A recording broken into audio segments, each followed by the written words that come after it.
To Norway Chess and Norway Chess women. Yesterday belonged to French number one Alireza Firouzja, who, despite battling with a leg injury, produced a remarkable performance and managed to beat world number one Magnus Carlsen. The big question for today is, how will Magnus respond? Can he bounce back with a win against Germany's rising star Vincent Keymer? And in Norway Chess women, we also have a clash of titans. Defending champion Anna Muzychuk is facing reigning world champion Wenjun. The tension is building, the stakes are rising, and today is another thrilling day of world-class chess. This is Norway Chess and Norway Chess women, live from the heart of Oslo in Norway. Let the action begin.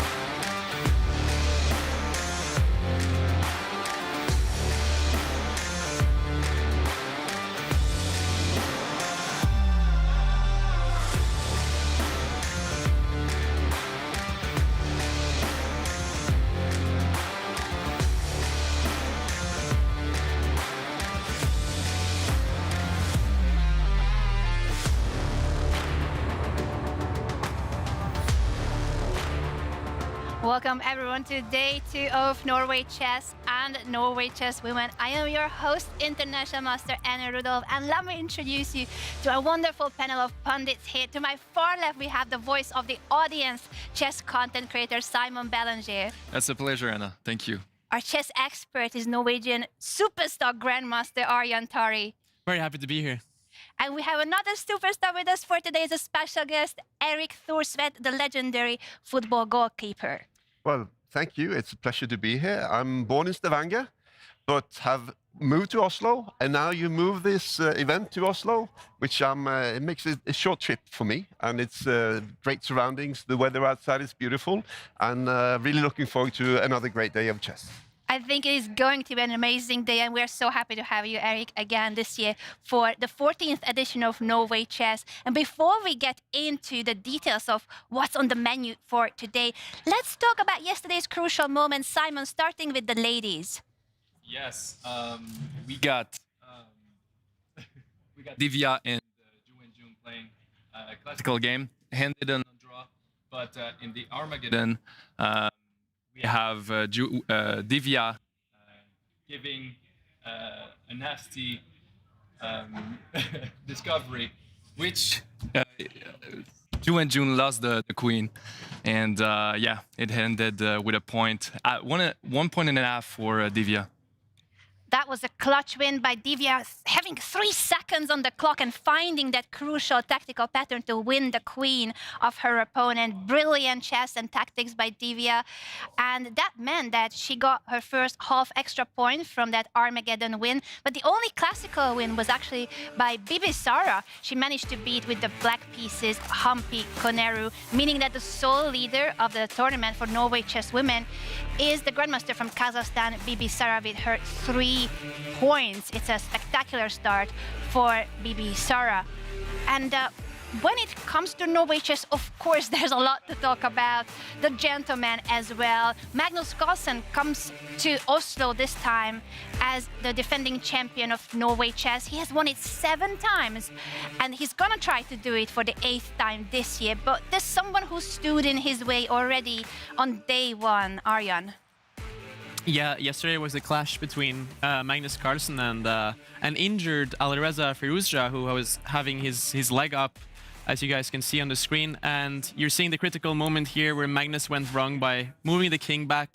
Both players getting very low on time, and Magnus made the final mistake in a really exciting battle. Alireza beat Magnus for the first time in Classical, so a huge day for Alireza yesterday.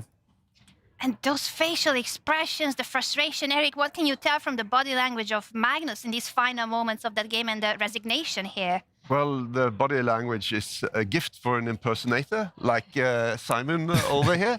And obviously, you can see by everything, his facials, his body, everything like this. This was tough. It reminded me a little bit about the loss against Gukesh a year ago, where he slammed the table famously. Because also in this match, he seemed to have it steered in the right direction for him, and he just wanted, he thought he was going to turn the screw and win it, and then just slipped away from him. But he has shown before that even a loss doesn't throw him off. Maybe it does that to other players, but with him, it more channels the energy. So he's going to be a wounded beast and a dangerous animal today. I agree with you. I fully agree. And with that loss, it was a 3-point bonus for Alireza. That was the classical win, the only classical win of yesterday, meaning that the sole leader at the moment in Norway Chess is the French #1. Injured Alireza Firouzja. Is the injury not a handicap, but an advantage? We will talk about that later for sure. But for now, it's looking really promising for Alireza, and Magnus will want to bounce back today for sure. One of the reasons why that game was so thrilling is this special format that we have here at Norway Chess, Arjan. Yeah, the format is really unique because it is the only format where you have an Armageddon game. If the classical game ends in a draw, the chess doesn't end there. Like 10 minutes after, they play another game where white has 10 minutes and black has 7, and winner gets 1.5 points, loser gets 1 point. So there's so much to play for. And what's amazing about this tournament is the total prize fund is close to $200,000 US. And what is amazing is that the price is equal for men and women. So Norway Chess is clearly going in the right direction with this innovation. And this is something that we hope many events will follow for the equality of the sport. For today's menu, I have been just so excited to talk about this with you, Eric, since you already mentioned Magnus, a wounded beast, a dangerous beast. And today his opponent is the German #1 and rising star, Keymer, Vincent Keymer. This is the pairings that we have for today. And I would love to have your thoughts on that matchup and maybe your predictions on what might happen. Well, I think Vincent Keymer was the last player to beat Magnus. That was in the freestyle competition, but still, I think Magnus still remembers that. And if you look at the points, I mean, Alireza playing against Praggnanandhaa today, I mean, he could, if he wins again, I mean, those 3 points make such a big difference. Even though if you draw and you battle to a win in the Armageddon, still just 1.5 points. So, I mean, to get those wins, and Magnus will be looking to get that against Vincent, but difficult because he's hard to break down. Yeah, that's the battle he's facing, and I believe we have managed to catch up with both of them. So let's listen to Magnus and Vincent Keymer on their thoughts as they are arriving at the playing venue today. Magnus, how's your mood today? It's all right. It was better yesterday. Have you played some golf today or any other sports? Trying to strike back. Best of the luck. Thank you. Vincent, how do you feel today? Better. I have a little more energy, so of course it'll be a big fight, but I hope I'm ready for it. You've been playing against Magnus over the years many times.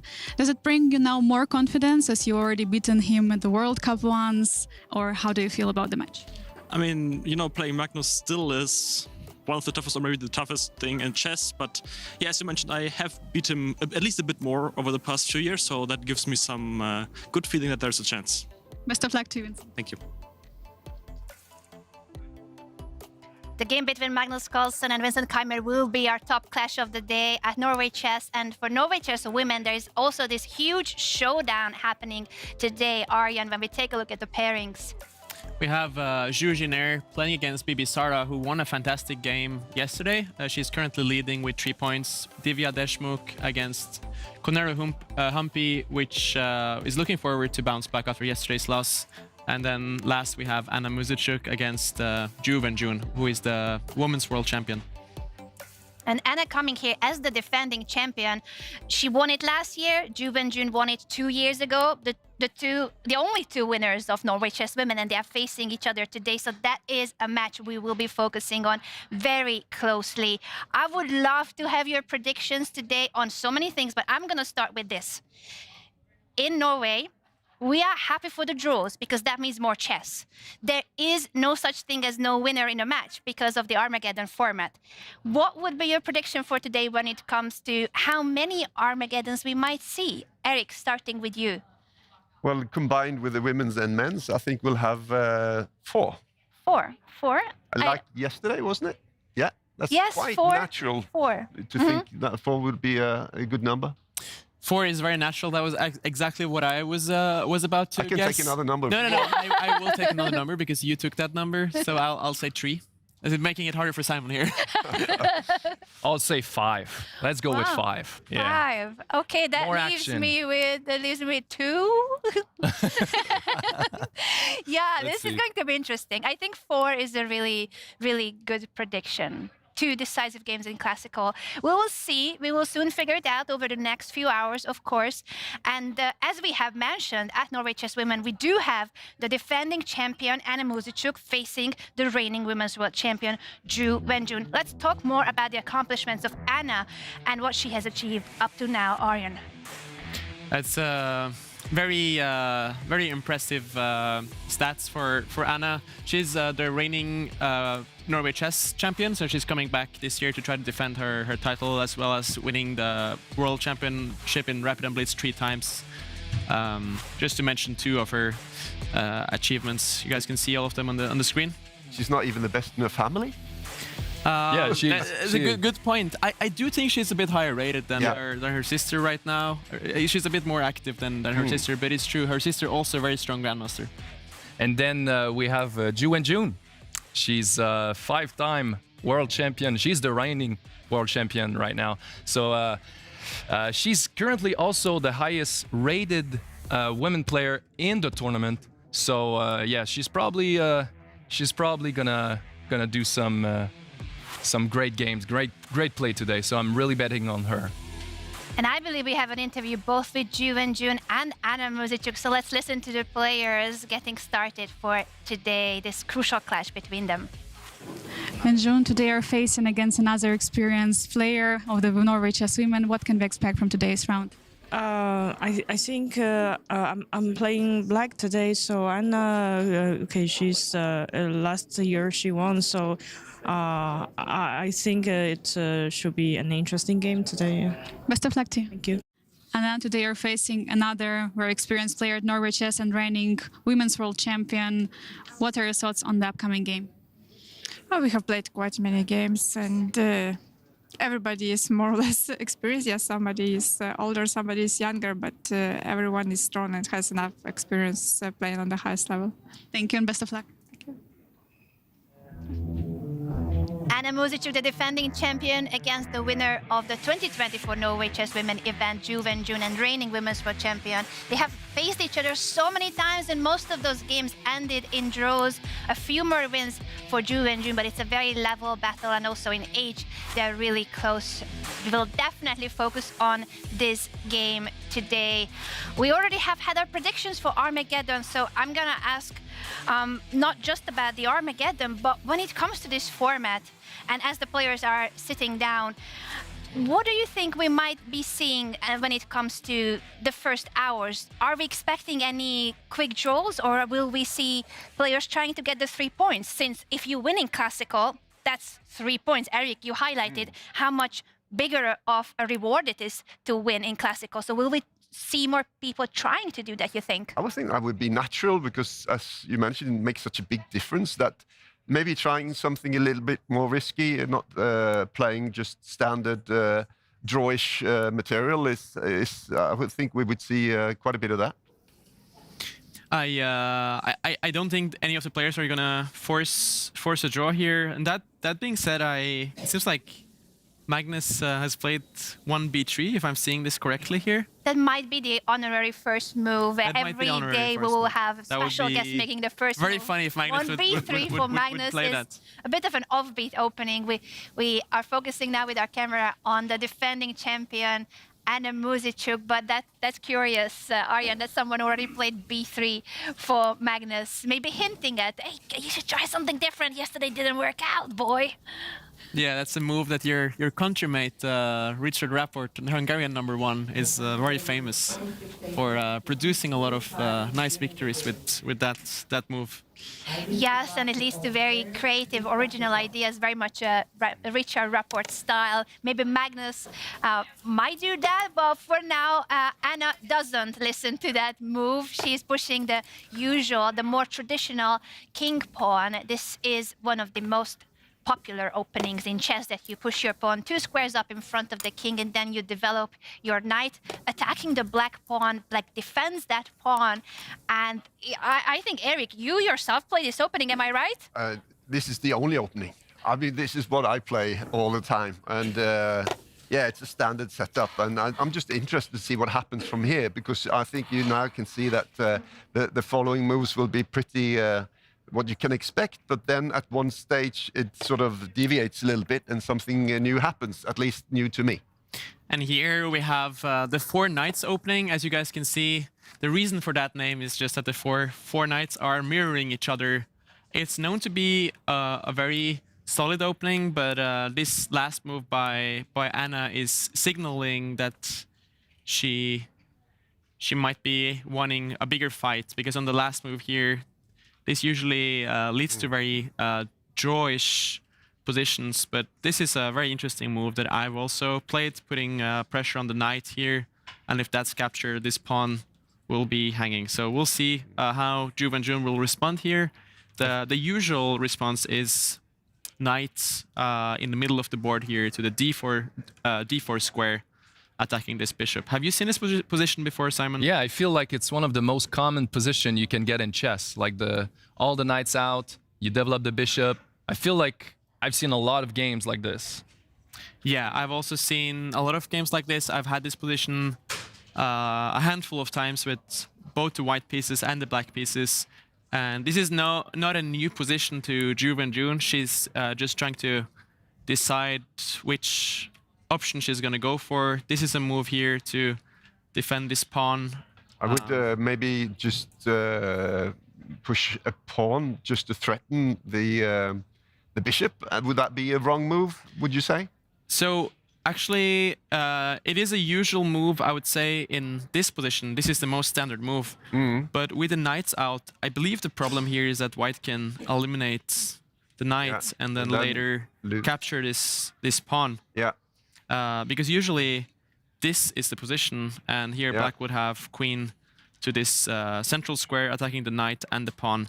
But here it doesn't quite work. If we have the same queen to d4, white will move the knight back, and you cannot really take this pawn, as this knight on c3 does an excellent job protecting it.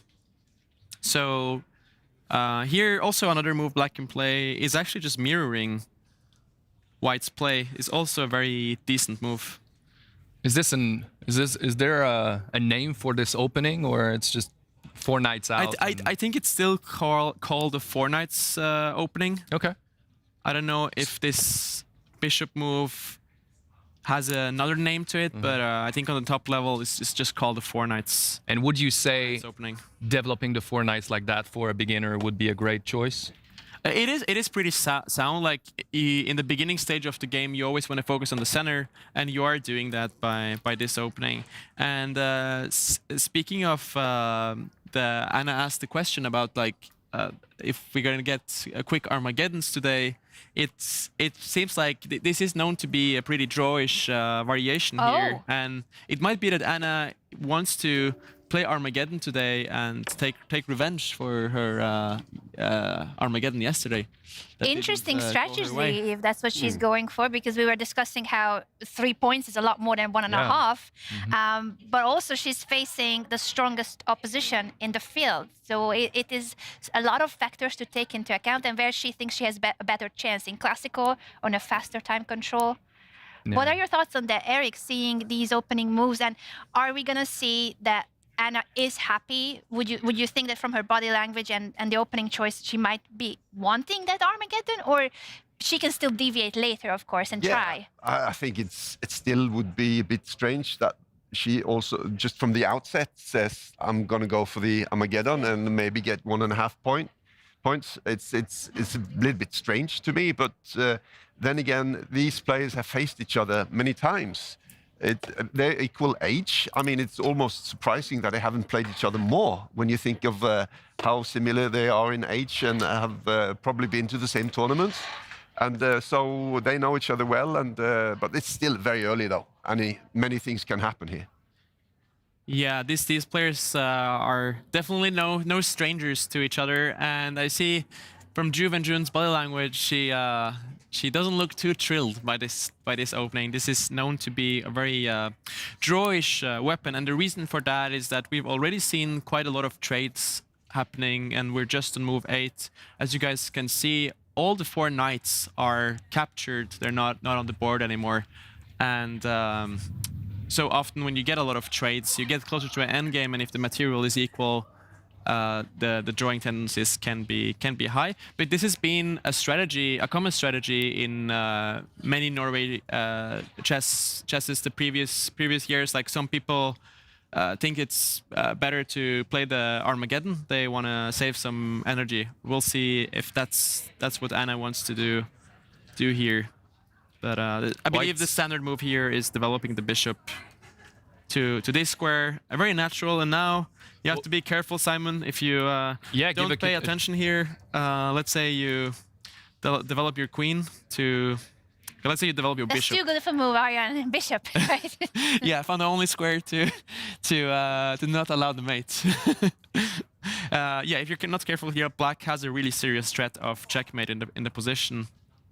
So usually, actually, the standard move here is queen to e2 check, or White can of course also castle here, get the king to safety, which is always the focus in the beginning stage of the game. You want to castle as early as possible and get that king to safety, Eirik. It looks to me, I would castle in a situation like that. I would be like, just get it done. I would do the same. Sort of stuck, and you just can't seem to get the castling done, you know, because you have to, you know, put out fires everywhere, and you have to react to the opposition all the time. It's no, get it done as early as possible. Yeah, why do you think like the pros don't castle right away? Why they wait so much sometimes?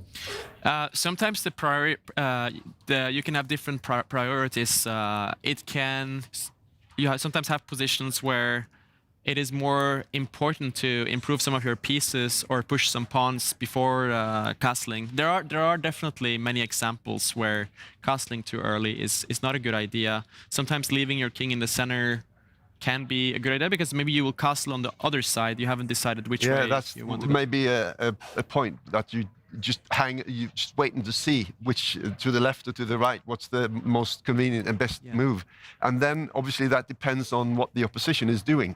You know, if they sort of go, you see that they're trying to attack on one side, it's better to castle on the other. Yeah, you're just kind of keeping your options there. And here, Wenjun is taking her time. This is not a new position to her, and she knows that this is the most normal move. But I believe Black has other moves like pawn to pawn to this square, chasing away the white knight, followed by pushing the pawn here in the center. But I think she's kind of. And what if she fork the king and the bishop with That's the a black? great question. Yeah. That is a great question, because black does have this option of placing the queen in the middle here, and you have a check on the king and the bishop. So now actually if the king moves, white loses the bishop and gets a lost position. But here white can place the queen in between the king and the bishop, and we'll Save it all. We'll save it all. We'll not lose that bishop. We get a equal trade, and this is again a pretty symmetrical endgame where I'd say there's not too much spice. Okay. White can also, by the way, place the bishop back to this e2 square and castle on the next move. So white is not running any risk in this position. Zhu Jiner is taking her time, but I believe this will be the option she will go for. It's clearly the main move in the position. Since she's taking her time here, I think we can leave it to the reigning women's world champion to decide whether to go for this main option or any sidelines. I think she's also considering whether this is leading toward a quick draw or not. So lots to think about. Gives us a moment to also, of course, go to the top clash of the day at Norway Chess, where we have already mentioned the only player at the bottom of the standings is, strangely enough, the world #1, Magnus Carlsen, after having lost his first game here in Oslo yesterday when he faced Alireza Firouzja.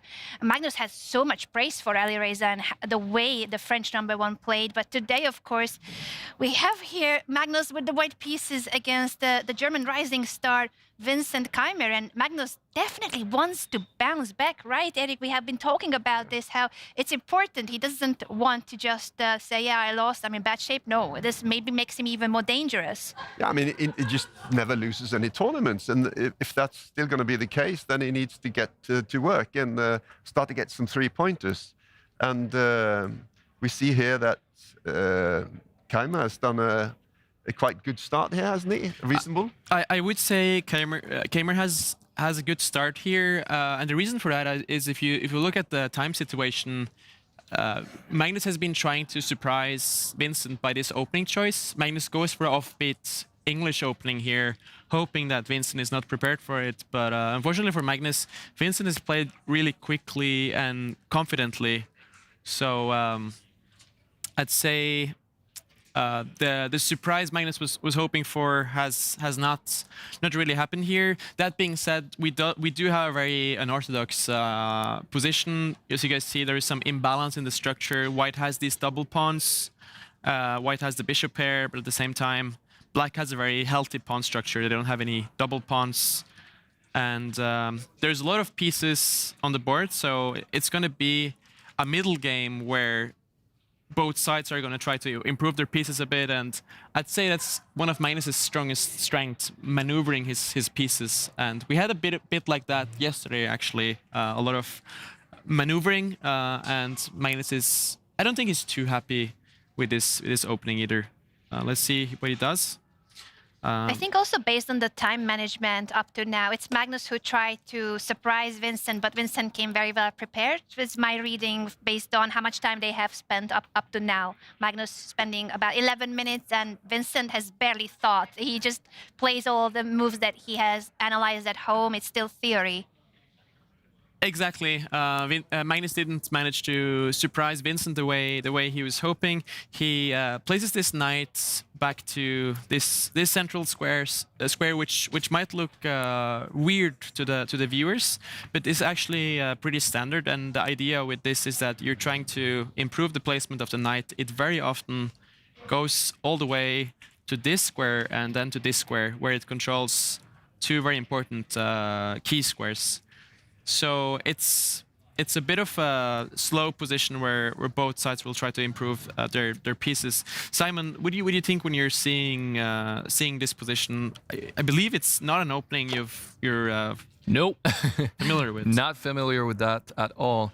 I just saw the white knight retreat to next to the king, which you block the bishop scope. So I've been told to not like block the bishop view, but maybe not right now. There's some maneuvering. But would you recommend this to a beginner to do these kind of knight moves? No, I would not recommend this to a beginner. This is a really advanced opening.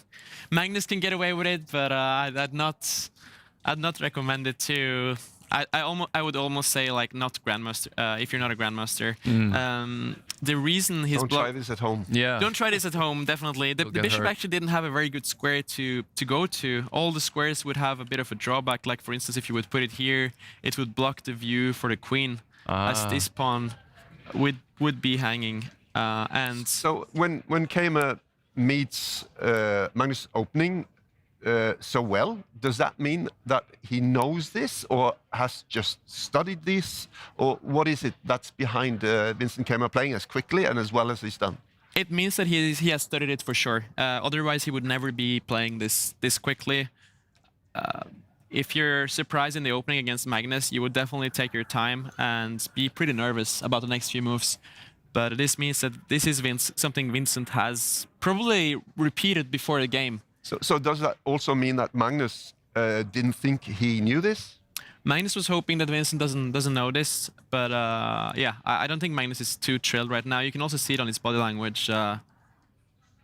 It's kind of a nightmare situation, to be honest. You're playing an offbeat opening, trying to surprise your opponents, and that surprise element is very important at this level because these guys are so good. So it is really small margins, I would say, and being able to surprise Vincent Keymer, get him out of his comfort zone is very important because he's such a fantastic player. So you need to, with the white pieces, it's like having the serve in tennis. You need to be able to get something out of that. Yeah, and I also felt that Magnus really had a grip on Vincent Keymer for a long time, but as Keymer mentioned before the match today, he seemed to have improved slightly, and maybe he feels that he's more capable of you know, being equally as good as Magnus, at least today. They had a very thrilling match in the World Cup in 2023, where Keymer actually almost knocked out Magnus. He was leading by 1-0, and he only needed a draw in the second game, and he was so close to getting that draw. But unfortunately for him, he lost in the end, and Magnus won the tiebreak there. But yeah, he's definitely had a lot of matchups with Magnus the last few years. About the position here, I still think Magnus is going to try to focus on improving this knight to this square, and then here.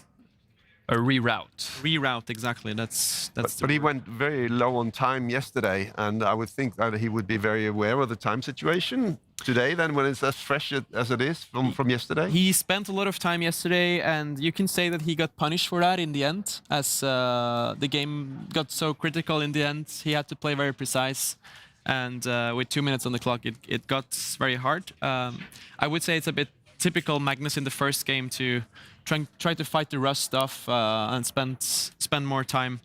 I do think he's going to play faster today, but he's just settling in now with the position. It's not long ago since he played, though. It's only a couple of weeks since he played in Malmö. Exactly. It's only a couple of weeks since he played in Malmö, but he was interviewed before a tournament, and he said that he still feels quite rusty, not playing for just 3 weeks. Yeah, so he's... What about Vincent Keymer? Is he on your repertoire, Simon, when it comes to impersonations? He's hard to do. He's really hard to... He looks like a grandmaster, almost like a duke, I would say. Yeah, he's something elevated in his appearance. I mean, he's a pianist. His family are all musicians, so Wow. he kind of have this posture, right? This really professional way of looking. He's not really expressive when he plays too much. Yesterday, he was shaking. Like when he lost to Gukesh, he lost he was dropping the pawns behind. Yeah. It's really common when you're in a really, you know about this, right? When you're in a position where you're about to lose it and you drop the pawns and like everything's falling apart. Yeah, very nerve-wracking yesterday.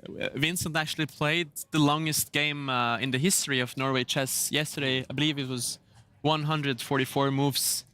So he, I hope hopefully he's well rested. But he's playing chess for, I believe, 6 hours yesterday with the Armageddon. And It's a long time. It's draining, but it must be important not to shake, that your hands don't shake, because I mean it gives away something to the opponent, doesn't it? yeah, I would say the opponent gets more confident if you're shaking and you're visibly nervous. It's better to try to be calm, but it's not always very easy. But I would say here Vincent looks pretty confident with the time situation. Magnus 16 minutes down on the clock right now, and looking to get his first win in the tournament. Yeah, Vincent is chilling right now. He's thinking about his dinner, lunch, or something. Yeah. He's playing through a symphony in his head. Yeah, that also could be possible.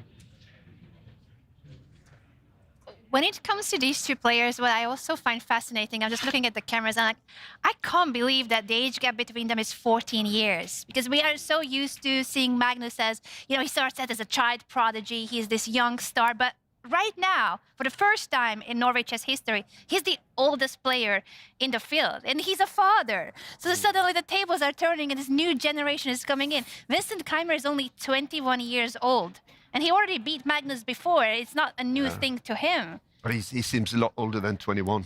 I mean, he's an old head on a young body. An old soul. He's a wise guy. And he seems... and he's been around for a long time. I mean, I don't know how old he was when he played Magnus first time, but I don't think he was that old. And he was like one of those guys that come through and you think, is he the next big thing? And there are so many of those, and they never managed to take the final step. Obviously now, with the World Championship being quite open, when Magnus is not playing, you got Gukesh, was he only 18 when he became World Champion? 18. So, which is like incredible, really. And he might be like 19, 20 when he's dethroned, which is like ridiculous almost. But and to be fair, I mean, age does make a difference. And sooner or later, Magnus will be, the spiral downturn will start, and you will not know until it happens. Until it's there, you won't believe it because you think he's invincible. There's no one like him, and then suddenly he knows it. It's going to happen sooner or later. Maybe he's going to retire as world #1. Maybe he's going to, maybe it's going to happen in the next few years, We have to talk about the last move. Magnus plays. What is the spiraling is starting now? Because what is that knight doing back on the original square, Arjan? Can you tell us what is happening? It's a very controversial move. It looks like Magnus is playing something else than chess almost.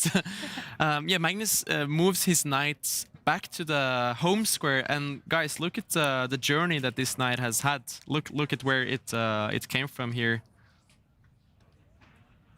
I mean, it did came from the other square. This is the funniest position I've seen in a while.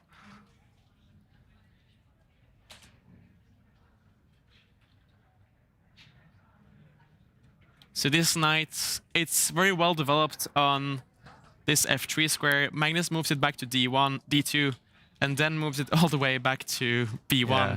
This is an incredibly funny maneuver, and I mean, what we talked about yesterday, just recently, don't try this at home. That's it's not. I mean, even I would. This is a Magnus thing. This is definitely nobody else would very do that. advanced. And this will mean that Vincent Keymer will spend quite a bit of time on this, don't you think? Exactly. So Magnus's goal here is that Vincent came very well prepared to the game, and he was playing his move really fast. And Magnus was sitting there thinking, which move can I play that maybe Vincent has not looked at in his preparation? And then he made this very... He was trying to think about a move that is not so bad, but at the same time decent. And he came up with this move, and it seems like it's working. Vincent is thinking now. What do you say the engine thinks about that move? Does the engine likes it, or? For sure, engine will not think it's the best move, but maybe the engine doesn't hate it either. Oh, it's interesting. I find it so funny that that knight has been moved 3 times. But it looks like it has not been moved. It looks like it's where it was sitting, right? Yeah. But 3 moves in chess, that's a lot of time. Usually you cannot just give 3 moves to your opponent like, hey, do whatever you want for 3 moves. I'm just going to sit here. And it came from the opposite side. So, I mean, this happens There must be thousands of chess matches between every time this happens. Yeah. However, I don't think this position has ever happened before. I mean, I've seen this position very similar to this position before, but this one just looks incredibly funny to me. And I think Magnus wants to achieve what Simon was talking about earlier. He wants to redevelop this bishop. You know, like if Black, for instance, gets the king to safety here, maybe Magnus has planned to go for this move, develop the bishop to an active square, Pinning the knight to the queen. pinning the knight to the queen, and maybe Magnus after this move pawn to h6, trying to push the bishop away. I was gonna say maybe he's considered this move, but I think it's a bit too much, trying to sacrifice the bishop for getting a mating attack, but it's not really working out here. So, And I believe we call it the fishing pole. the No? fishing bowl, The fishing pole. the fishing pool. Is that? I'm not very good with like mating names for like mates, but you know better than me. No, you know better. But if he managed to play the bishop forward, and he's threatened to, you know, throw, because he's got the queen over on that side, would that then be a big mistake to push the other pawn as well, so that you continue to threaten the bishop? If you move the bishop forward now and threaten the knight? I don't know why the board is not working. Oh, it's yeah. So you're Like saying this. that Okay, you want to yes. push the pawn 2 squares here in front of the king. Yes. So Is that a mistake? I would say that is a mistake, because you have castle here, and if you open up for your king, Magnus is going to move the bishop back, and suddenly you see this king is very exposed. So one should be very careful about moving pawns in front of the king.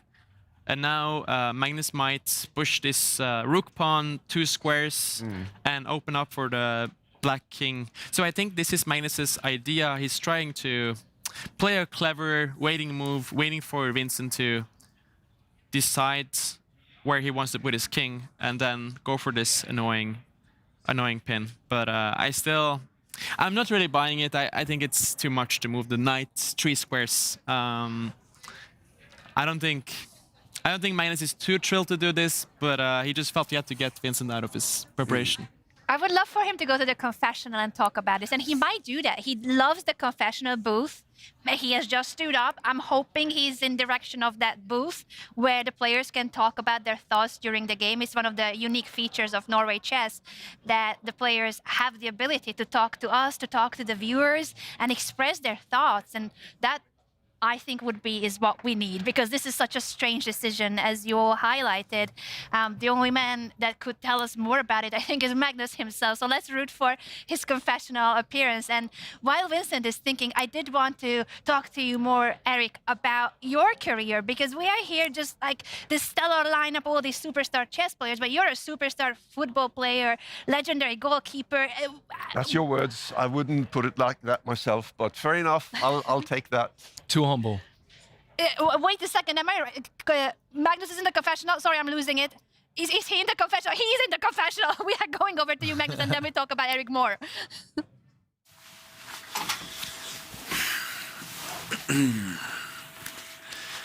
Well, this idea is inspired by the man himself, Vincent Keymer, and his game against Maxim from Bucharest last week, where he, in a Sicilian, he just maneuvered his knight to h3, and as he said himself, it stopped all the play on that file. So I'm trying to do the same. Don't think it's as effective here, but it is. It is noticeable also recently.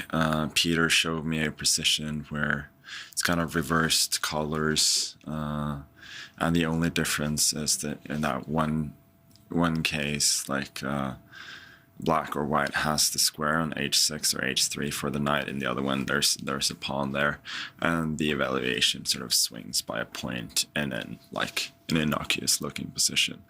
So everything in the world is just telling me that that knight needs to be an a3.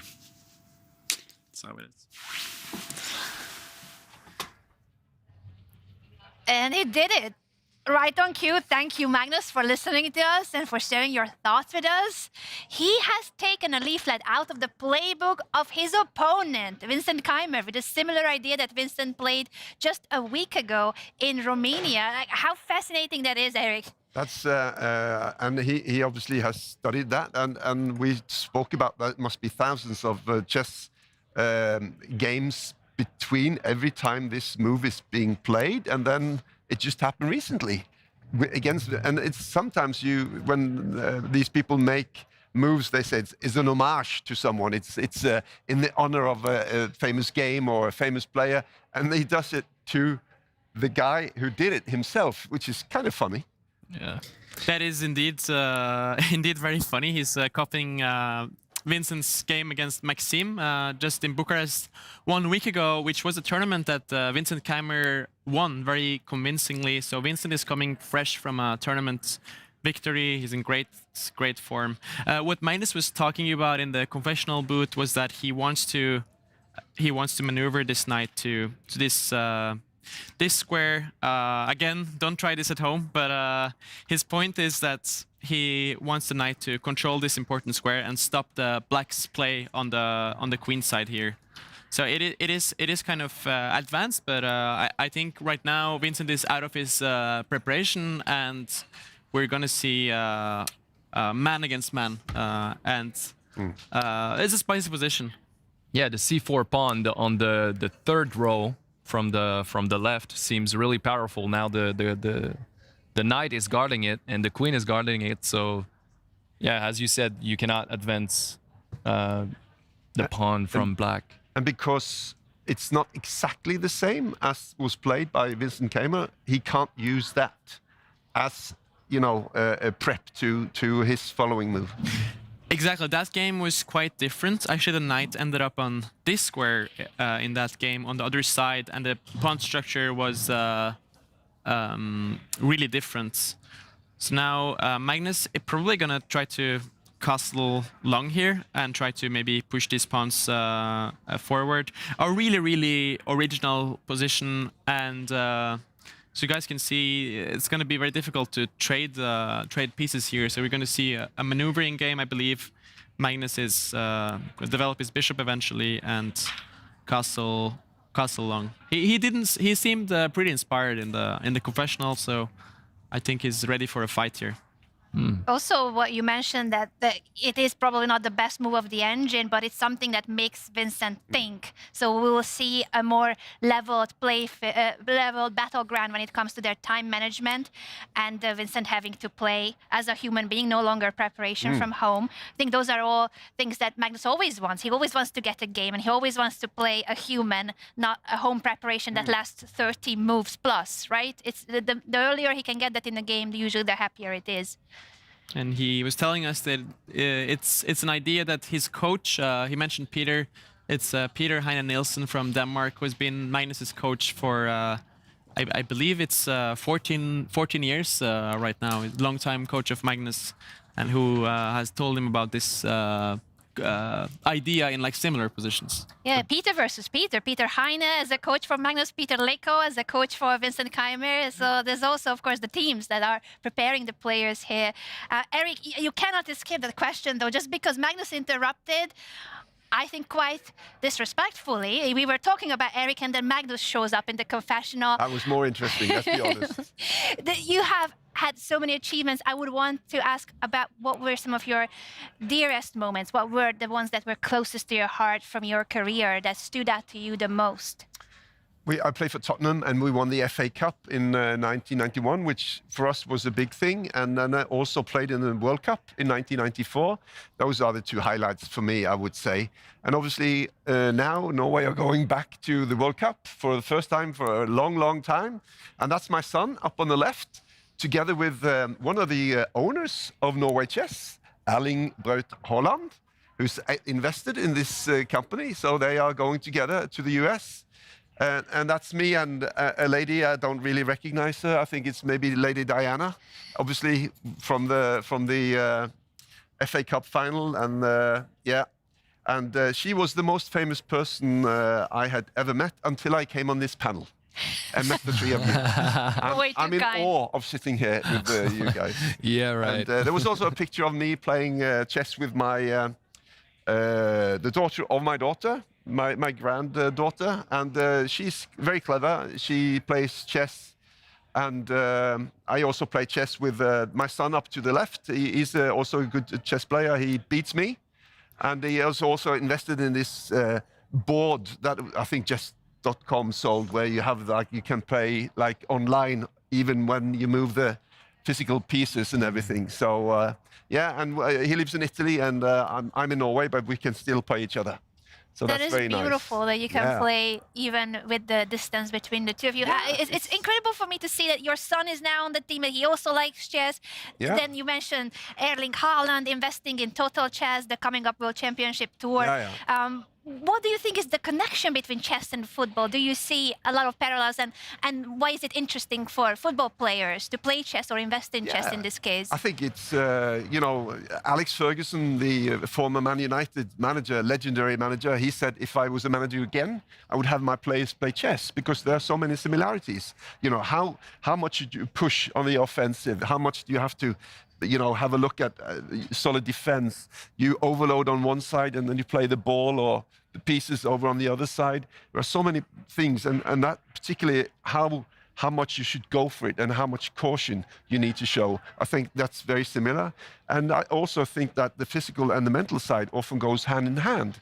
You know, if I notice even on my low level, when I train physically and I'm also more alert mentally, which I think, and I met Simen Agdestein just down here, the old coach of maybe both Arjan and Magnus, which used to be he used to be a really, really good football player. He was in the national team with me. He was brilliant.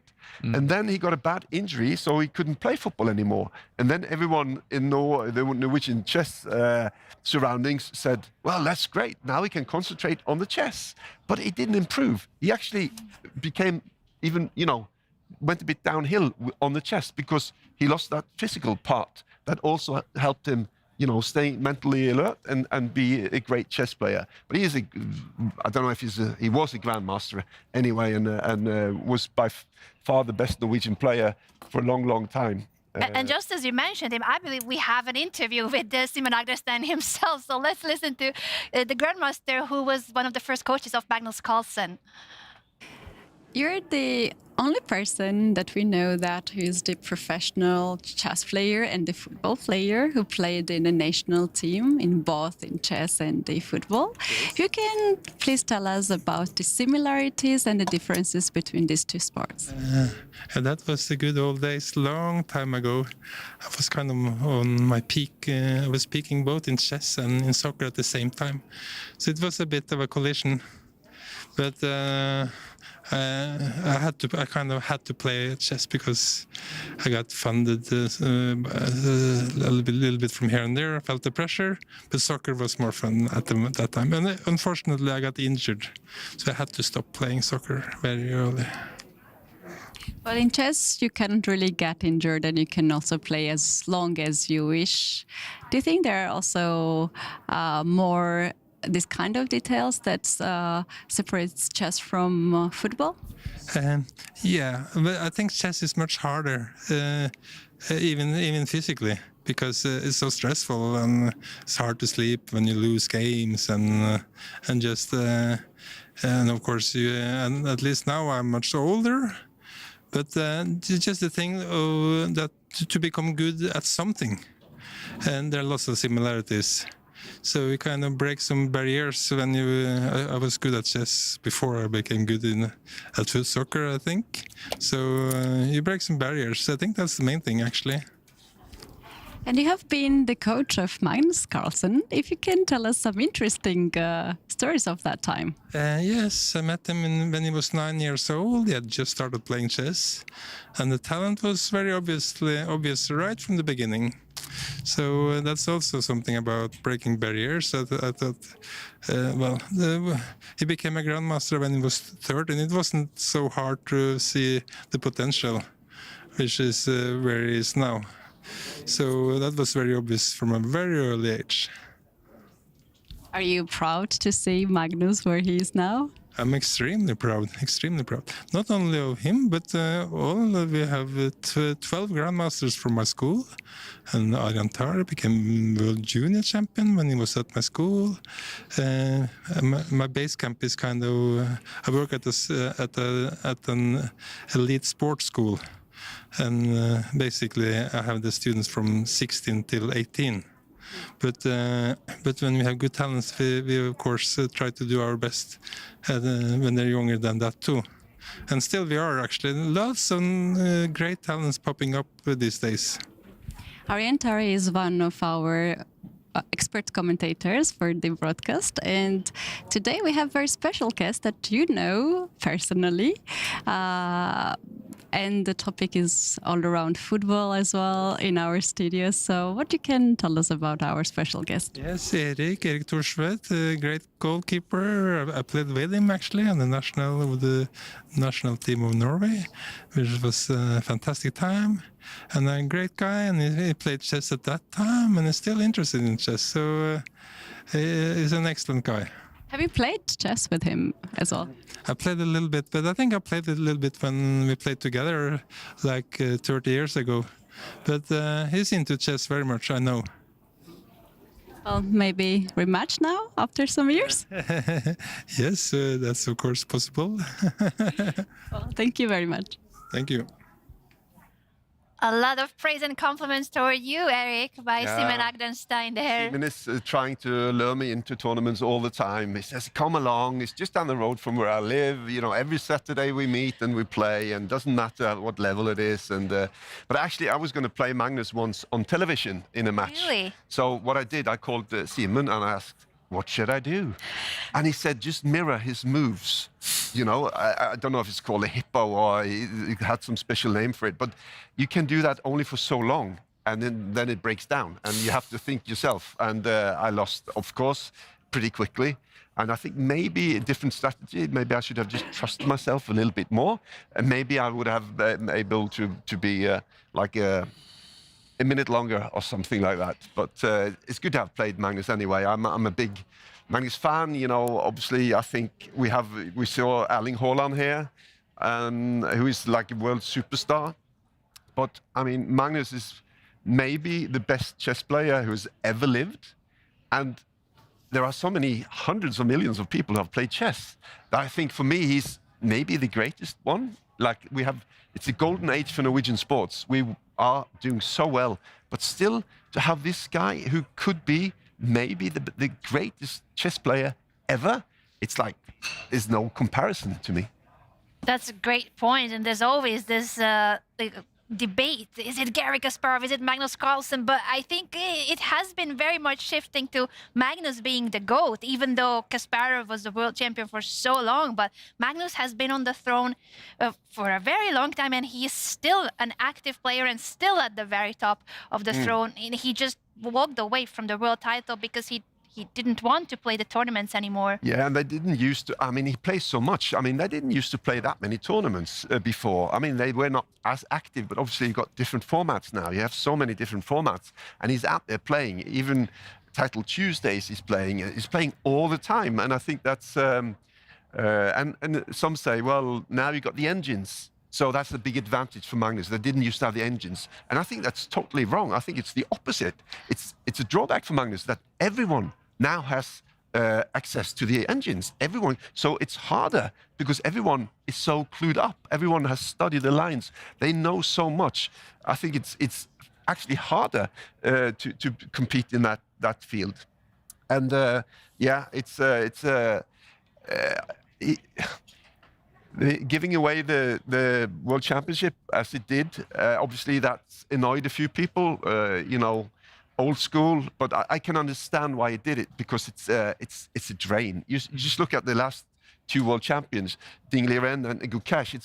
I think it's been actually quite tough for them just to be world champions. And yeah, I can understand why he did it. And obviously that means that he will not have been world champion for as long as Kasparov was, but still in all those formats and winning so many tournaments. Yeah, he's definitely up there. So he's certainly up there. And I think what's great news to all of us, we talked about this yesterday, and we will definitely continue talking about the total chess tour where Erling Haaland is one of the investors.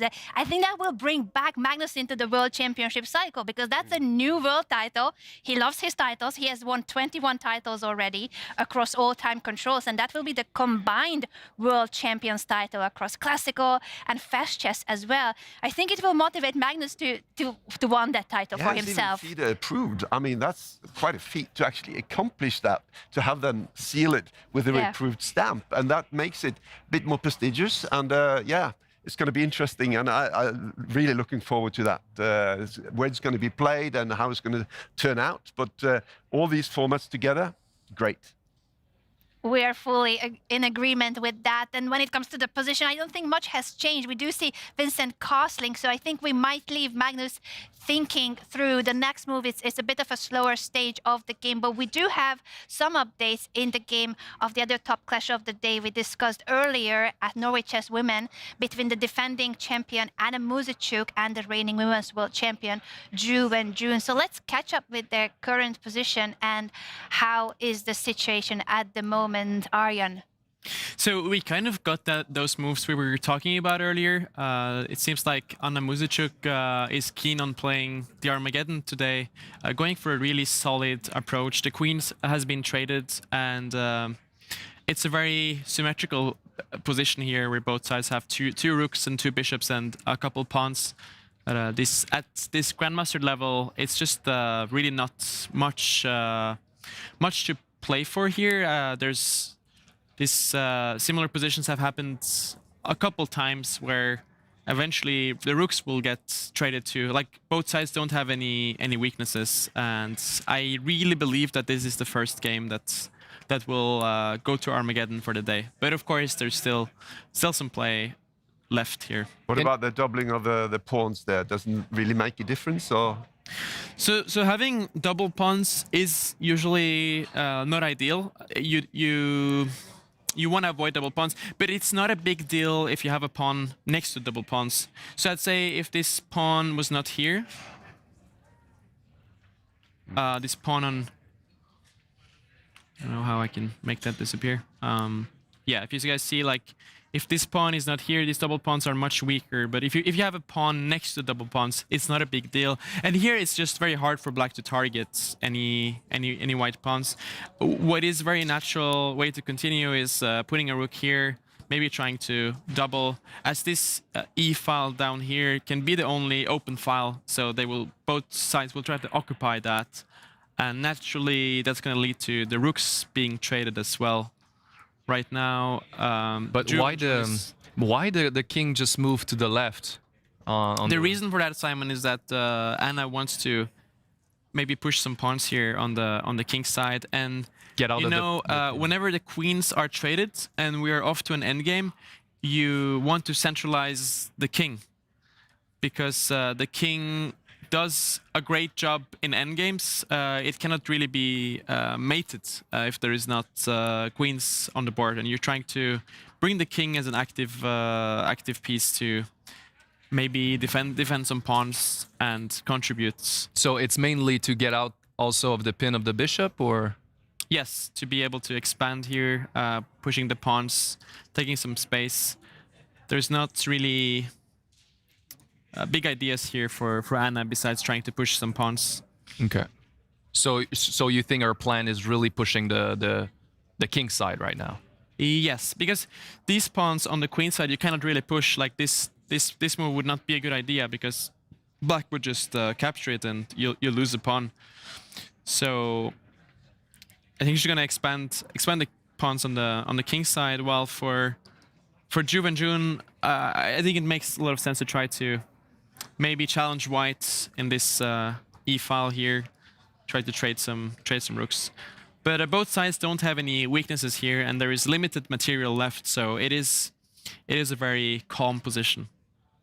Which position would you rather play if you could choose between white or black right now? I would actually pick white here. I think white has more flexibility in the position. It's easier to maybe push some pawns and put pressure on black, because as you can see, it is very harder. It's much harder for black to get these pawns going. Like if you push this pawn, suddenly you lose the defense of the bishop as white captures that. So black has less room for being creative than white has.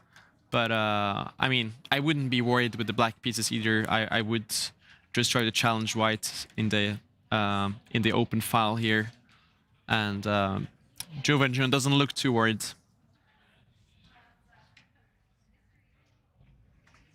What do you think, Eirik, when you see this position? Yeah, I mean, it's hard to see any obvious good moves, what to do next that would create any kind of imbalance. You know, I would try and see if we could get the rook going, maybe from on the e file. I don't know. Is it possible to move it all the way up to knocking against the bishop's door up there? Here? Yeah. Yeah, that's an interesting move, trying to activate here, maybe move to the king side and put some pressure on these pawns. So actually here, black has a very strong move, moving the bishop one square back, and suddenly this rook is threatened, and if you move it away, you lose the bishop here. So, but I think, and I will focus on the e file. Probably put the rook one square here. But both sides have played relatively fast. I think it makes sense for us to move to another board, as there's not too much spice in this position. And that could mean good news for us, as we said, because if this is a draw, they will have to play again. There will be an Armageddon, and someone needs to win this game. It could be the first Armageddon we are heading toward, as you already highlighted, Arjan. The other key game at Norway Chess Women is the game of the tournament leader, Bibisara. We do have an interview with her, so before we analyze the game, I would love to listen to Bibisara and her thoughts heading into today's round. Bibisara, you started with a victory in a classical game with the black pieces, and today you have again black pieces. How is your mood, and what you can tell us before the game? Yeah, my mood is good. I just want to play good chess, and we'll see what happens. Did you had some special preparation for Armageddon games? Not yet. Well, best of luck. Thank you. Bibisara with the black pieces here against Zhu Jiner. It's a great chance for Bibisara to try to get the 6 points, as you said, Eric, earlier, if you get the second win. And it seems like for Bibisara, it doesn't matter if she's playing with the white or black pieces, because she did it with the black pieces yesterday, very convincingly winning against Humpy, Koneru. We will check in on the game and the position, but before we start analyzing, I wanted to ask you, Eric, if you followed the candidates tournament and Žalokir Sindarov's brilliant performance at the candidates, because he's here in Oslo, in Norway, helping his girlfriend Bibisara at the tournament. Oh, I didn't know that. Yeah, obviously it was an incredible performance. He wasn't mentioned as maybe one of the biggest favorites before the candidates, but what he showed there, I think he may be even the favorite against Gukesh, who has been maybe struggling a little bit. So it's going to be a really interesting setup, and we could get the third new world champion in a quick succession here. That could very well be the case, and it's a thrill for us to see him just walking around here in Oslo, coming to the playing hall as well. And they are the power couple in chess, Žalokir Sindarov and Bibisara, both of them doing so well and supporting each other at the tournament. Winning the candidates is a really, really big thing. I mean, you see how much it means to everyone and how much people tried and worked hard to get into the candidates in the first place. And I still remember when Magnus, I think it was in London, when he played his candidates tournament, and he just totally melted towards the end, and he just wobbled over the line and just made it. And it was so close to him not being able to play for the world championship against Praggnanandhaa at that time. But yeah, it's always drama, except from this year when Sindarov just cruised through and just crushed everyone. He made it look so easy. Yeah. How is it so easy? You're right. When Magnus qualified in 2013, he almost didn't. He Yeah. started well and then he almost didn't. But I think suddenly just everything comes together. Like it must be sort of a mental thing. Suddenly just on top form and everything in front of you just looks easy.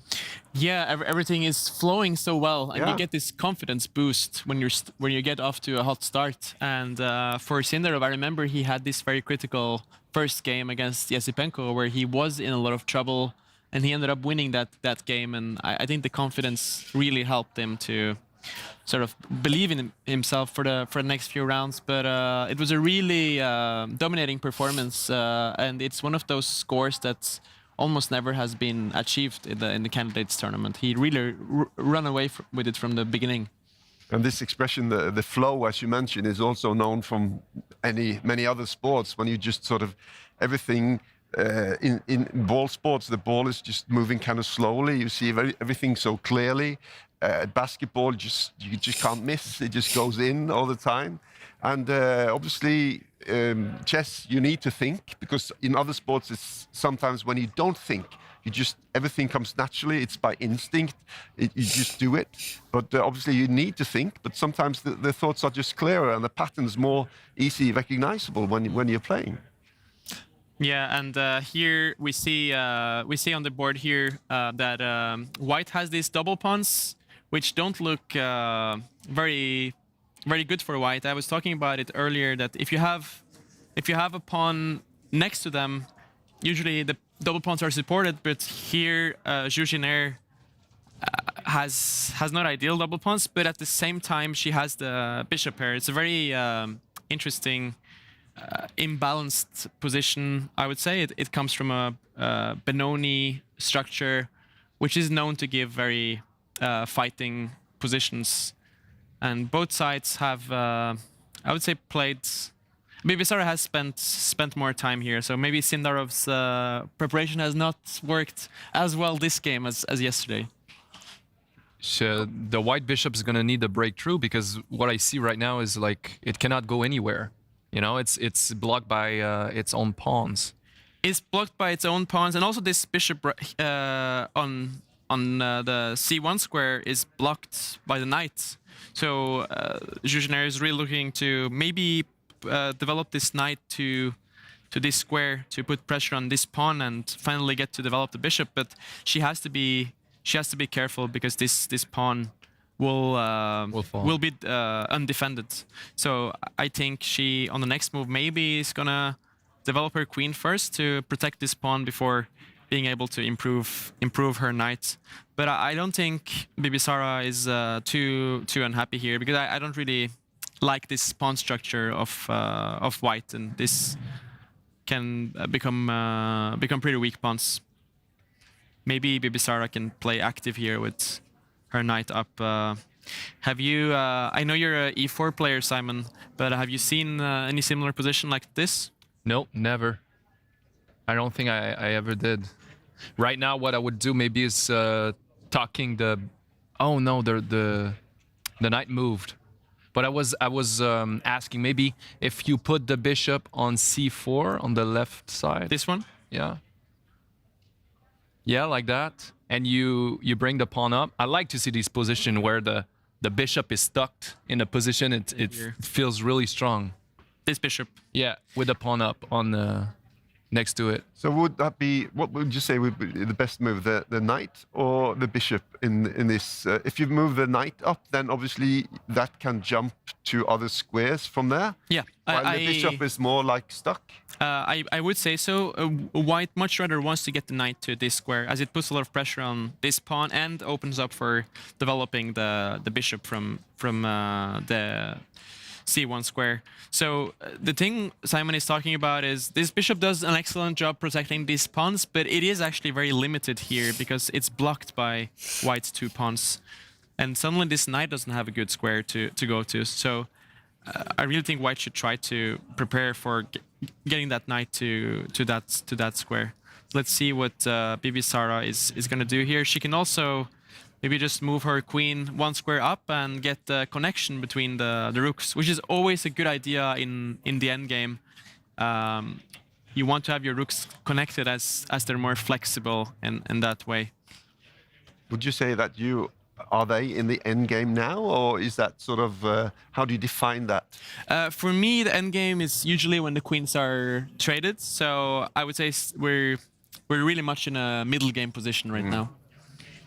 And actually, if Bibisara plays this queen move, she has a really tricky threat in the position. If Zhu Jiner doesn't pay attention here and plays a careless move, suddenly Bibisara has a really nice tactic of eliminating this pawn in the center. And if you capture back this knight, suddenly the bishop is undefended. And this opening that Bibisara has played, the Benoni, is known for being very tactical and creating tricky opportunities. So probably I would play this move if I was in Bibisara's shoes, but she has a lot of time, so she's taking a pause here. Really interesting sacrifice that you just show.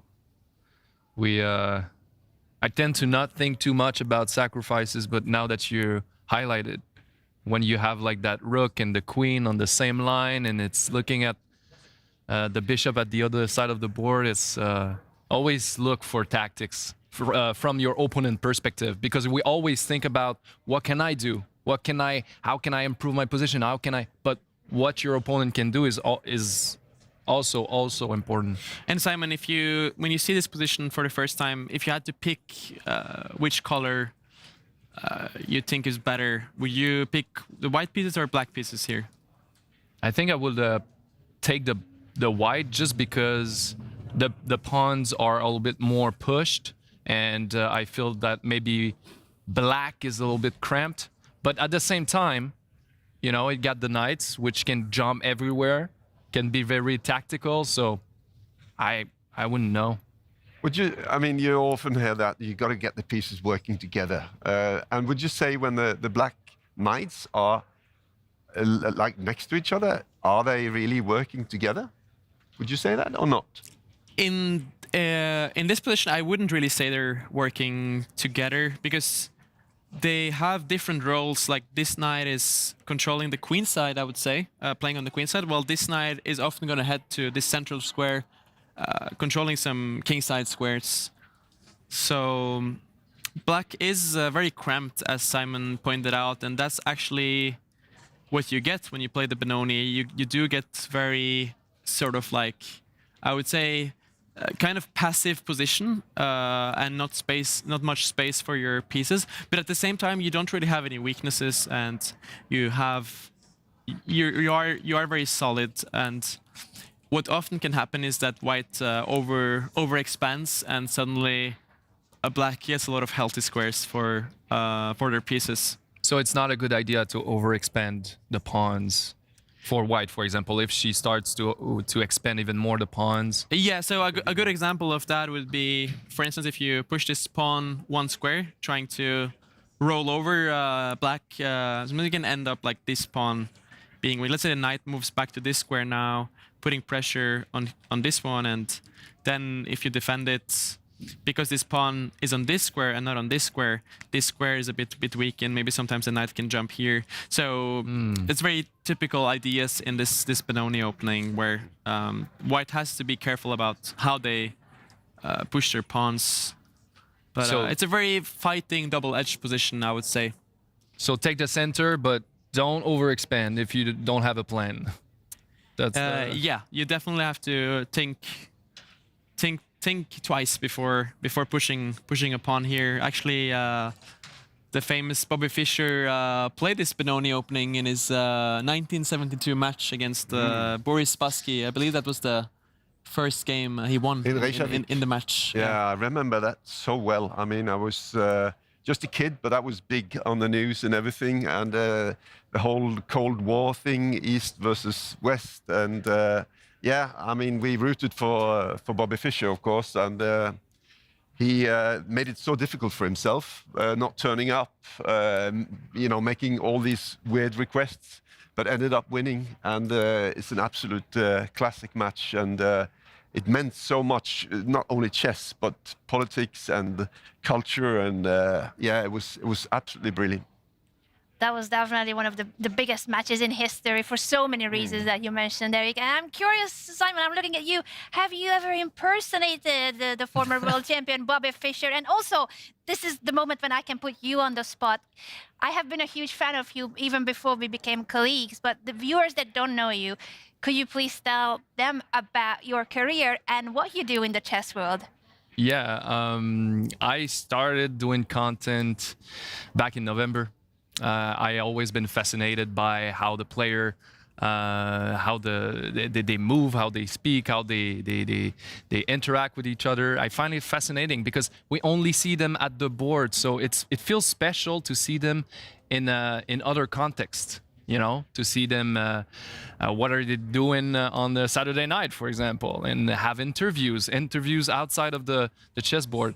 And yeah, I really like it, the body language and stuff. So I started doing content about impersonating them, and yeah, it went really well on Instagram, and yeah, Anna, you told me you really like my stuff at the beginning when I started doing this, so that means a lot. Thank you for this. That's why. Very honest. I kept replaying your videos. I was like, it's not only to see it once. I keep replaying the same clips because they are hilarious. Simon can impersonate so many of the top chess personalities, and you do it so well. It shows that you're genuinely interested in how people behave, what is going on in their minds, that you have this genuine passion about human beings being human beings, and what is that like, what's going on inside a chess player. Yeah. It's truly fascinating to me, and I hope that we might get maybe like, you're going to be inspired by today, and then Eric will be impersonated, Arya, myself. That would be very nice. Yeah, I did it in the past, but they are not good enough. Now that I know you better, I have something really spicy coming up. Have you had any reactions from the players about this? What they think? I think, yeah. But some wrote to me and told me they liked it, and not everyone I did. Some I don't know what they think about me. I don't know what Magnus think about me while watching my stuff, but I'm sure he did watch what I created. But yeah, maybe one day I'll sit with him and know what his real thoughts about what I do. I think you got the biggest approval, though, because you don't know yet what Magnus thinks about your videos, but you do know what Magnus's wife thinks about your videos, and you can't get a bigger compliment than Ella saying that what you do is really good. Yeah. Obviously, Ella approving what I do and saying she find it really funny. That helps me to to do more and be confident about it. And I believe we have a special video, one of your many brilliant videos to show to our viewers right now. Oh my God, baby, I just reached 700 elo. This is the best day of my life. Oh my God. A new rating, a new version of me. Something shift. I was blind, but now I see. Moves don't just appear anymore. They reveal themselves. Lines, variations, sequences. The calculation speaks for itself. And I can feel the board breathing. I am my own master. It's discipline. It's obsession. It's sacrifices. One day I called my boss. Hey, Paul. Yeah, no, everything's fine. Listen, man, I quit. And I did quit my job. Yeah, I quit because I'm no longer serving someone who doesn't see my full potential anymore. Yeah, it's not clocking into you. It's not clocking into you that I'm standing on business, is it? I'm a different man. Even the women started to notice. Oh my God, you look so smart. Are you a chess player? Yeah, I'm a chess player. And are you good? Yeah, I'm really good.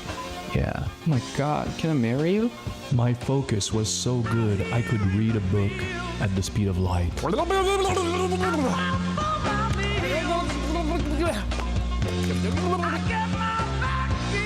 42 plus 12. 31. No. We're just having such a blast time on watching your video. You gotta tell us more about the behind the scenes for that clip and how do you come up with these ideas? Also, the Taylor Swift playlist in the background, I did notice as a Swiftie. Oh yeah. That's I like to add a little touch like this. But what's going through my mind? I don't know. I just sometimes ideas pop in my head, and I just do it. While doing it, I'm like, why am I doing all of this? But at the end, I'm happy when I finish the edit. It takes a whole day to do one video, so it's kind of a long process, you know. But yeah, it pays off at the end. We truly appreciate it, and we hope that our viewers will check out your Instagram because there's so many more clips like this. And impersonating here, the world #1 Magnus Carlsen, there's plenty of content, and I'm sure that there will be a lot more future content as well. We'll take a quick break so that we can all recharge our batteries, and maybe Simon will get ready for an impersonation on air. We hope for that too. But don't go anywhere because we have a very special interview for you.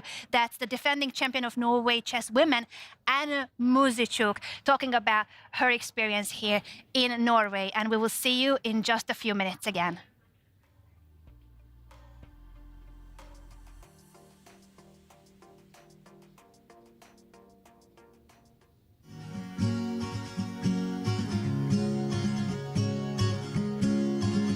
It is extremely great to be joined by Anna Muzychuk, the reigning Norway Chess Women champion. Anna, welcome to Oslo. Thank you. Nice to see you. So first I would like to ask you, there are many people who are new to chess, so I would like to ask, what do you think you're the most famous in the chess world? I think, for being a chess player, first of all, for winning many top-level events, and for crossing the rating of 2600. Am I right? Absolutely, and also winning probably the Rapid and Blitz at the same year, 2016. It was done only by you and Magnus Carlsen and Susan Polgar. Yeah, right. And one more question which I have, everyone has special history with chess. I want to ask how your history with chess started and how did you fall in love with the game?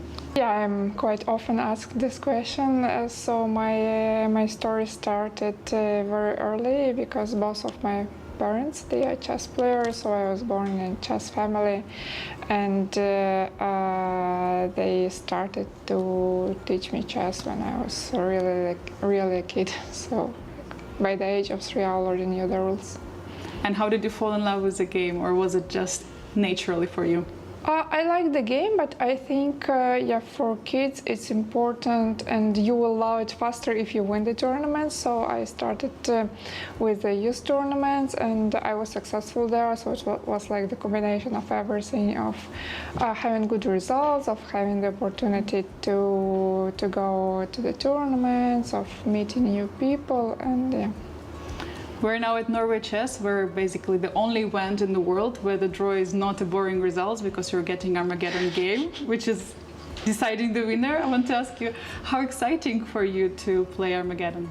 I think I'm the one who has played many of them. It's already my 3rd year in the Norway Chess, and this is like a very special moment of this tournament because it's the only tournament where we have this format. It's quite unusual, and to be objective, it's a bit more tiring for the players to play additional games. But yeah, it's interesting.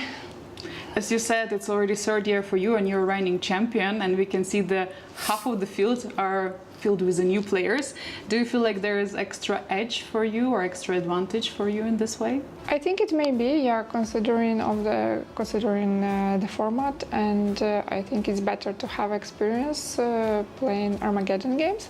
But in general, the most important will be like the general form and how you play in the tournament. You earlier mentioned to us, to the quick interview questions, that your favorite chess player is Fabiano Caruana, and I wanted to ask, what do you admire the most about him? Is it his playing style, personality, consistency, or something else? I think it started, like long ago when I started rooting for him because, I liked his playing style and I think we had some similarity, especially earlier, like maybe 10 years ago or so. I liked his serious approach towards the games, his approach to the opening preparations, and so it just continued this way, and up to now I'm rooting for him, and I wish like he has good results. And do you feel like you want to play and have similar style yourself to him, or like he's your chess idol in a way? I want to have the same rating as he has. But now our styles became a bit different. But he's still a great player and just a very good player. I would like also to return again to the Norway Chess Women, which is a unique event with the same prize fund as an open event. And I would like to ask you, do you think which impact does this event has in the chess world? I think it's wonderful that we have Norway Chess Women, and it's already for the third year, so the organizers continue the tradition with women's tournaments. We are very thankful for that because comparing to men, we don't have so many top-level women's events, so every event is like a huge plus for us, and we are very happy to have Norway Chess Women. Let's hope the tradition continues, and in the next years we will also see Norway Chess Women's editions. Definitely hoping so much. And in this chess world, such a situation that there is only around 10% of the rated female chess players. To your opinion, which steps do you think should be made in order to improve and involve more girls to chess? The difference is huge, and at the same time, I think chess is an interesting game. So it would be nice if more girls, at least, get familiar with the rules, and if so, maybe more of them will join and continue playing. Because even if they don't become professional chess players, I believe that chess can help you in life in other areas. So I think it would be good if we spread information about women's chess, about the possibilities that chess give, and more information about the game. So let's hope the situation will improve and more girls will join chess. Hopefully, and you and other players of Norway Chess Women, you're true ambassadors of the women's chess, so big thanks to you for that. I want to ask you, what is the most satisfying and at the same time also what is the most frustrating thing in chess to you? Okay, the easiest question, the easiest answer will be to win and to lose.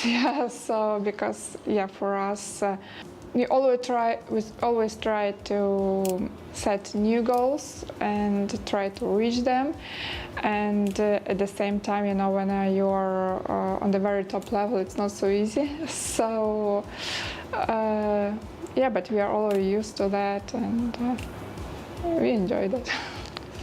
What does a good training day look like to you? A good training day, I think for me, I really enjoy when I saw something that amazed me. Because, not so many things can really amaze me in chess, but sometimes, it can be some nice idea or some nice combinations, some move, or even some just thought, or anything that is kind of satisfying, and it makes me happy. When was the last time that you saw something amazing like this? I see it from time to time. I wouldn't say that it's happening so early, but I think that otherwise it would be really very boring and not so interesting.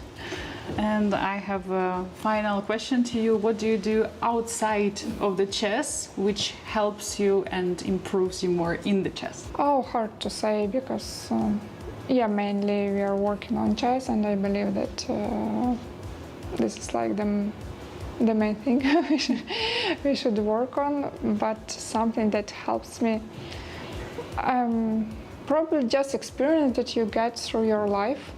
and some situations, and then somehow you can find some similarities between the two things, and probably even not consciously you start to you do some things better than you would have done without having this experience. Very nice. Chess helps in life. Yeah, okay, everything is connected, and yeah, there is always some similarity in everything. Thank you very much, Anna, for your time. It was a very nice conversation. Thank you very much.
Welcome back, everyone, to the broadcast of Norway Chess and Norway Chess Women. This is day 2, and the action is heating up. We might be approaching our first Armageddon games of the day, and one of those games could be this clash between the defending champion Anna Muzychuk and the reigning women's world champion Zhu Wenjun. Let's assess the current situation, Arjan, and how close we are to a potential draw which would lead to another game, an Armageddon between these two ladies. So since the last time we visited this board, we did get another trait. The bishops are gone.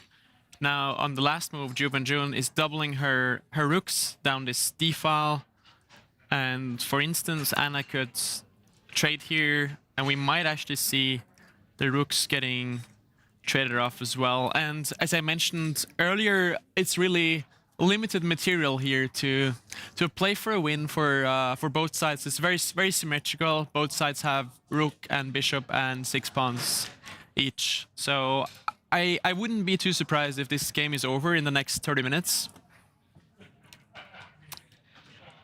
Simon, do you think there is any spice in the position?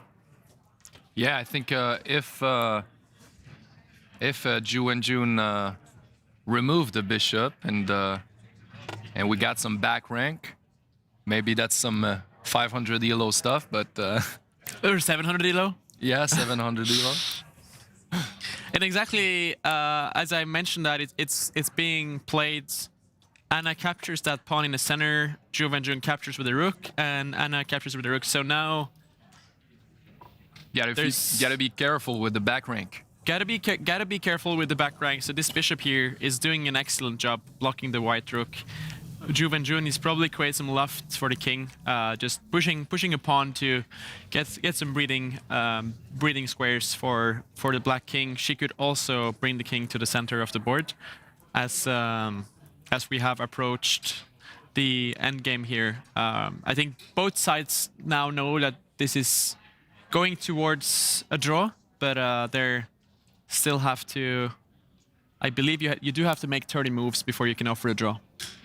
That's a really good point, that they cannot offer a draw at an early stage of the game, so they still will need to be playing through the next moves. And I wanted to ask you, Arjan, since you played in Norway Chess before and you're more familiar with maybe the Armageddon format is not that common, but just these tournament situations when you know the result, you know that it's something that will happen in the next couple of moves. But are they preparing already mentally for the Armageddon, deciding what opening to choose, what strategy? What do you think is going on in their minds? They're certainly both know that the Armageddon is around the corner, but at the same time, you don't want to relax completely because at this level, like one small mistake can get you in some trouble. But they have so much time on the clock here, and it's just about playing a couple more precise moves before the handshake. So you said before. Anna is really trying to make a draw in the opening and stuff. Is it because she sees Zhu Wenjun as a higher level and she's kind of scared and she's trying to provoke an Armageddon because there are more chance to be like... I'd say these players are very similar in strength. They're both rated around the same rating. And I don't think she sees Zhu Wenjun as a stronger player. It's hard to tell. Like, it might be that Anna felt tired today and wanted to play a solid game, but it can also just be simply a strategy that she thinks maybe she's a better blitz player than Zhu Wenjun, and she lost the Armageddon yesterday and wants to try the Armageddon again today and keep her energy. That's a good point. And Anna, while she hasn't won the classical world championship among women, she does have the fast time control. She won both the world blitz and the world rapid already a couple of times. So it's true that she likes faster time controls. There could be so many reasons. And I hope that we'll get to hear it from the players if this game ends in a draw and we will see an Armageddon. What was the reason for this approach? While we are waiting for them to make the next moves and potentially head toward a handshake and a draw, we do have, of course, in the other tournament, the tournament leader, Alireza Firouzja, sitting at the top of the standings with 3 points. I would love to listen to his thoughts heading into the round and then check in with his game. Alireza, did the win yesterday against Magnus help you to reduce your pain of your ankle? No, not that one, but I think it increased a bit because the game was hard, but I'm better, yeah. Today you're facing Prague, and during the Romanian tournament, you had some chances again. What are you expecting today? Yeah, I expect a tough game and a good fight, hopefully. Yeah. Best of luck to you, and also fast recovery. Thank you.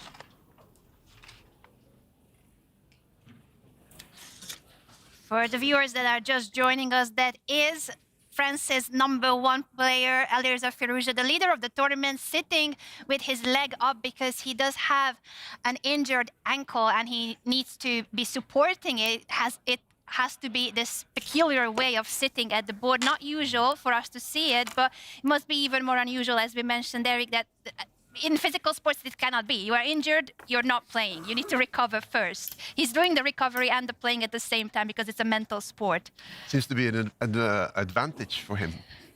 You know, statistically, it's so difficult to beat Magnus, so you do it more often when you're injured. So it could actually catch on amongst other players. Maybe Firouzja will injure both his legs so that he'll be 100% sure of a win. But I actually, when I was a football player myself, sometimes when you had a little niggle, some kind of an injury that you could still play with, sometimes it even helped. I don't know why, but it just took your mind off. Maybe you wasn't that nervous. You just went for it. And you would think it would be a big drawback, but sometimes it actually helped to have something that was bothering you a little bit, but not that much. So, but last tournament, not long ago, he had to withdraw. So he's made a rapid recovery. And yeah, I don't know how he's doing today, but I think Prague is okay in this position. Yeah, Prague is doing great so far here. It looks like a position with a lot of imbalance. You see Prague has pushed the pawns on the king side and Alireza is trying to create some tactical opportunities by moving the knight all the way up to this c5 square here, which I'm pointing out, and but the rook on this square is doing a fantastic job protecting the black king, and by Prague's last move, moving the knight from this b6 square to d7, he's really challenging the white knight, and if we get a trade here, suddenly the black king is not in any danger. Simon, what do you think when you're seeing this position? Would you be scared with black, or? To be fair, when I see the queen on the same file as the king, I kind of get scared a little bit. But seems like black is defending really well with the rook and the queen. So I don't know. Maybe if I was white, maybe I would move the queen in front of the king, move the rook also to move the have queen here. Yeah, and the rook That's also following up and trying to have this battery. Yeah, and if you get the rook here, you do have a threat of taking that pawn, and that would be checkmate. So maybe that is something Alireza is thinking about. If you make that move, I believe Prague is gonna trade the knight here, and now white has to capture back with the rook, because if you take with the pawn, suddenly this bishop on g7 says hi. You gotta, yeah. You gotta Hi, watch out it's for me. I'm the bishop. It's me. You gotta watch out for the bishop. They're always really sneaky. Yeah. So you take back with a rook, and still you can play for this rook lift. So your suggestion is really spot on. I do think that is something Alireza is considering. So I can be a GM, right? We saw you crossing 700. You're so close already, Simon. I'm close, right? Very close. Oh, thank Maybe God. tomorrow already. Yes, I believe. I mean, for the people at home, by the end of this event, I'm sure we'll be better at chess and we'll be able to find new ways of attacking, because we're learning a lot. Thank you, Ariane. Thank you, Anna. Thank you, Eric. Don't include me in this one. No, you're amazing. I can't wait to play a game against you. I think we're gonna have a nice fight. Sounds good. I want to watch that. I think that will be for the honorary GM title here in our studio. Yeah. And while we are looking at these complications, we do have an interruption, but the kind of interruption that we like. Divya Deshmukh has visited the confessional booth, so let's listen to the thoughts of the youngest participant of Norway Chess Women about her game of today. Hi. I think so far my game has been quite interesting, especially the opening. 98 was in my file, but then I couldn't remember what to do after it, because so I didn't pay too much attention to it, but it seems like a very human move, so I should have, I guess. And I think after f4 takes, I thought she could go knight e7, knight g6, knight e5 plan earlier, so that she can stop my development and kind of like pose problems by, let's say, bishop g4 not allowing me to castle and stuff. But then she played bishop e6, which was quite like a bit of a relief. Then I'm not sure where. Maybe I should have gone knight g2 earlier, but I was kind of worried about bishop g4, and then she takes my knight, and the pin is really annoying to deal with. So I don't know where I should have played a better move, but I know for sure there were better moves than what I got, because before she played knight e7, I was quite fed up. But not fed up, but like I was a bit annoyed, because after long castle, I saw knight d4, and then there were just so many tactics in the air, and I don't think that b5 is working instead of knight g4, because yeah, even if she manages to take on c3 and my queen cannot recapture, I think I should be stable enough to protect my king. So I was kind of relieved she went knight e7 and allowed me to gain space with d4. Also, this d4, I've been wanting to play d4 for a while, but it's not been convenient because she always has this d5 break, and I wasn't able to find a proper moment to do it because I wanted my king to be safe. So then, and also there were like a few checks coming in if she goes d5 now. So I think I'm kind of satisfied with my position. Could have definitely done better on the time part, but yeah, it is what it is. So I don't think she can go d5 right now because even if I don't take it, I don't think she's threatening anything. So I guess bishop g4 is an option, but I would go rook f1, and then with the bishop leaving the f7 pawn, there are some let's say long castle, and then there are some d5 bishop e3 threats which could work out. So I'm not exactly sure what she's gonna do after this, but I think I'm doing okay for now. So surprisingly today it's very cold and the halls have been shivering the whole time, and I just noticed it because this room is quite warm, so it feels better to be here than on the board. But anyways, I'll go and think about my position. Thanks so much to Divya for visiting the confessional. She's the only female player so far that has done so. She went yesterday, she's going back today, and she was praising this feature of Norway Chess. She likes the fact that she can go somewhere and talk about her thoughts during the game. This is not common at chess tournaments, but for us as fans, viewers, I think it's a treat and very special to be able to hear them as the game is unfolding. And just a reminder to the viewers that in that booth where she was sitting, there is no chessboard. She's not looking at anything, just the camera. Everything that she was saying is from memory. She's playing the game in her head, those moves that she mentioned. So I think we have some catching up to do here. Arjan, can you break down some of the thought process of Divya and what were the variations she was considering? For sure. We got a lot of insights from Divya, and she gave us a lot of insights yesterday as well. So she's very well spoken about the position, which is great for us. She mentioned that she wanted to play this d4 move for a while, which she played on the last move, and she was happy to see black moving the knight to the e7 square, allowing white to push. She was worried if black perhaps could play this move, knight to the d4 square, centralizing the knight and not letting white push.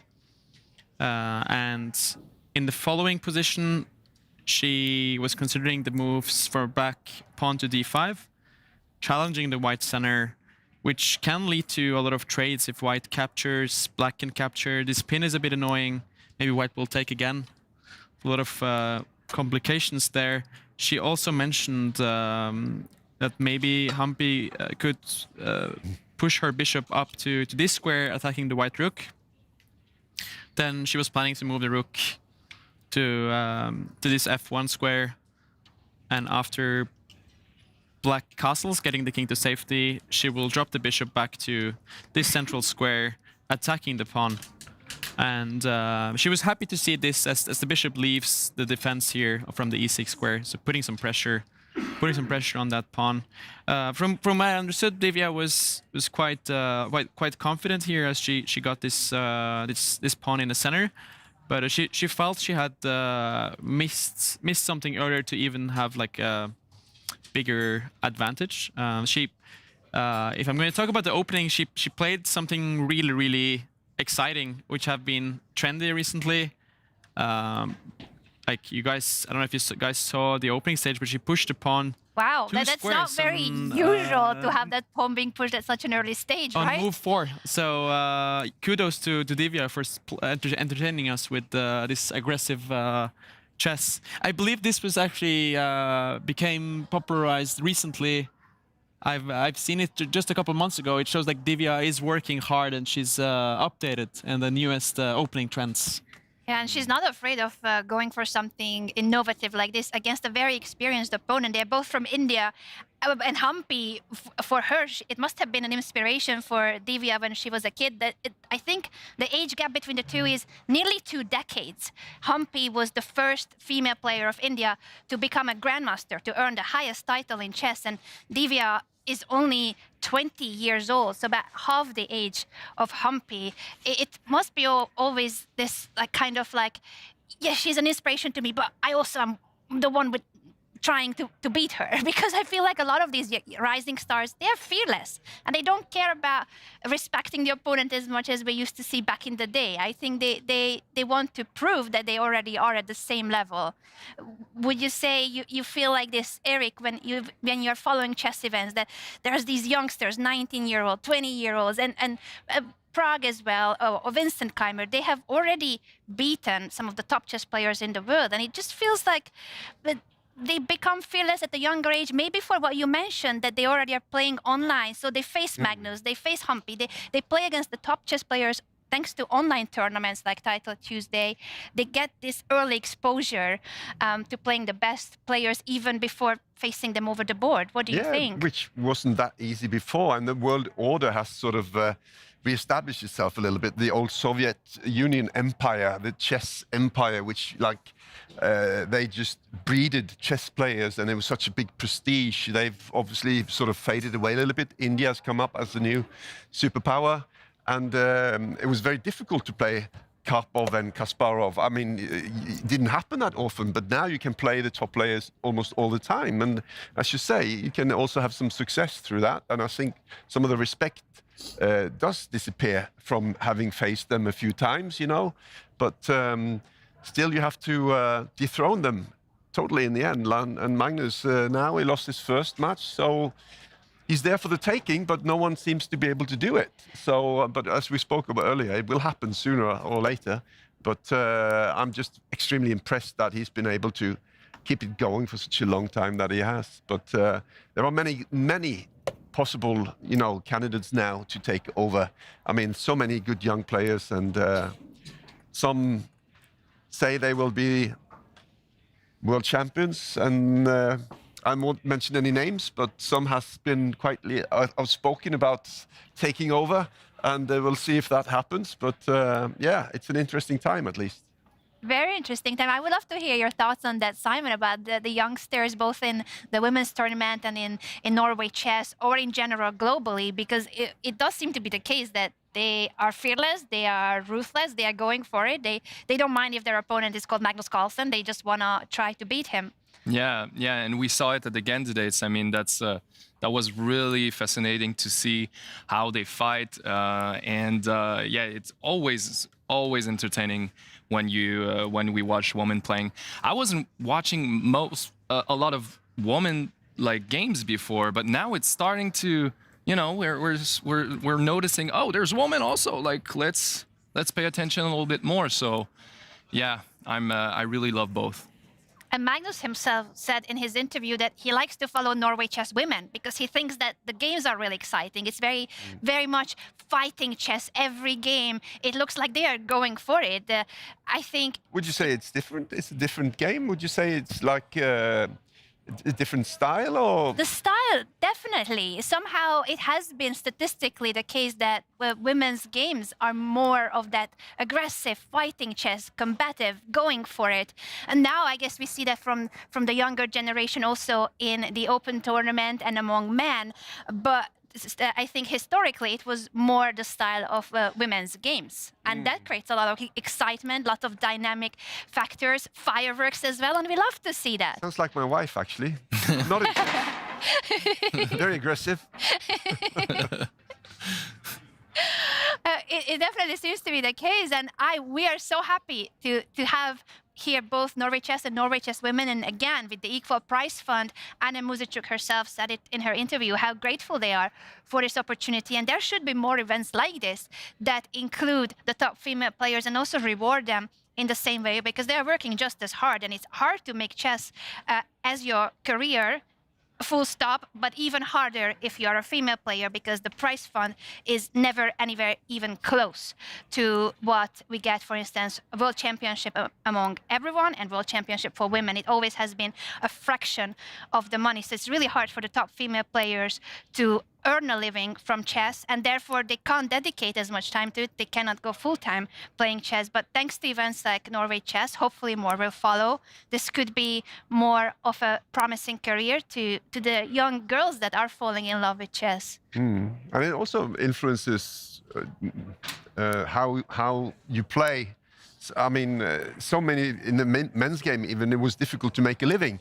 So in a tournament, just making top 4 would be like a big thing because you would get some money, you know, and that would maybe mean that you wouldn't be as aggressive going for number 1 because like top 4 still would create some cash. And that, you know, has maybe made it more easy for Magnus, who, I mean, he's got enough. He doesn't have to think about that. And that's, you know, about to change when the cash is getting bigger, particularly in the women's game, and might actually influence the way the game is also played. Very actually, true. It's actually something Magnus was talking a lot about in the Royal Rapid and Blitz format, where you would very often see a lot of draws towards the end of the tournament, and because for these top players, it was a really big payday, like getting to top 5. They would get a lot of money, which would help for the rest of the year. While for Magnus, it didn't matter so much, so he was taking more risks. So he was saying that Magnus was having an advantage in that sense. He could play more freely than the other players. So not having to worry about the financial part can sometimes help you in terms of like supporting your chess career and being just able to focus on improving. And having fun, because I think Magnus and everyone who plays, how they maintain that passion and motivation. The key is enjoying it, having fun, having a good time. But it's hard to just have fun if in the back of your mind is, can I pay my bills this month? Yeah, that's true. That's a good point. And I think in all sports, even like World Cup football coming up this summer, to enjoy it, to actually go there and enjoy it, not just feel the pressure. You know, I don't have to, I mustn't let anyone down. The whole nation is depending on me or us, and just play freely. That makes for, you know, more enjoyable and better sports, I think. Very true. Someone who has been feeling a lot of pressure lately is the reigning world chess champion Gukesh, because ever since he won the crown, which was obviously a very emotional moment, he's the youngest undisputed world chess champion. But the attention, the media, it's everywhere around him, and he hasn't been playing that well recently. So there's a lot of pressure and additional stress on him because of that he has to perform well. I would love to check in with his game, but before we get into the game, we do have an interview with Gukesh's opponent, Wesley So, heading into today's round. Wesley, you have played Norway Chess so many times. Can you please tell us what is the secret to recover from the loss? Yeah, that's a good question. Well, just to play better, never give up, and learn from your previous games. But also to maintain your level of energy, also the stress, the mental energy required too. And how's your moods today for the game?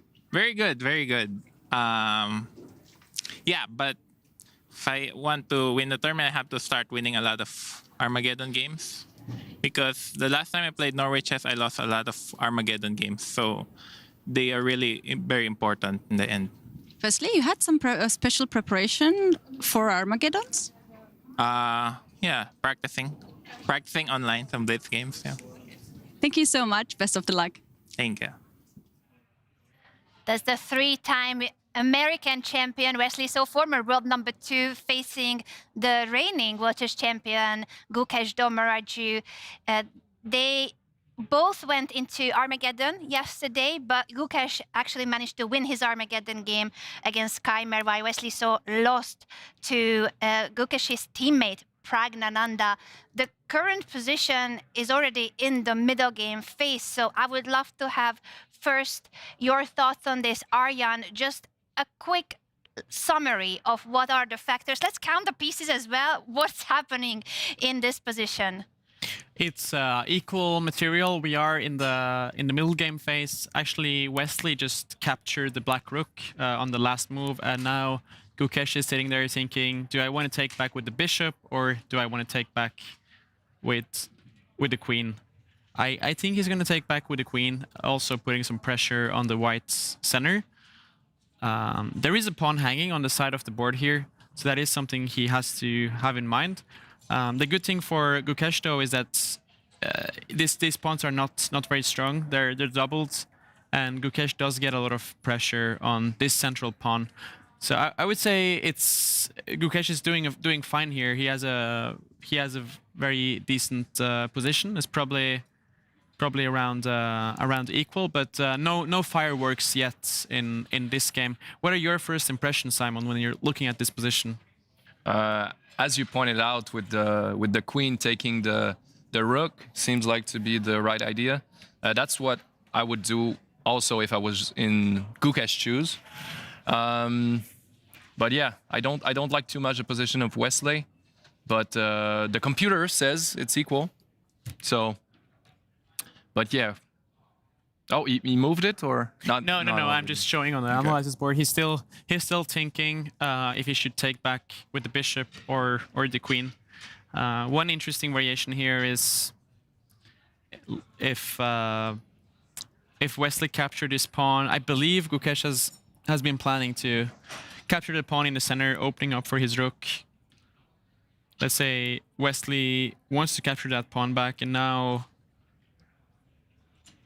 Gukesh can freely take this pawn, as he has enough pieces protecting it. We would get a lot of traits, but this would be a great outcome for Black, as the final position Black would be better here because he has a better pawn structure. White has double pawns.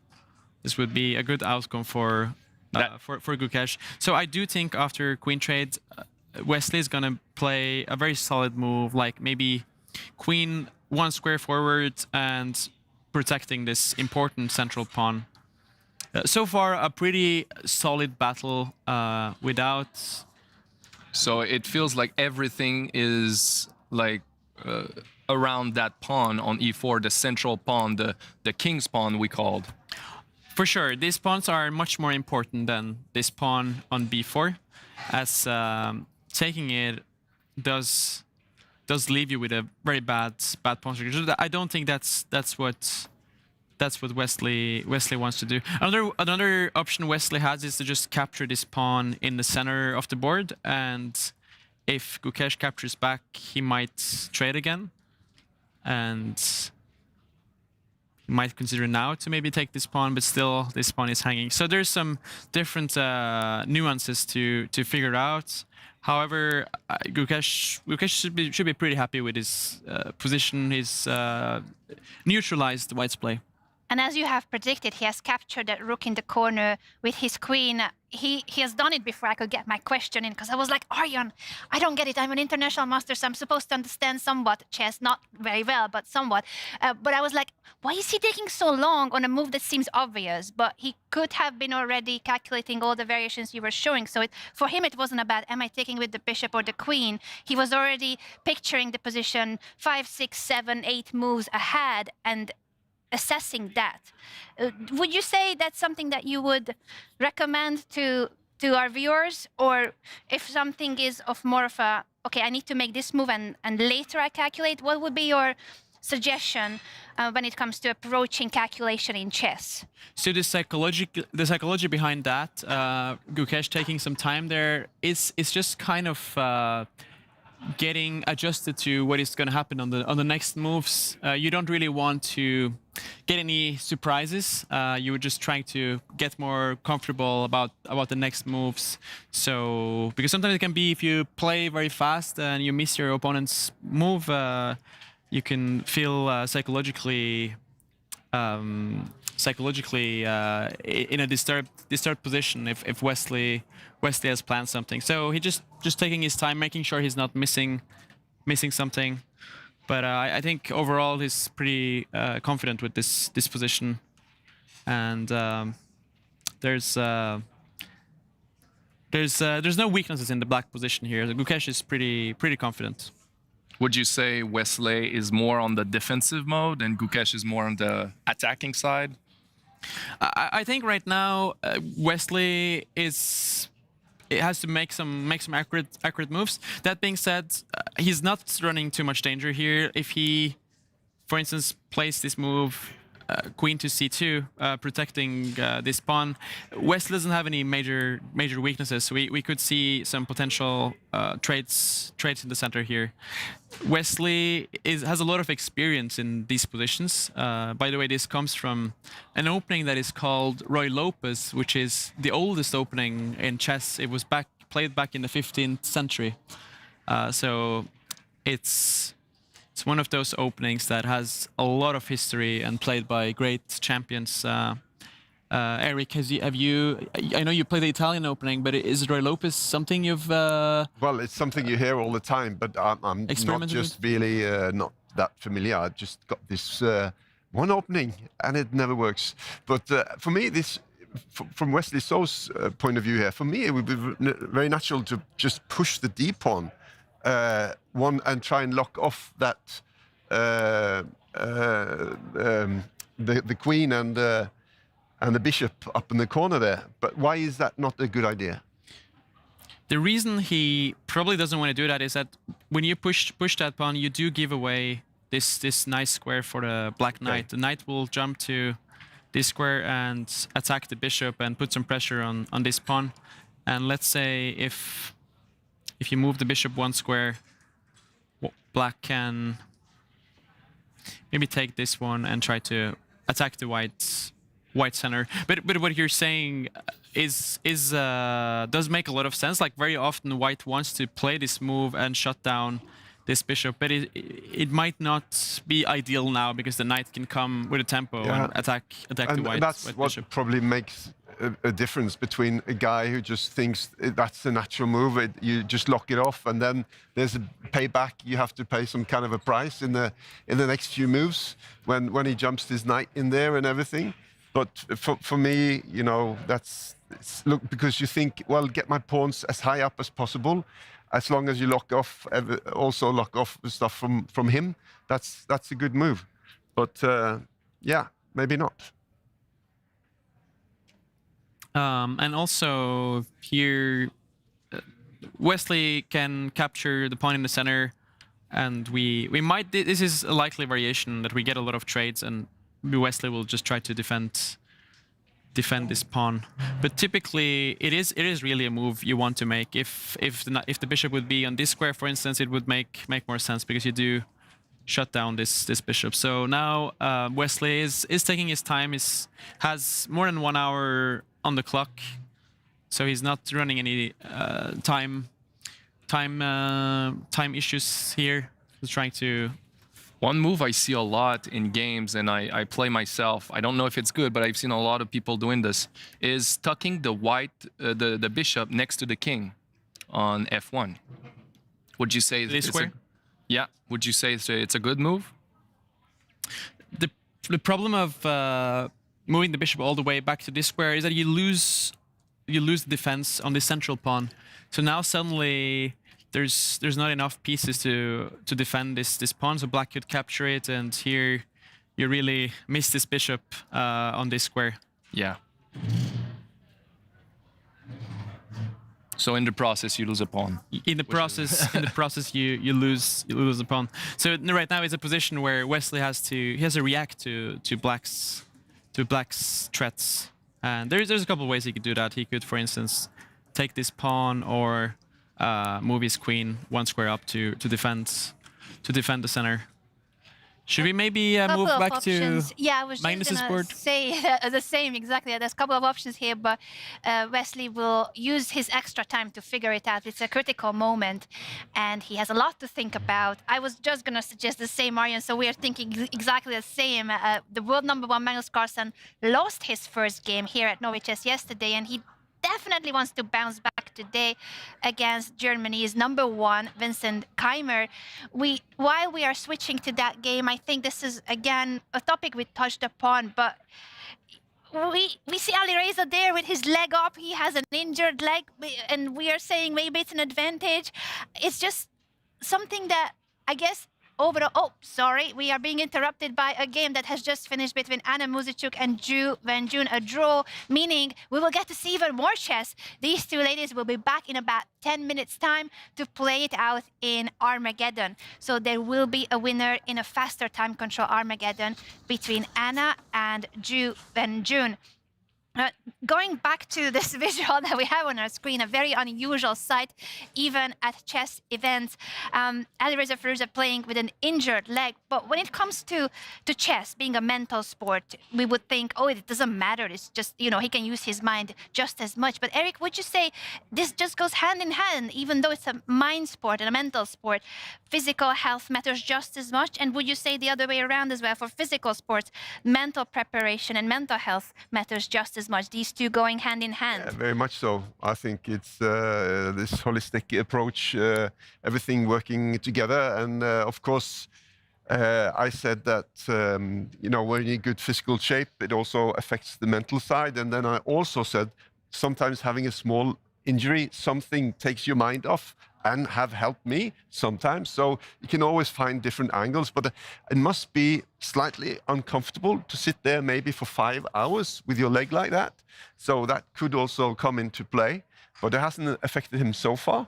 So yeah, I think it's just great to see that he actually turns up when he had to withdraw from the last tournament. He's still committed to coming here, and he doesn't throw in the towel. He just comes here and also beats Magnus. So credit to him. And yeah, I mean, I remember he was also the big young thing a few years back. Yeah, and, the youngest player to cross 2,800 rating, which is a huge, huge achievement in chess, 2,800. Yeah, and I know Magnus have big admiration for him. And I think he also said at one stage, the only thing that could make, you know, lure him back into competing for the World Championship again was if he was facing Firouzja. So, yeah, and he's had some off and on. He had some fashion phase where he wanted to be a designer, and now he's playing great chess. So that's good to see. And he's still looking stylish, so the passion for fashion is still there, but dedicating more time to chess. Even with that thing on his leg, he looks smashing. He does. And his opponent from yesterday, as we mentioned, is none other than world number one Magnus Carlsen, who today is trying to bounce back in his game against Vincent Keymer. So let's check in with the position of the Norwegian superstar. And does he have a good chance to bounce back? Because at the moment, he is standing at the very bottom of the standings. Unusual sight, but Magnus is the only one with no points at the moment at Norway Chess. We've seen actually a lot of funny moves by Magnus since last time we checked on this game. He's been moving his bishop back and forth. If we get the board here, I'll be able to talk about it. This has overall been a really fascinating game with that knight maneuver, moving the knight 5 times. And actually now he has moved the bishop 5 times as well. Goodness me, this is what we tell our students not to do. Don't move the same piece more than once, especially before castling. So now, when you look at this, Simon, just this camera, like there's a knight on the edge of the board. Arjen has mentioned the bishop also moved very many times, and Magnus's king is still in the middle. If you don't see Magnus sitting there, would you think this is a beginner's game, maybe? Yeah, maybe, probably. Yeah, because yeah, the king safety is really important, as we talked about, and the knight on the side of the board, you can see on the left side of Magnus white pieces. You can see the knight on the edge. It's usually not recommended for beginners. So you want the pieces more on the center of the board, right? And he has chosen not to castle here, or is he just waiting for his best option? He's still left the king in the center. I believe he's eventually going to castle, but he's waiting for the best moment. So last time we left off, it was this position where he still not had decided where to put this dark squared bishop. He eventually went to this square. Vincent moved his queen here just to protect his pawn better and maybe have some ideas about developing his queen. But now suddenly Magnus changed his mind. He decided to move that bishop again. And one of the chess principles we explained to beginners is that you should not be moving the same piece twice. And now we're seeing Magnus doing the opposite. He first moves the bishop here, and on the next move moves it all the way to to the g5 square.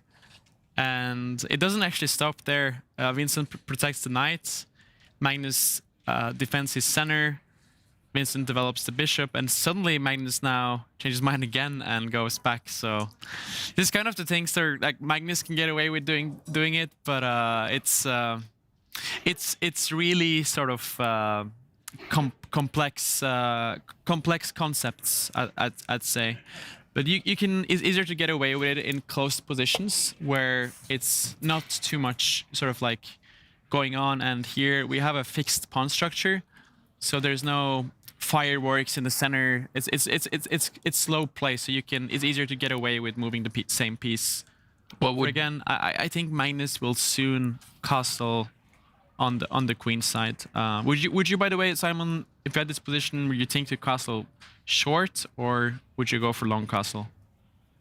I think I will go for short castle because all the pieces are on the queen side, so that might be my thought.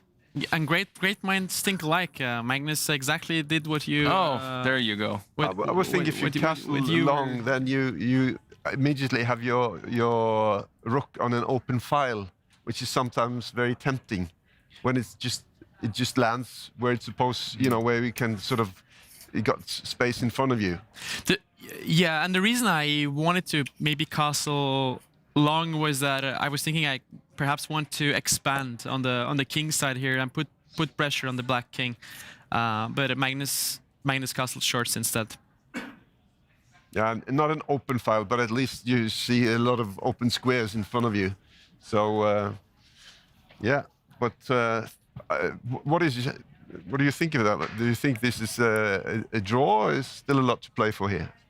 It's still a lot of pieces on the board. It's a very fascinating position. What do you think, Anna? I think that I'm being told that the Armageddon is starting soon and we need to take a very quick break. So we're going to leave it with a cliffhanger because I do have thoughts on this position. I want to come back to this game, but we are preparing for the first Armageddon of the day. So we're going to show you a really important video about what we mentioned already, how important it is. Physical and mental health go hand in hand. And we also have a special interview with the reigning women's world champion, Wenjun. So don't go anywhere. We have those interview segments for you. And when we are back, the first Armageddon of the day will be starting. And we're going to also analyze again Magnus's game. I'm going to have a bit of time to think about what I will want to say about this game, but see you soon after the interview.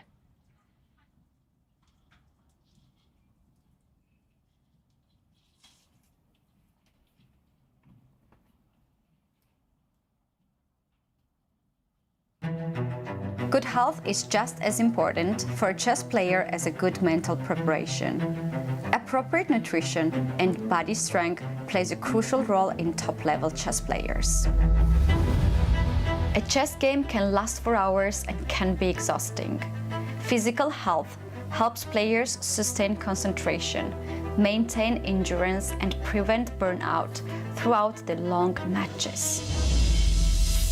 Chess tournaments are very intense and stressful. Physical fitness can help players cope with the pressure associated with competitive play. Body training is an excellent way to manage the stress.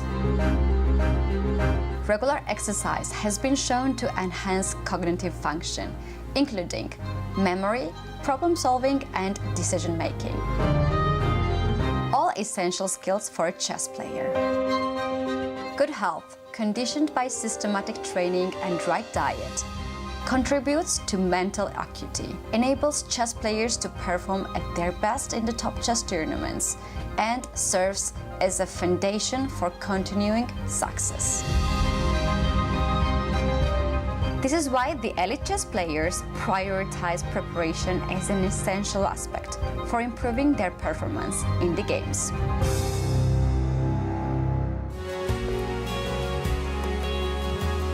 I'm very happy to be joined by Wenjun, the winner of the inaugural edition of Norway Chess Women and the 5-time Women's World Chess Champion. Wenjun, welcome to Oslo. Thank you. I'm very happy and excited in Oslo. What would you say for the people who are first time exploring chess, you're the best known for in the chess world? What are you the most popular for? I think the thing is when you play chess, it's very interesting and also brings me a lot of joy because when you play in chess, it's a lot of ideas and some tactics you need to find out yourself, and there's a lot of to explore. Mm-hmm. What I also meant is what you think you personally are the best known for, most popular in the chess world. So what are you the best known? What are the biggest achievements in the chess world? Yeah, my biggest achievement is winning the Women's World Champion. And since 2018 until now, I'm 5 times a Women's World Champion. The story of how chess came to your life for every person is different. So I want to ask you, how did chess come to your life? And how did you realize that you fell in love with the game? Yeah, I think I started chess just in the primary school, and after when I was 7 or 8, I started playing chess, and then I just very fond of it.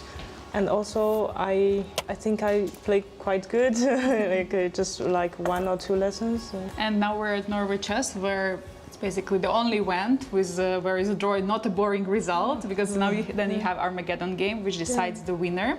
How exciting for you to play Armageddon? Yeah, I mean, I played 2 times women's chess Norway, and also I think I just play a lot of Armageddon. And I think it's very exciting, but also it's also like in between rapid and blitz. It's very fun because there's no draw. So I always try to play well, but only the very last second you will know the results. Definitely, and also the organization of Norway Chess has introduced a new world championship, Total Chess.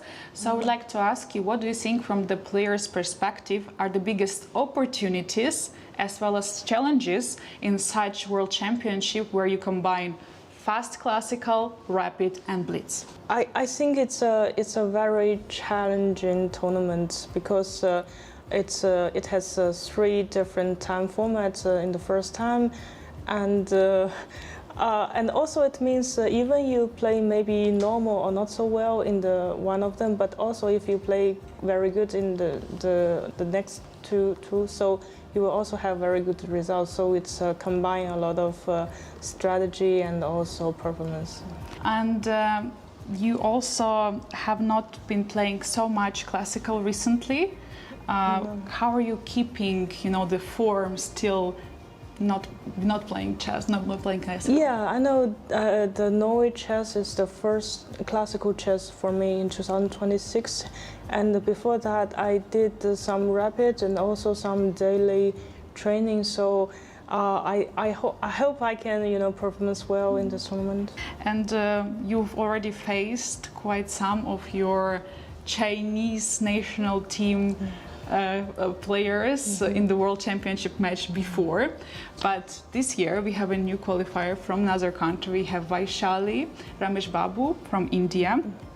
Do you feel like there are some difference in playing and preparing against someone you know very closely versus someone who you know like more of across the board? Yeah, if you play a Chinese chess player, basically you just know each other very well. And it could cost more, maybe more some prep. But if playing a new other country's player, also Vaishali is the youngest. I mean, like maybe the youngest I've ever played. So I think she will. I was kind of expected to play against her, and about the prep. It's also like maybe sometimes we will surprise each other more than if we play same Chinese player. Definitely, really looking forward to that match. Yeah. And I would like to return to the Norway Chess Women event. It's innovational event. It's being played 3rd year in a row already. Which impact would you say it has on the chess world? Yeah, sure. I mean, this Norway Chess Women would build a very good platform for women chess players, and also it encourage more women chess players to have a better chess tournament, and also they will, I think, for this tournament will help a women chess player improve their chess. And also in the chess world, unfortunately, there are only around 10% of the rated female chess players. What do you think, which steps should the chess world take in order to involve more girls in chess? I think maybe there's some, for example, for some open tournaments, we'll have some, women's prizes for that. But already there's many open tournaments did that, and also some maybe like women just a woman Swiss tournament or a round robin tournament. Mm-hmm.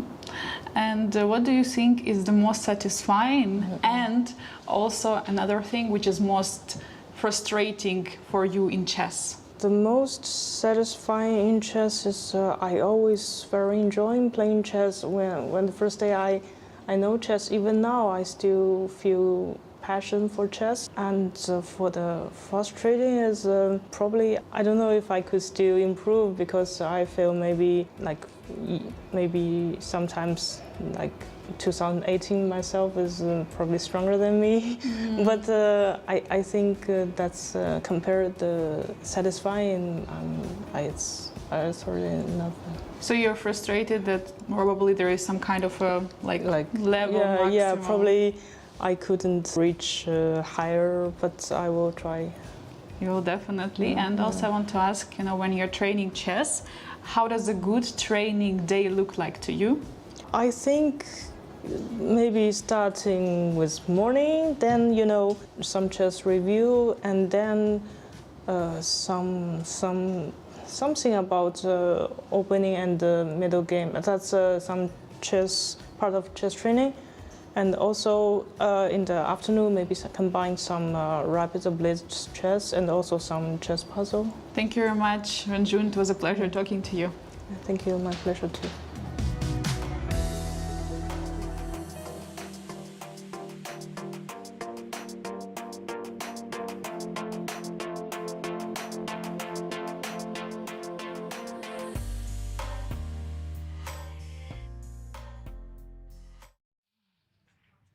Welcome back to the broadcast of Norway Chess and Norway Chess Women. This is day 2, and we're about to get started with our first Armageddon of the day. So there is no time to waste. We need to look at the regulations for Armageddon. What is this format before the game begins? It's such a unique feature of Norway Chess, Arjan. So white has 10 minutes and black has 7 minutes. White has 3 minutes more on the clock, but they have to win. If it's a draw, black wins the Armageddon. And this game is the one between defending Norway Chess Women champion Anna Muzychuk and the reigning Women's World Champion Zhu Wenjun. So Anna has 10 minutes. Zhu Wenjun starts with 3 minutes less, only 7 minutes. But in case of a draw, Zhu Wenjun wins this match. She has draw odds, as we say in chess. The opening moves are being played very quickly, and they're repeating the same choice, almost the same choice as in their classical game, Arjan. But Anna deviates here by, instead of capturing the knight, she captures that pawn. And that is a really bold decision. Usually taking that pawn is considered very risky.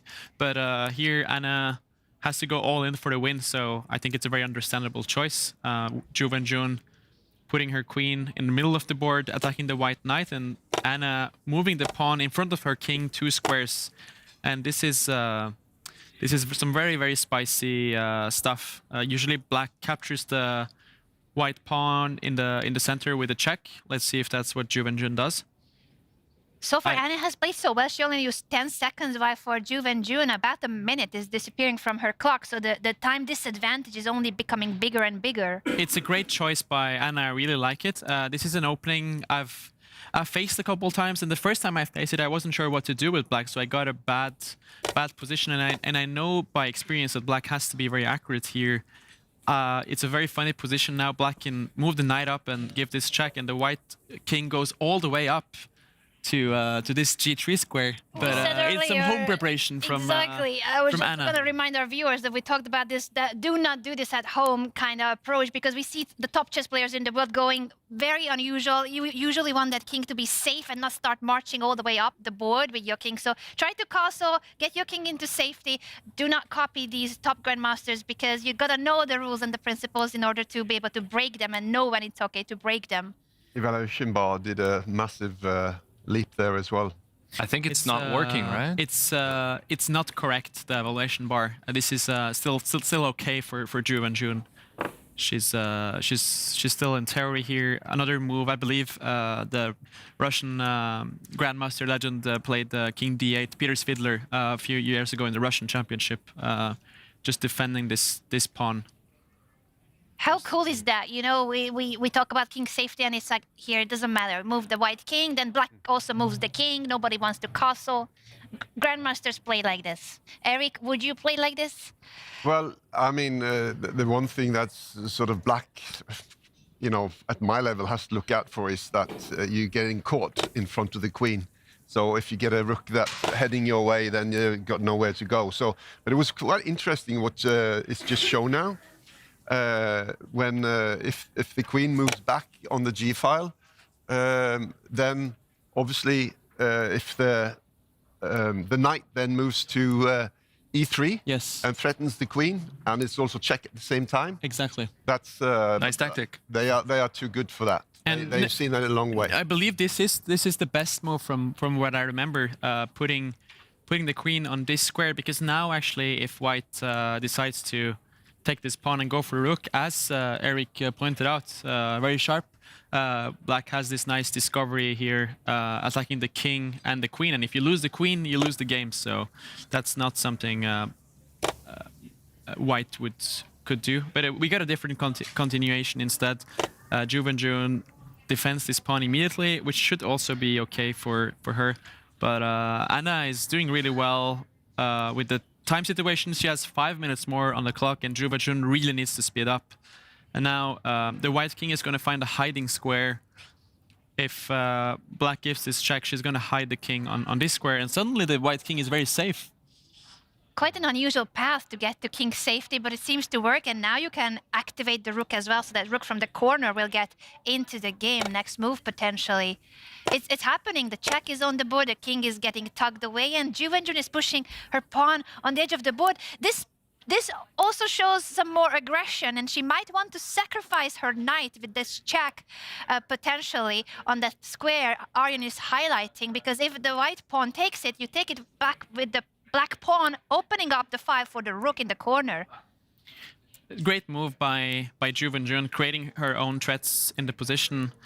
So if this check were to happen, and white captures it, as Anna was telling us, this rook file opens up, and it suddenly gets very dangerous for white. So if this were to happen, Anna would just move her king and not allow that. But here Anna is kind of taking her time for the first time in the game. So far she's been in preparation. Maybe she's considering a move like this, trying to disturb the black queen. But she has other options as well. She can, for instance, maybe move the queen here. This looks pretty natural to me. Maybe try to put some pressure on this pawn. It's a very exciting position. But, feels really dangerous for white. You know, it got to move. The king move in front of his pawn, and now it seems safe. But with the pawn in front of the rook rolling, it's doesn't seem so safe anymore. But I think, unfortunately for black, this queen is struggling a lot after the knight moves to the side. Suddenly, if we look at this position, look at the black queen. It's completely off the board. It's kind of locked on the queen side, and it doesn't have a lot of squares. So white can just focus on the black king. Actually, Anna is doing really great in this position, and if she finds this move, knight to the side of the board, I think she has really good chances to win. She must be considering that as one of the options. And I think this is also a sign of great players. When you see really strong chess players, they sense when they need to invest more time in the position. So she's using some of that extra time that she built up in making this choice? Because she knows this is a critical moment. She knows that this is something where you should invest more time and figure it out correctly. I think so far it's proving that her strategy, going for a more solid approach in the classical game and wanting this Armageddon game, it seems to be working. I don't want to jinx it for her, but based on her strategy coming into today's round, I think this is what she wanted. And it's been paying off. She's taking her time and she's reaching for the knight. She's reaching for a knight. I think she's gonna. Yeah, she plays the best move. Wenjun immediately moving the queen. And now you can actually play a lot of different moves, but the point is that Black's queen is just completely offside right now. Trying to use football terms, as we have a football legend in the studio. so what would be White's? Then there's a move there. Okay, she goes for that one. Yeah, now you can freely move your pieces and play on the queen side here. The important thing is that Black doesn't have any clear plan on the king side because this queen is not contributing. Great game by Anna so far. The knight gets driven back, goes to the center of the board. It's trying to maybe create some threats here by pushing the knight up. If I were Anna, I would probably just try to move the king one square back to not run into this check. And then it looks like you castled, even though you have never castled, but the king went all the way around to make it back to the castling square. Yeah, it's a very funny way of castling. And you would move the king because you don't want to take the knight with the pawn because, you know, the queen is coming. Exactly. If I would make a random move and you would get this check, this suddenly gets really, really dangerous. And now the queen is doing an amazing job as the H file opens up. So you really want to have this file shut down, and that's why I believe Anna is gonna move the king now. So sometimes whenever there's a piece that can be taken, it can be poisonous, right? It can be poisonous. You have to watch, like, if I take, am I getting in trouble? Very good point. And also the kind of move that Aryan is showing, this is very advanced. You need to spot what the opponent wants, what's the threat, and prevent it before it happens. We call this prophylactic thinking in chess. You prevent it before it's even happening. It goes to show how deep these moves and variations are in the head of strong chess players, that it's not just about the moves you make, but you also need to prevent a lot of things happening to you based on what the opponent wants, and always watch out for what the opponent wants. But now Anna is catching up on time, actually. She had a 5-minute advantage before, and it's now less than 1. I think she made a move. Did she move her king? She moved her king, which I thought was pretty natural. I see the bar is reacting there. Are we trusting the bar now, or? It seems to be iffy. Sometimes it has good days, sometimes bad days. Like, don't we all? Yes. But the bar is actually overreacting. It should not be, and you see it's going back now. I still like Anna's position because the black queen is so offside. But Anna needs a win because otherwise a draw would lead the victory to Wenjun. Yeah, in Armageddon, it's a very good point, Simon, that it's White who has to play for a win. It's the rule in Armageddon. So in case of a draw, it counts as a loss for Anna. It's a really nice move by Anna here. She wants to push her bishop to the side of the board and put pressure on the black king. Wenjun is centralizing her knight, and the point here is also, if you give this check, maybe Wenjun wants to block it with pushing her pawns one square up as the knight protects it. I mean, both sides have to really speed up here as they're getting very, very, very low on the time. And also remember, guys, that you only get 1 second increment if you make it to move 40. And right now it's move 21, so they have to... No increment at all. No increment before move 40. So this is the only remaining time they have. 3 minutes for Anna, 2.5 minutes for Wenjun, no increment. This is it. It's going to be a very, very intense time scramble. now that the pawn is pushed, again, the knight of Anna is challenged, and she needs to choose a square where to go with this knight, Arjan. She needs to choose a square. I believe she's going to go to this square to support his body on the side of the board. And now, still, the most important thing is holding this queen out of the board. Let's see where she does go to this square, and Wenjun centralizing her bishop. Great move by her. This was exactly the move I was worried about from the black side. Now the queen is threatened, and if you take this knight, I don't think it's a very good idea, because after white captures, suddenly this f-file is very, very dangerous for black, as now the white queen is getting very active, and if black plays this move, you just compare the two queens. Like the black queen is extremely passive in defense, and the white queen is pretty active. So it's getting really tough now for that black queen, because you either capture the knight or you have to move the queen, but the queen doesn't have many squares to go to, and you'll need to keep an eye on that pawn that the knight is attacking. Still, the trend is very much in Anna's favor here, but I think she should not get too low on the clock. But this is a very tough position for black now, because I'm not sure what you're supposed to do. Like if you don't take the knight, you have to place the queen all the way back to this square when it's just very, very passive. Maybe white can expand here. And that's exactly what happened, but now the other knight is jumping in as well. Look at those beautiful horses there attacking the black position, while black's pieces are so passive. The bishop is going back to the back rank. It's getting furthermore passive. So many pieces of black are sitting on the back rank. They are on the bench, Eric. It's never a good sign. It's never a good sign. Yeah. White is now pushing back the black pieces. Maybe she will push this pawn as well. Now white's goal is just to open up for the black king, so they can try to give checkmate. And this is really, like, black is very desperate to get out the queen, but it's hard to do so. Yeah, you got to be careful with the fork. That's why the queen is guarding the pawn, right? Very good point, Simon.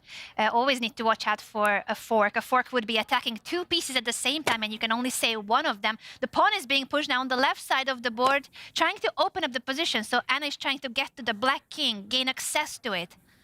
A great move by Anna. If Wenjun would have taken that pawn, the white queen would become very active. She decides to push this pawn to g6, which is a great move, pushing the white knight back. But at this point, it's just white might even sacrifice, and she actually sacrifices a piece here. Sacrifices a piece for 2 pawns. It's a really big decision by Anna. And she did it so quickly because she doesn't have time to ponder. 1.5 minutes for Anna, 1 minute only for Wenjun. This pawn push is really dangerous now for black. Oh.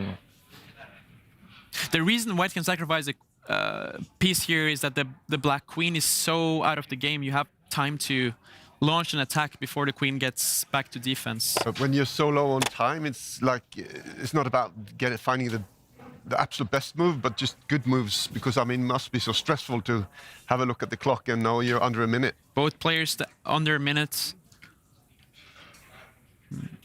Another knight is attacked, trying to get the queen out. Getting her queen out. Oh, she ignores completely the threat on the knight. Exactly, she counterattacks now, attacking the bishop and opening up the file store, the black king. Oh, this is exciting. Yeah, this is real fireworks happening in this game. But I'm not sure about the last move by Anna there. I thought she had to give a check in the center to stop the black queen from getting in the game. And Wenjun is just collecting pawn after pawn. The queen is active now. Maybe Anna has misplayed this somewhat, but they are so low on the time that it doesn't matter. 32 seconds left for Anna Muzychuk only. Yeah, Anna should really not have let Wenjun activate the queen, and right now, it's still tough for Wenjun to play. The king disappeared. Ooh, that queen is now pinning the bishop, but is it good?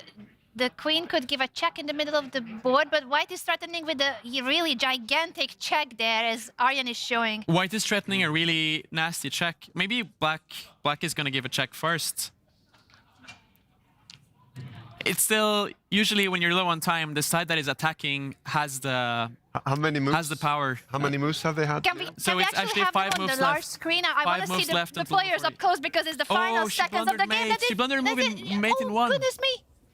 She blundered mate in one. The rook It was to the square where tough the king position to could play. go to. Blunder checkmate in one. Anna Muzychuk wins the Armageddon with a beautiful checkmate.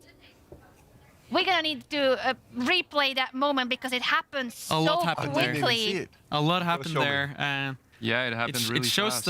It shows the stress of being on seconds. Like even we have a world champion blundering checkmate in one move. It's very, very tough to play with a naked king. Can we show it on our analysis board, Arjen? Would that be an option to replay the final moment of the game? Because it happened so quickly, we could barely capture it on our full camera, and we lost a moment of time there where the checkmate happened. So we were talking about that queen check. I think we can now rewind a little bit. As you guys see on the board, White was threatening this check on the e6 square, and the only square Black had was to go back to the d8 square, and she played her rook there. So forget about. She wanted to escape with the king to the queen side, but she forgot that White could give this check immediately, which can happen when you're that low on time. You're in seconds. It's hard to keep control of the position. And now the king is suffocating. Yeah, and actually, just a few moves back, Wenjun had a winning position if she would just trade the bishops here. And I believe she could just move her king up and take this pawn as the knight was defending. But it was very hard to figure this out with low time. Only 9 seconds left at the end of the game for Wenjun when she blundered that checkmate. And it's such an unfortunate rook move. You place it on the only square where your king could go to. So now Black's own pieces are in the way of the escape from this check, and that's why it's checkmate. Yeah, fascinating game.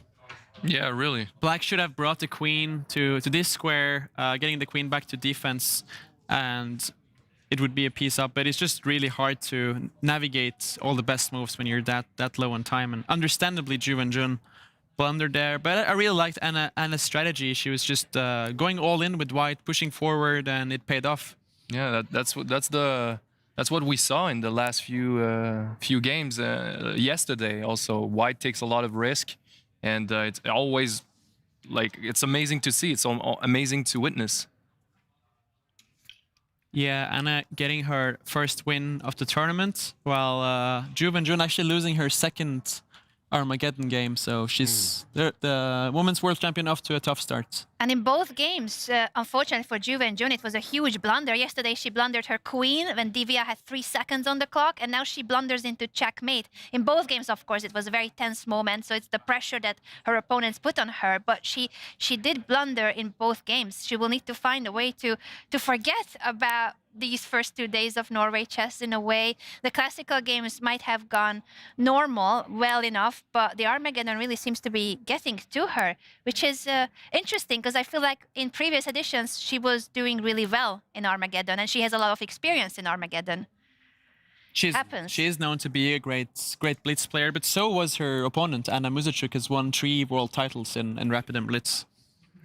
Very true, and I believe... long tournament. I mean, very long tournament. I mean, you can recover. Yes, still, that's you a go good in with point. high hopes, and you hoping to get off to a good start doesn't happen, and you just got to think positively and attack again. So, new day tomorrow. New day tomorrow. She should hire you as her coach, I think, because these inspirational words, I would love to hear this as a player.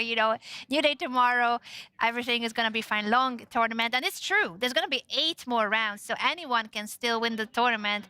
And we are hoping to have Anna Muzychuk with us in the studio soon, but I believe we will be talking to Wenjun first, if I am correct that our reporter on site is already with Wenjun. I think I see Anna Muzychuk behind the TV. Don't reveal it, Simon. It's a secret.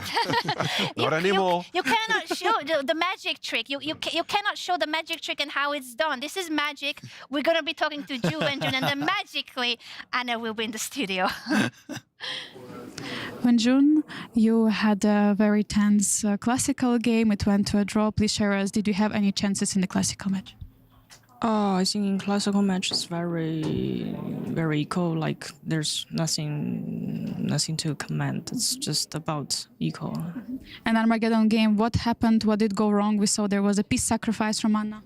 Yeah, I think after sacrifice, actually, I had some chances, but then it was like very simple blunder. I think after King D7, then my position already becoming worse. So I could have done better, but okay, it's Armageddon, so it happened. Those were the words of Zhu Wenjun about her Armageddon game, and we have Anna Muzychuk with us, who has just won that crucial game against the reigning women's world champion Zhu Wenjun. Anna, congratulations, first of all. That was a huge win, and what a way to go all in Armageddon. But before we talk about what happened at the end of the match, were you already considering Armageddon as your approach for today, or what was your approach to the overall gaming classical as well? Yeah, more or less like that, because I chose a very calm opening and nothing really happened in the classical games, so yeah. Were you more comfortable facing Zhu Wenjun than in Armageddon? Did you consider you had a good chance in the faster time control? What was your thinking like? I'm curious. No, it's just very difficult to win, and the distance is long, and you have to somehow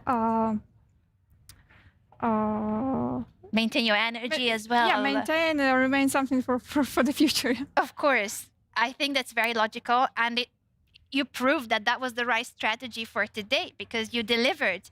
It was a solid approach in classical, and in Armageddon, wow, that attack just blew our mind, and your approach in the opening. Can you talk us through the game and some of the critical moments during this Armageddon? I think we also can bring up the board to support it. I hope we can bring up the board, Arjan. Yeah, it was just a crazy game, because with the knight e5, with this variation, you kind of play a roulette game. Because if your opponent knows what to do, then, well, objectively, it's not entirely correct, but still. Okay, here Queen G6 is the main move. Could we show it to our viewers? I'm just wondering, so that we could see the moves of Anna. I'm just asking for the ability. Yeah, we get up the analysis board here. So as Anna is pointing out, Queen G6 is the right move. I've actually faced this opening before, so I know it's very tricky. I think great choice for Armageddon. And here, is it this move that White plays, or? Yeah, knight h4, and then Black has Queen f6, Queen h5. So. Yeah. You were prepared for this?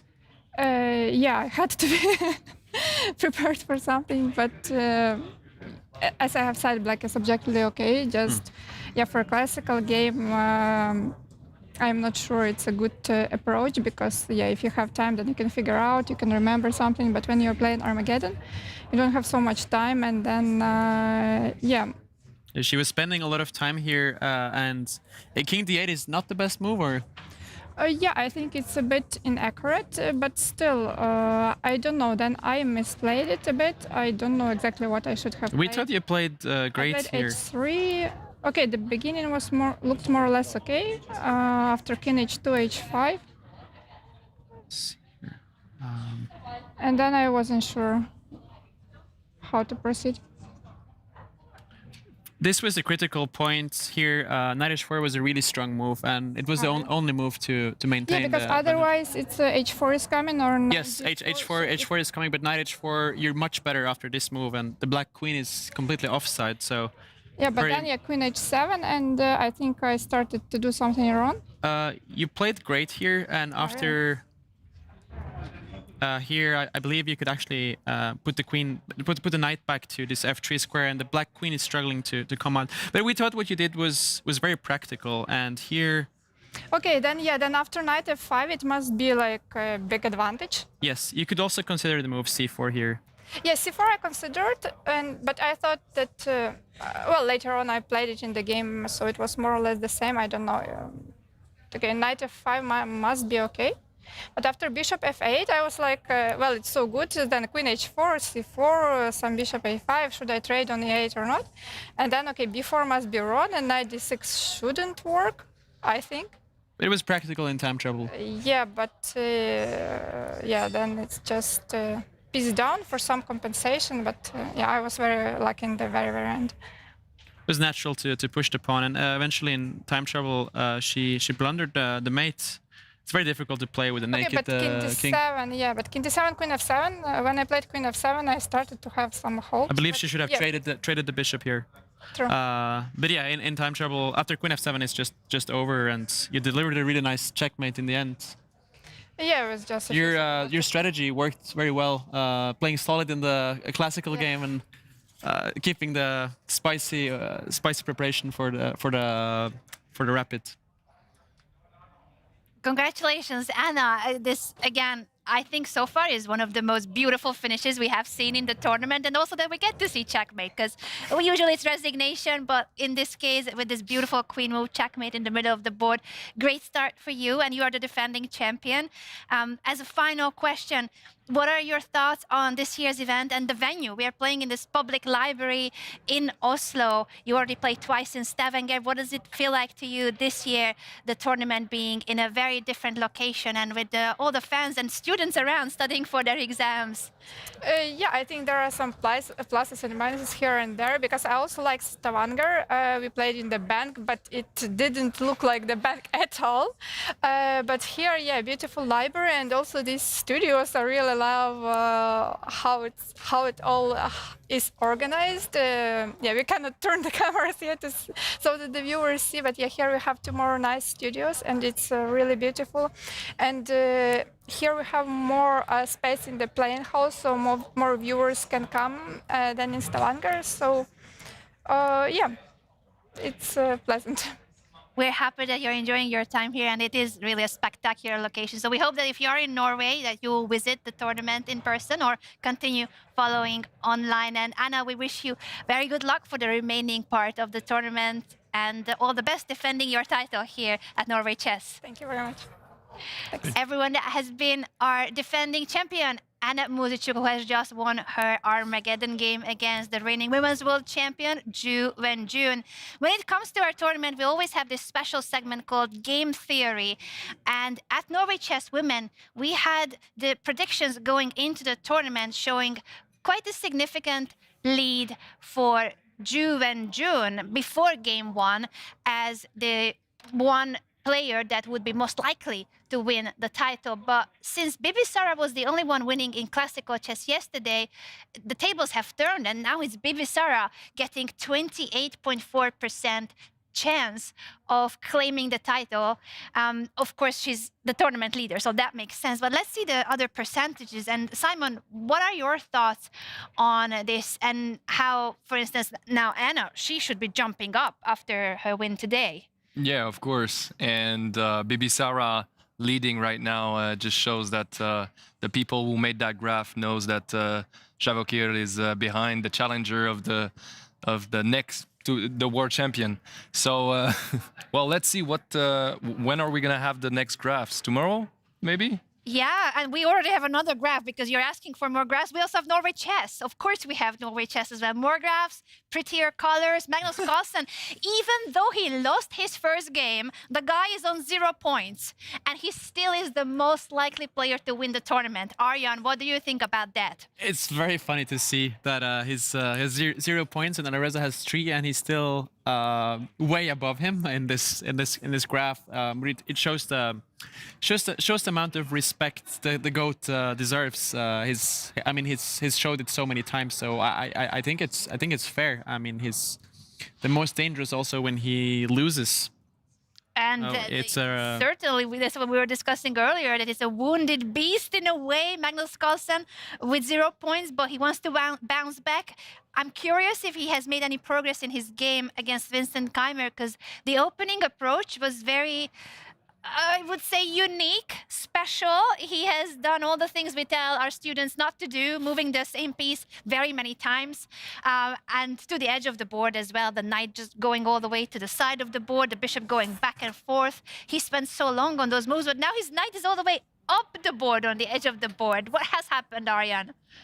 Yeah, this knight never never stops impressing us. Well, I believe right now he's moved 1, 2, 3, 4, 5, 6 times. Wow. I don't think if you would look at this position, you would know where that knight actually came from.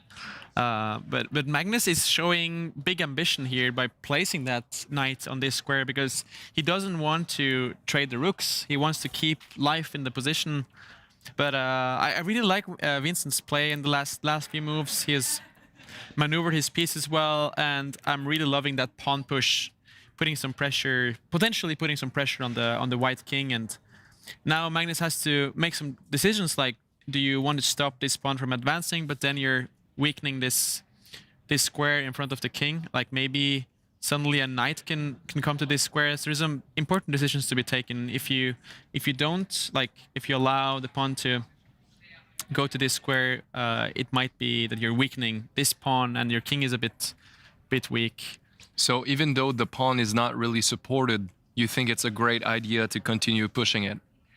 Great question by Simon, because you can actually capture it if it goes forward, but that would be what Vincent would be hoping for, because now suddenly the white king is very open and black can play on the king side with a free hand. So that would be a great pawn sacrifice by black, because these pawns are also doubled and the white king gets very exposed. And so I'm not just very difficult for me to see a plan for Magnus in this position, especially he's trying to play for the win.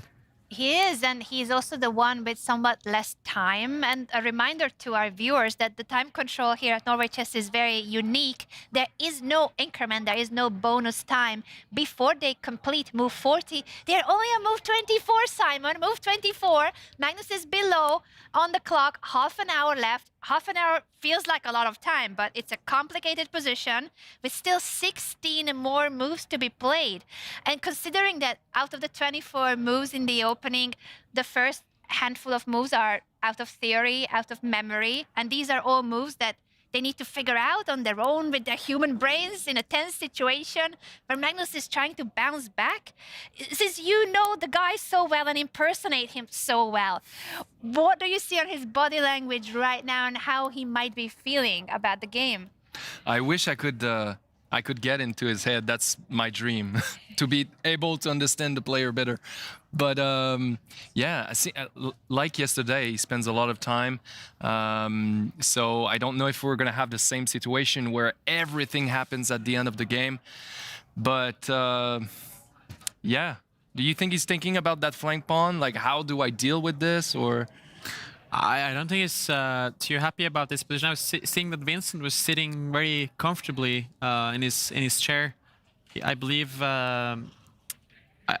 he's not too thrilled with the situation. 14-minute time difference, and as Anna pointed out, he still has a lot of moves to make before getting to move 40. So he should speed up. But I'm actually struggling to find a plan for whites. It's not so clear. Yeah, I mean, I'm like, he doesn't want to trade rooks, but at the same time, the problem for Magnus is that he doesn't have any pawn breaks that improve his position. So maybe he should try to double rooks and move this knight back, try to get something on the A file. But at the same time, psychologically, it's very difficult to, let's say, if you move the knight to a square, then to go back, because you kind of admit that you made a mistake. And that gives the opponent some confidence, Anna. And that knight has had a journey of its own. Now you have to move it again and admit that it wasn't the right strategy. I agree with you that it's psychologically very difficult to do. If someone can do it, it's Magnus, you know, admitting his own mistake during a game and correcting it. I think that's a sign of a great champion to be able to do that. But he's surely looking for other moves as well, because you wish you don't have to. Like, it's really hard to have to do those retreating moves, and it admits that you went wrong, and it also wastes time. You go back and forth, and that means that the knight was there, it went away, it comes back. That's basically saying to your opponent, hey, here are 2 turns, do whatever you want. Yeah, I'm not sure what else he can do really. Magnus's problem is also that this bishop is is really much blocked by white's pawn. Like, you would really want to activate this bishop by perhaps pushing this pawn forward and create a nice diagonal here. But the problem is that the black rook is placed so well here on this d8 square, and black would just capture it and simply win a pawn. So Magnus here has to create some magic, but we know from the past that if there's someone that can create magic, it's Magnus. So do you think Magnus is a magician, Simon? Yeah, he's a magician because he can read your mind, and he made that beautiful rook move just like you recommended.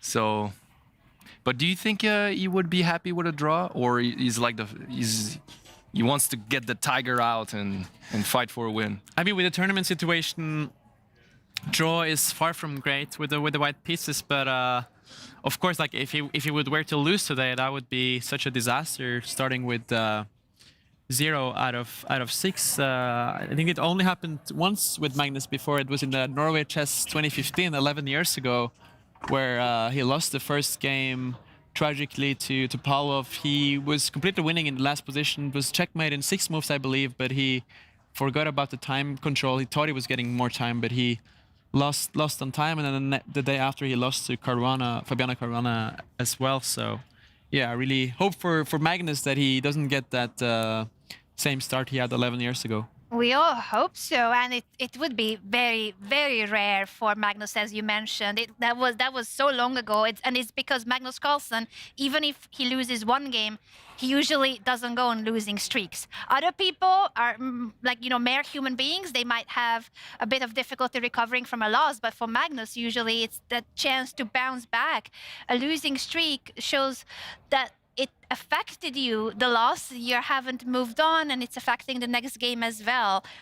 I think Magnus has been known for being really strong mentally, being able to move on, even sleep well after a loss. I don't know how he does it. I need some tips because I don't sleep well in general, and the guy can sleep. He sleeps a lot. It's one of his secrets, apparently. A lot of hours of sleep. Even if he loses, he sleeps.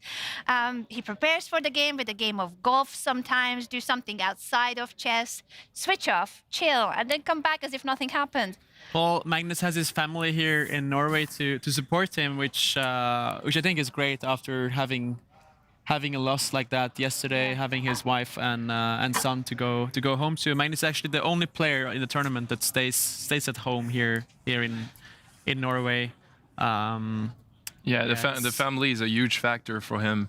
In the documentary, I think it's released in 2016, was talking about how he's having fun with his family after a tough game, how much he can go back on the board the next day and be better. So it's not the type of guy that will try to study lines all night before the next game day.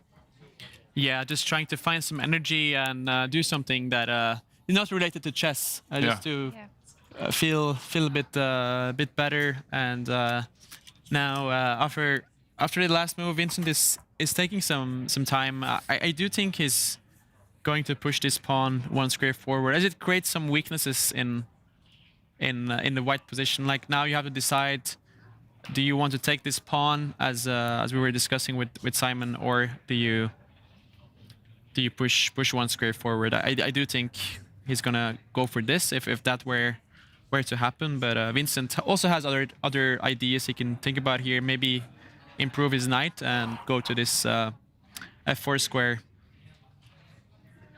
Yeah, well, for Magnus, I think he's going to drop his knight back and try to trade rooks. And you mentioned on f4, the knight on f4. Is it because it's next to the king? It's cover a lot of squares around, so it's suffocating a bit for white. Yeah, it's next to the white king, and it's also just very active on this square, very centralized. You often want to centralize your pieces. If you think about it, the knight was not doing so much on this square. It's a bit passive, while here it controls more squares, and also maybe black can bring the queen and create some attack on the white king.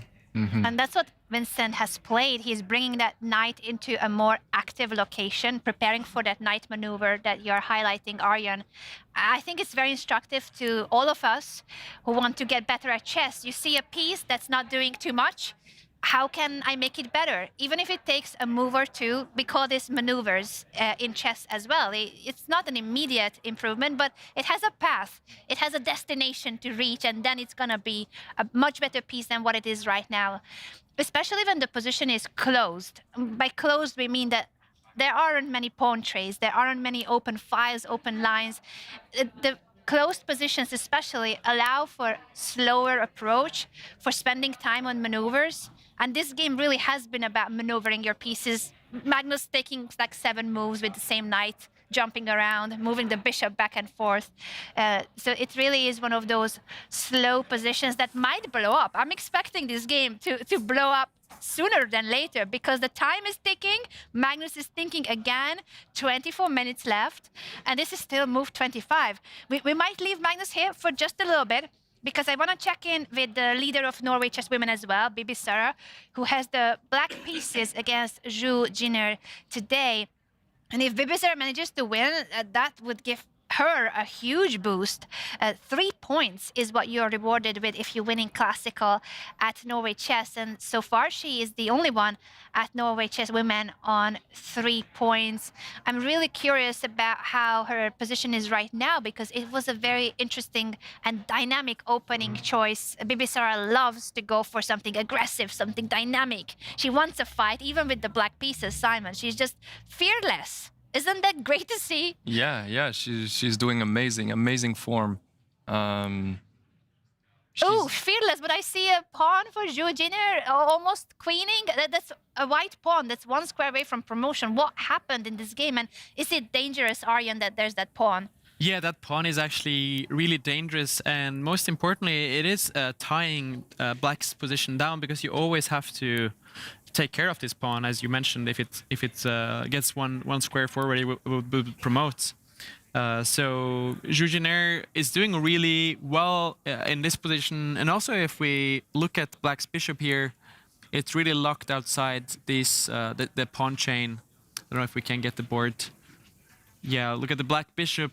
If you would really love if the bishop would be on this central square here, but then it's very well supported and active.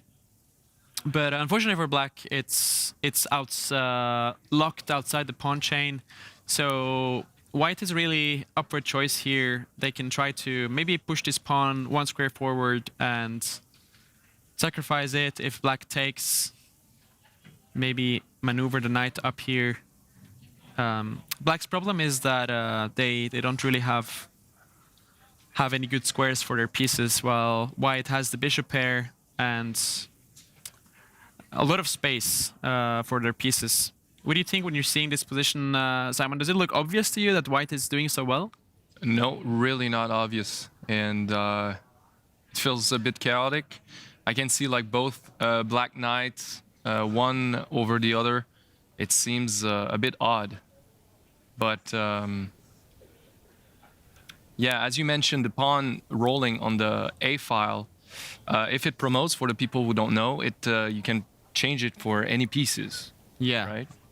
Queen, bishop, knight, or rook. A queen is more favorable in most cases, would you say? Yeah, I would say so. So we usually say that the queen is worth 9 points, the rook is worth 5 points, and the bishop and knight is worth 3 points each. So usually.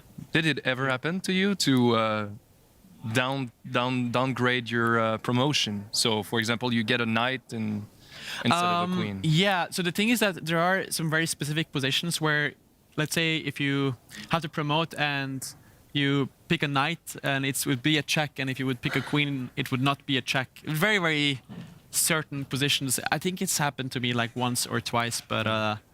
And how do you feel when you do that? It feels really, really good. It's so unique. Like I think it's every chess player's dream to like promote to a knight if it's a good move, because it's just so unusual, and it happens maybe like once every like 10 years. I agree with you, It happened to you, Anna? A few times perhaps, and it would be what you have mentioned, that it's very special cases. Yet if you need a knight because it's a check, only the knight would give a check in that position, not the queen, or you need to promote to a rook so that it's not a stalemate. There are those special cases. We are curious to see if that pawn will ever promote. Obviously, at the moment, Bibisara is making sure that it's not the case.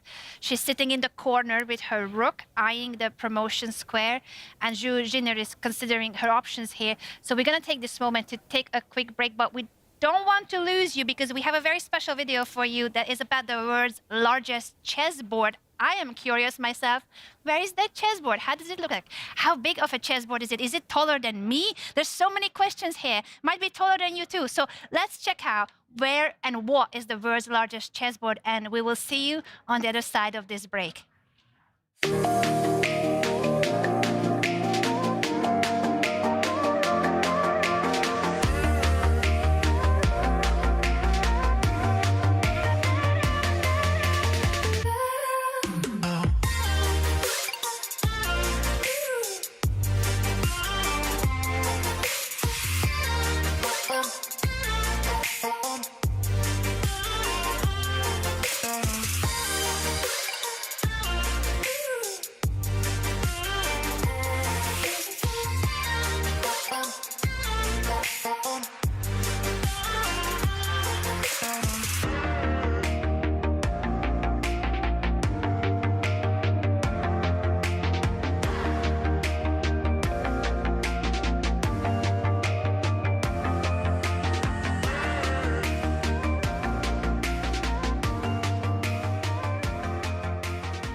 Ivan Cheparinov. Ivan, it's great to see you at Norway Chess. Please share with us how difficult was the decision to continue playing the tournaments with such an injury for Alireza?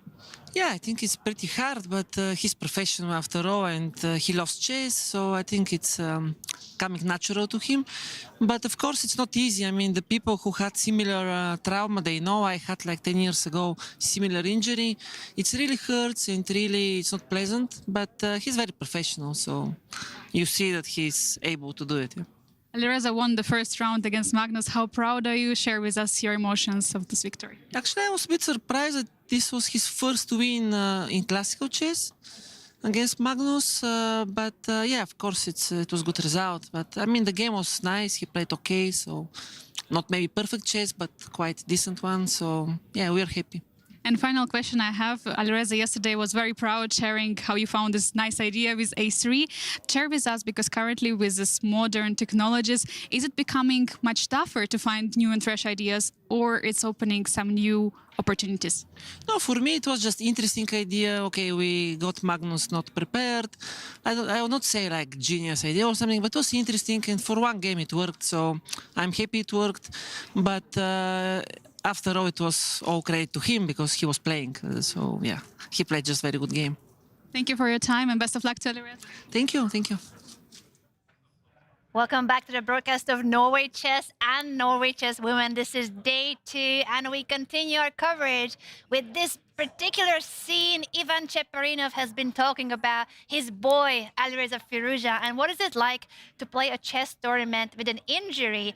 It's Alireza who sprained his ankle a few weeks ago and had to withdraw from the event in Romania. But here in Norway, we are very happy to see him fight and play regardless of the physical obstacles in his way. And it didn't stop him from beating Magnus yesterday. Cheparinov said about his boy, about the man he's supporting here, that he played okay. I don't know, if I beat Magnus, I would hope I played more than okay. What do you think about that, Simon? Yeah, I mean, it's having Magnus as an opponent is really difficult, and he plays in the head of a lot of players. You know, there's this Magnus effect. Like, well, what do you do when you're in front of Magnus? You kind of have this stress going on. So, yeah, that's a good starting point for Alireza. Let's look at the position on the board, because a lot has changed. The queen has been traded off, and let's count the pieces right now, as both sides have 2 rooks and a minor piece each, and I believe 5 pawns. When you see this position, Simon, who do you think is better? In this endgame. What's your instinct, Simon? You just look at it and optically it looks like this or that. We are not trying to read Alireza's mind just yet. I know you're already doing that, but not yet. I feel maybe black is better. I think the king looks more safe. It looks safer to my eye, but maybe I'm wrong. Very interesting. You think you like black because of the king's safety? The king's safety. Yeah. Actually, Alireza is taking the edge here, and the reason for that is that this rook is very, very strong. It's so active on this square right now, threatening the bishop, and the bishop doesn't have a lot of squares to go to. Like, if you move the bishop back 1 square, suddenly white can capture this important pawn. Oh. So I'm not sure where the bishop should go. Probably to this square, but then maybe Alireza can go for some back rank tricks, pushing this pawn 1 square forward. And do you see what happens if you capture it, Simon? Yeah, if you capture, you can infiltrate the back rank. Back rank checkmate. mate. That's always why it's very, very important to create some kind of air for the black king to not run into any checkmate. So maybe this is Alireza's idea here, to put pressure on this pawn, and it cannot be captured. Maybe the rook has to come back here to defend. But I think right now the white knight is not doing much, but he will try to maneuver this to a better square. Maybe taking inspiration from Magnus and going the long route to become active. What do you think? That will be quite peculiar if we see many of those long knight maneuvers today that Magnus played. It might happen here as well. It's not that common. Knight maneuvers are common, but to see the knight going to the corner, to the edge of the board, that's usually what we say, do not do it. The knight is so much more passive on the edge of the board. We can highlight maybe from this square where the knight is, just how few options it has.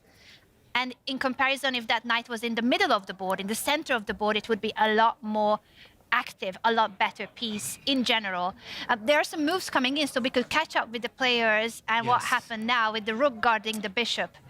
Pragg moves his rook 1 square up to defend his bishop.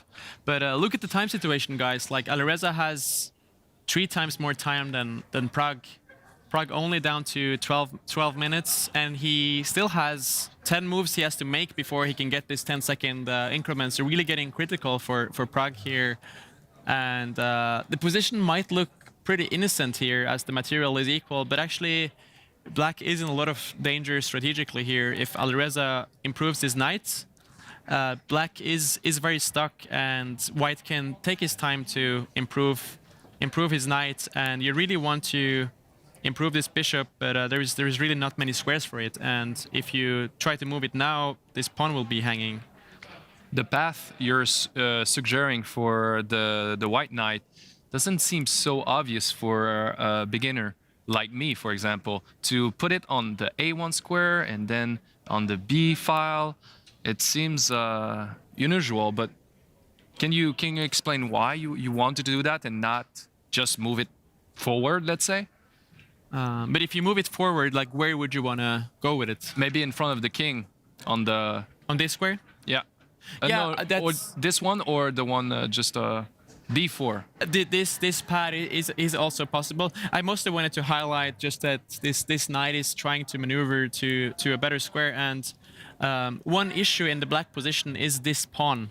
It is potentially a really big weakness because black is struggling to defend it. Like, if black would have the pawn on this square, he would not have any issues, but right now the white rook is doing an excellent job holding black down right now, while he can improve his knight. But also another idea would be... He's reaching for the knight, he's doing it, he's going for the knight maneuver. We might see that knight jumping toward the edge of the board, toward the corner. Another idea is also to improve this rook.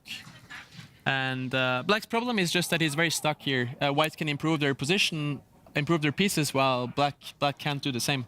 So time pressure on Pragg and also positional pressure. This is a great chance for Firouzja. Eric, our special guest of the day, was talking about this, how big of a deal it would be if Alireza wins again, and he has the white pieces again. If he wins 2 classical games at Norway Chess, that's 6 points. That's a huge boost to your confidence, to the standings. He might be on his way of doing it. He could end up being at the very top of the standings with 6 points. The only injured player. Seems to be an advantage now. Simon, what are your thoughts on that? Yeah, that will be really scary for the rest of the opponents trying to keep ahead. You know, when you see the leading players that is, let's say, 3 points ahead of everybody, it's always like, okay, we got to do better, guys. We gotta really like pull the A game. Yeah, and one of the players who will try to catch Alireza is called Magnus Carlsen, but he's the one who lost to the French #1 yesterday. Magnus, though, he does something that we love here at Norway Chess, and that is visiting the confessional booth. So he has gone back, and he's going to share his thoughts about his game now as the game is unfolding.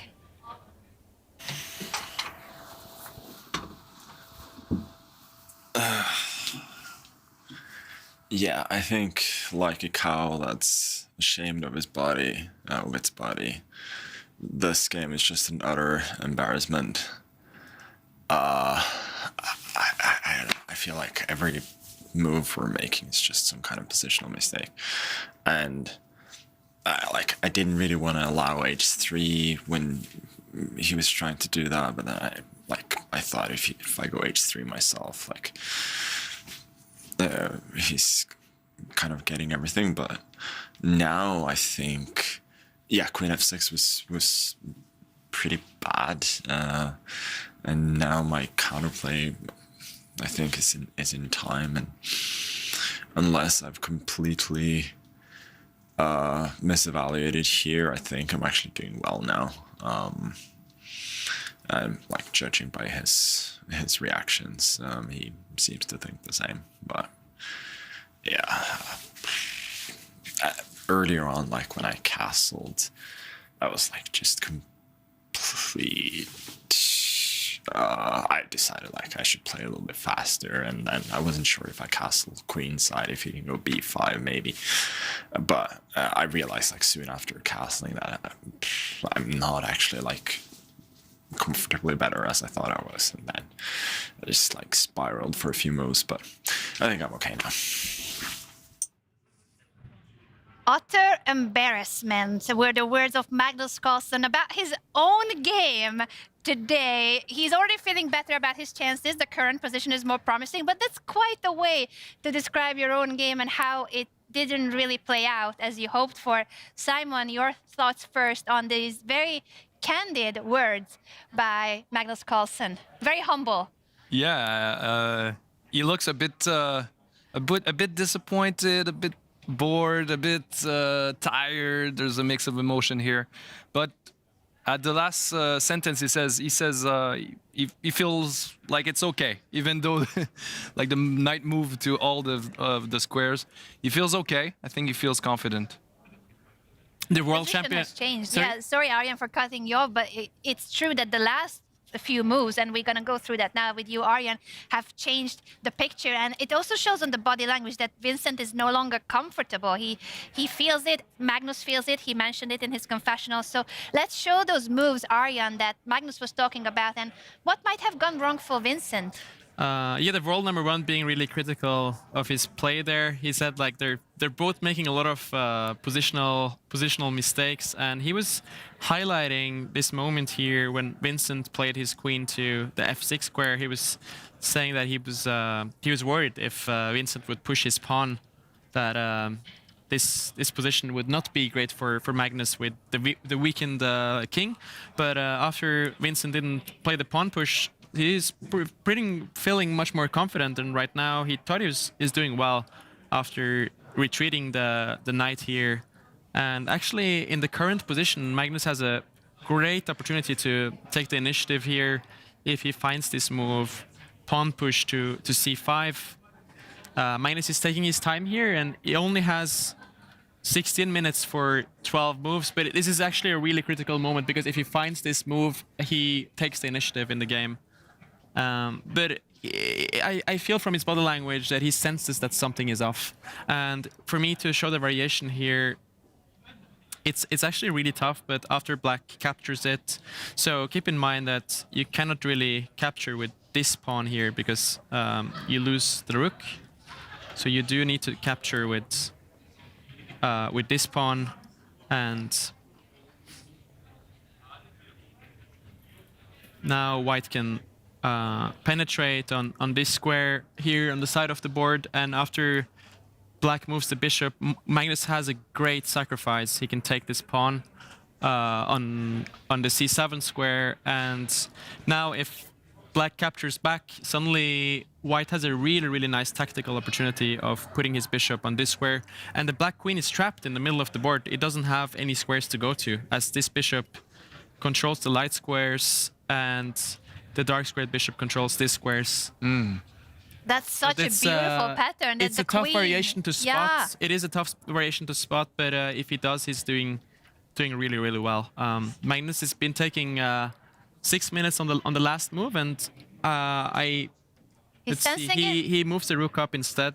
Can it still work? Can he do it with this move order? Or now the problem is that the bishop has moved and you need that pawn to guard your knight. Exactly. You cannot push it. Now it's too late, and Magnus misses that opportunity. And now the position is balanced again. But is he gonna move his knight again? Yes, good question.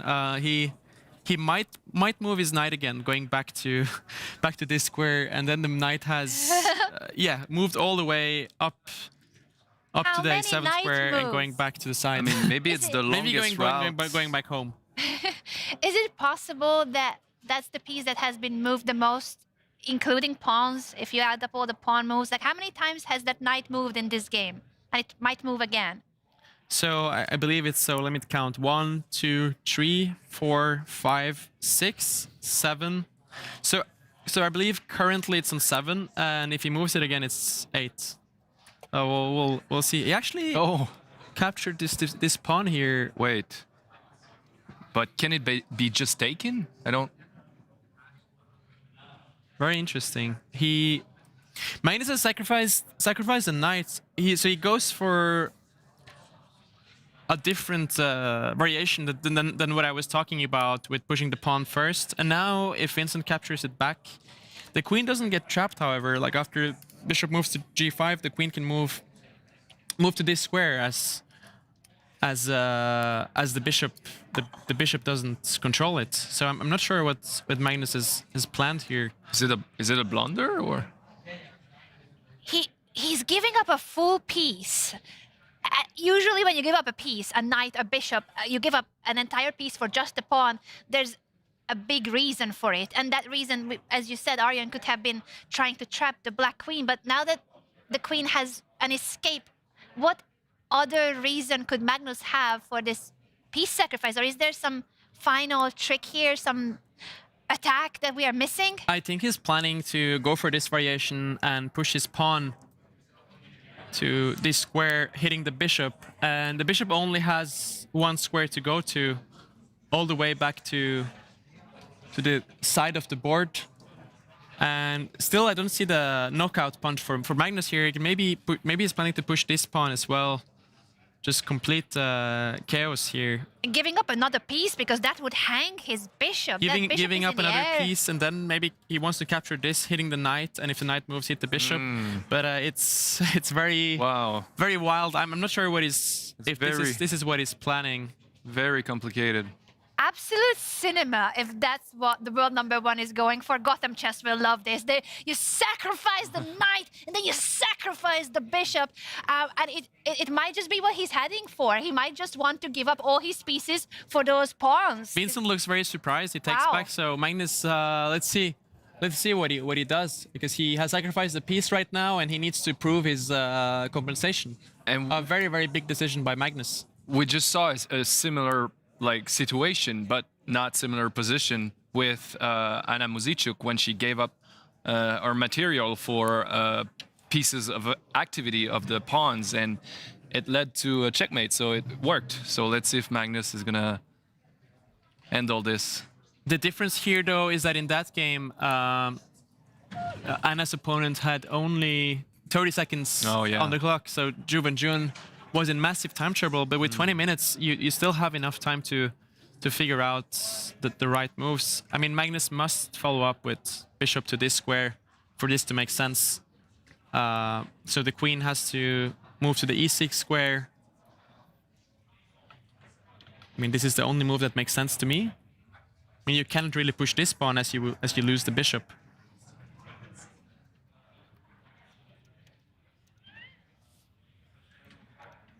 Really One other exciting. important variation here is that after he pushed this pawn, actually black could eliminate the pawn.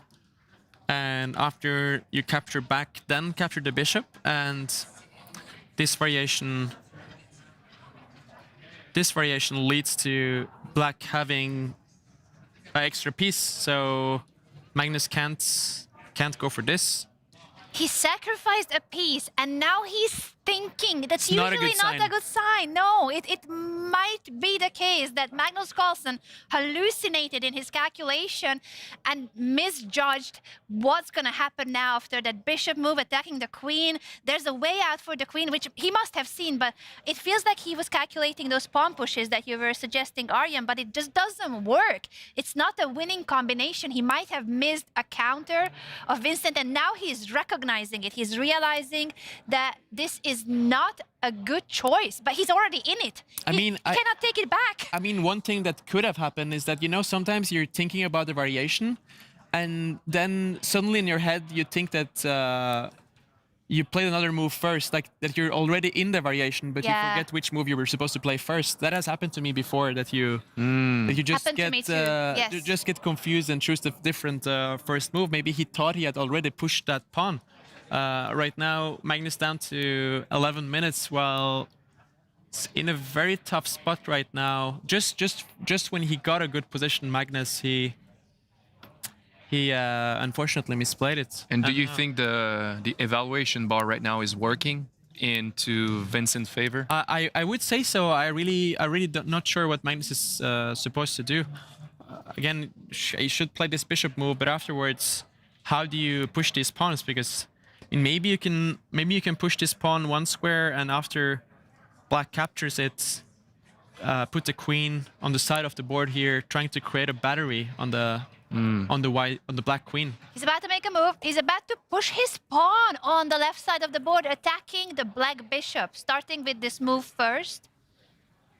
So, okay, so at now I realize what he's missed. Yes, but this move order means at least that there's no bishop capturing the pawn. Yeah, there's I realize no what pin. he's missed. What did he miss, Arjen? Tell us. Share His idea here was that after the bishop moves back, he wants to capture this pawn, hitting the knight, and if the knight moves, you capture the bishop. But what Magnus has missed here, and that's why he paused, is that the Black knight can move to this e6 square. Black doesn't have to move the bishop. And this move, Black now protects the rook, and if you capture the bishop, suddenly the white rook is hanging. So he has missed an intermezzo, which we call it in chess, an in-between move that changes everything. Vincent doesn't have to move this bishop, as Magnus had been planning. And after this move, I believe Magnus's position is just lost. Like, he sacrificed the piece and is not getting it back. Wow. Can you take the white bishop and take the pawn on the left side? No, not this one. For example, the bishop, the white bishop. The bishop? You take the pawn on b6. Got your rook. You would capture here with the bishop, the pawn. It's definitely an option for Magnus, and he might have to do it. He might have to do that, but this situation, he would end up still with the piece. But you have pawns rolling. You have three pass pawns, so that's good, no? Yeah, he should try something like this. But the problem for Magnus is that still in a situation after bishop takes. Oh, let me get the right position here.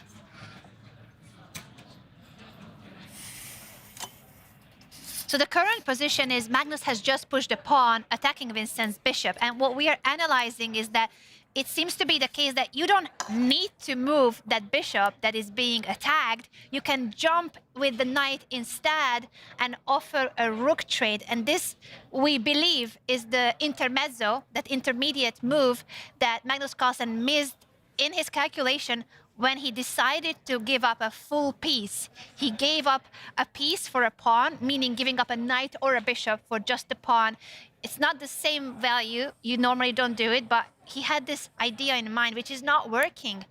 He realized it since, and now Vincent needs to find that knight move, right, Arjen? That should be the best move for Black. Yeah, Vincent is taking his time. I'm sure he's gonna find it. He looks very focused. It's not a move you miss at this level. I mean, once the position is present in front of you, you find it, because the other alternative is just hopeless for Vincent.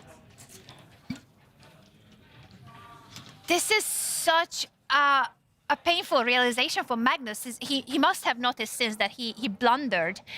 He lost yesterday against Alireza Firouzja, and he might be on the way of losing yet another game. He normally doesn't go on losing streaks. And this is a classical game. It's not losing in Armageddon. No, he might be on 0 points out of 2 games. In this variation here, why Magnus gets some pawns, but the problem is that actually Magnus's king is in danger as well, as Black suddenly comes with a queen and has a lot of threats. The knight can get really dangerous if it jumps to this square, and Black has checkmating threats. So the pawns are actually too slow in this case. But let's see here. Vincent is taking his time. Will he find this move?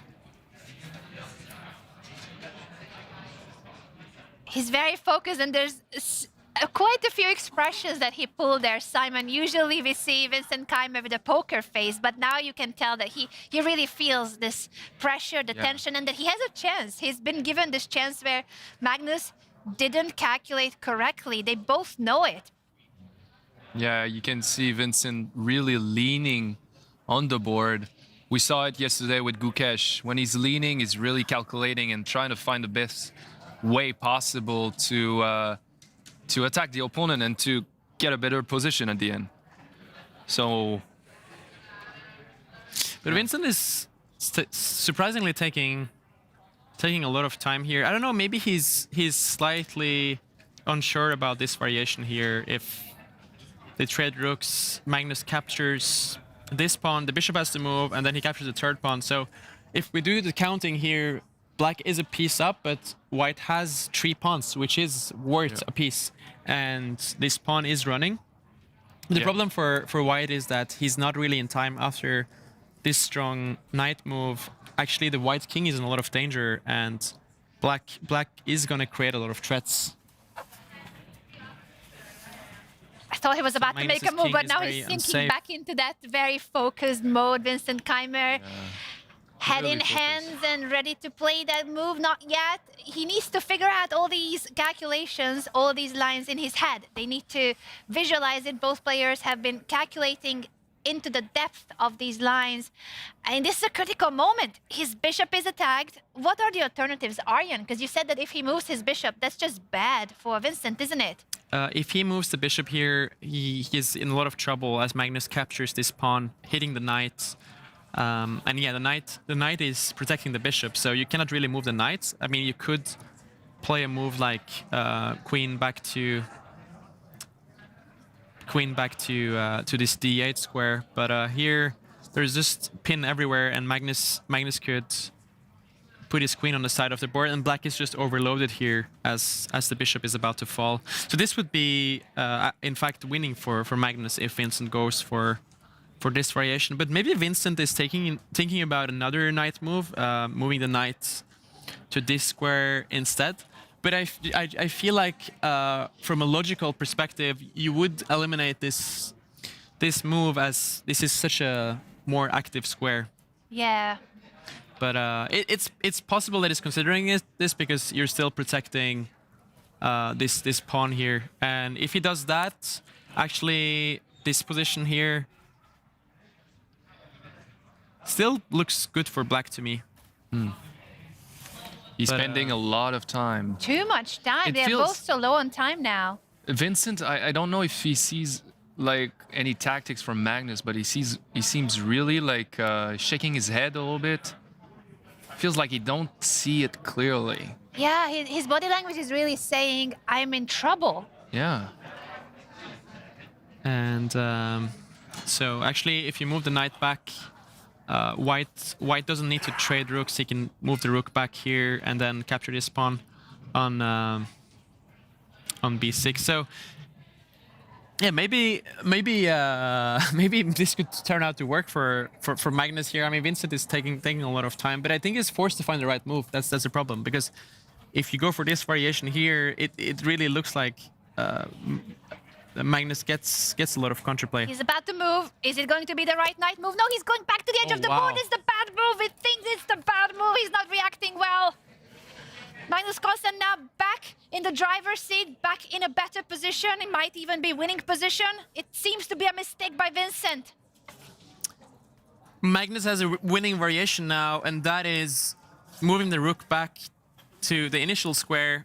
And after Vincent moves the bishop, the big difference in this position is that if the knight was here on e6, you would control this square, but with a knight on e8, Magnus can push his pawn 1 square forward, and this is an extremely strong move. Wow, because what a move! the black rook will be hanging in the end there. And look at this: if you capture the pawn, suddenly the black queen gets trapped.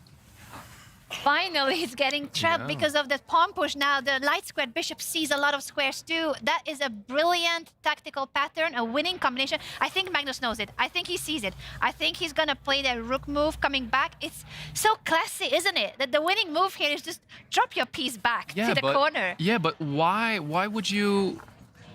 bringing back the rook home? Like, is there not other squares on that A file that you No, can no, put no. your You can rook? also Yeah? drop it back to A2. But it was just to illustrate that. Okay, that whatever he you- should not trade rooks here. If he moves the rook back, the black bishop needs to move, and you have this beautiful tactical sequence. Magnus looks really relieved after that move from his body language. So I think he's going to find it, and I believe that's what Vincent has missed. I think Vincent in his calculations were thinking that Magnus has to capture this pawn, but now then Vincent would get a lot of counterplay here, activating the knight and activating his queen later. But this very, very precise pawn push is very, very strong for Magnus. I think it's about to happen. I feel like Magnus is about to make that move. You can tell on his body language, as you said, the relief, and now the realizing the opportunity that he has been given. He's been giving back the chance to play for a win here with the white pieces. Is he gonna drop the rook back? It's coming back all the way to A2. Wow. Yeah, you can see Magnus back then was just on his chair, way back, stretching a little bit, like confused. But right now he's just leaning forward and, oh my God, how can I finish him? It's a huge missed opportunity for Vincent. Vincent there. Maybe it is possible that he thought that both variations were good, and he just wasn't sure which one to go for. It doesn't make sense to go for this one if you. I mean, he must have missed this pawn push. Once you see this pawn push, it's just clear that it's very, very bad for black. And what an incredible move that is. It looks like you cannot push your pawn there because both of black's pawns are eyeing that square, but one of them is pinned. The queen would be attacking the rook if you touch that pawn.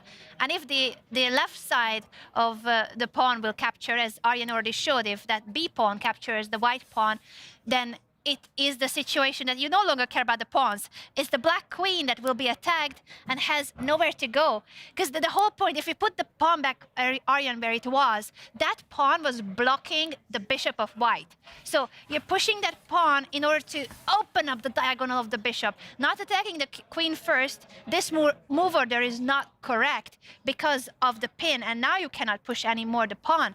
But if you change the move order, you push the pawn, sacrifice it, black deals with that pawn, and now you're winning the queen. It's really beautiful geometry. Pretty, very beautiful geometry. Giving up a piece, then giving up a pawn, and at the end of the day, you're winning your opponent's largest, most valuable piece, the queen. But of course, Vincent is a really good chess player, so he might spot that, right? But Vincent now, after Magnus dropped back the rook, he's thinking, which means that he's. I think he has realized what has happened here, because black only has one move in the position. That's the only available square for the bishop is this square, where it doesn't get captured. I believe he's now spotted that white gets this option of pushing the pawn. As I illustrated earlier, if the knight was here, black could have just captured it by the pawn. And there would be... He's about to make a move. Vincent Keymer is giving up his bishop for the central pawn of Magnus Carlsen to try to bail out, so somehow get out of this situation. The bishop is being captured. Vincent has given up his bishop, but unfortunately for Vincent here, he's left with a position where this pawn is very, very weak on the queen side. And currently, if we're counting the pieces here, material is equal, but I don't know how Vincent is going to defend this pawn. And Magnus's rook on the A file is extremely strong, ready to invade again. Magnus has a winning position. What a turn of events, going from a piece sacrifice that actually wasn't good, miscalculated by Magnus Carlsen, but then Vincent also not finding the right way to respond. Then he makes a mistake, and now it's back to Magnus. The winning position is on his side. Simon, your thoughts on this back and forth? Yeah, do you think it was really necessary to give up the bishop? Or could it just live somewhere on the board?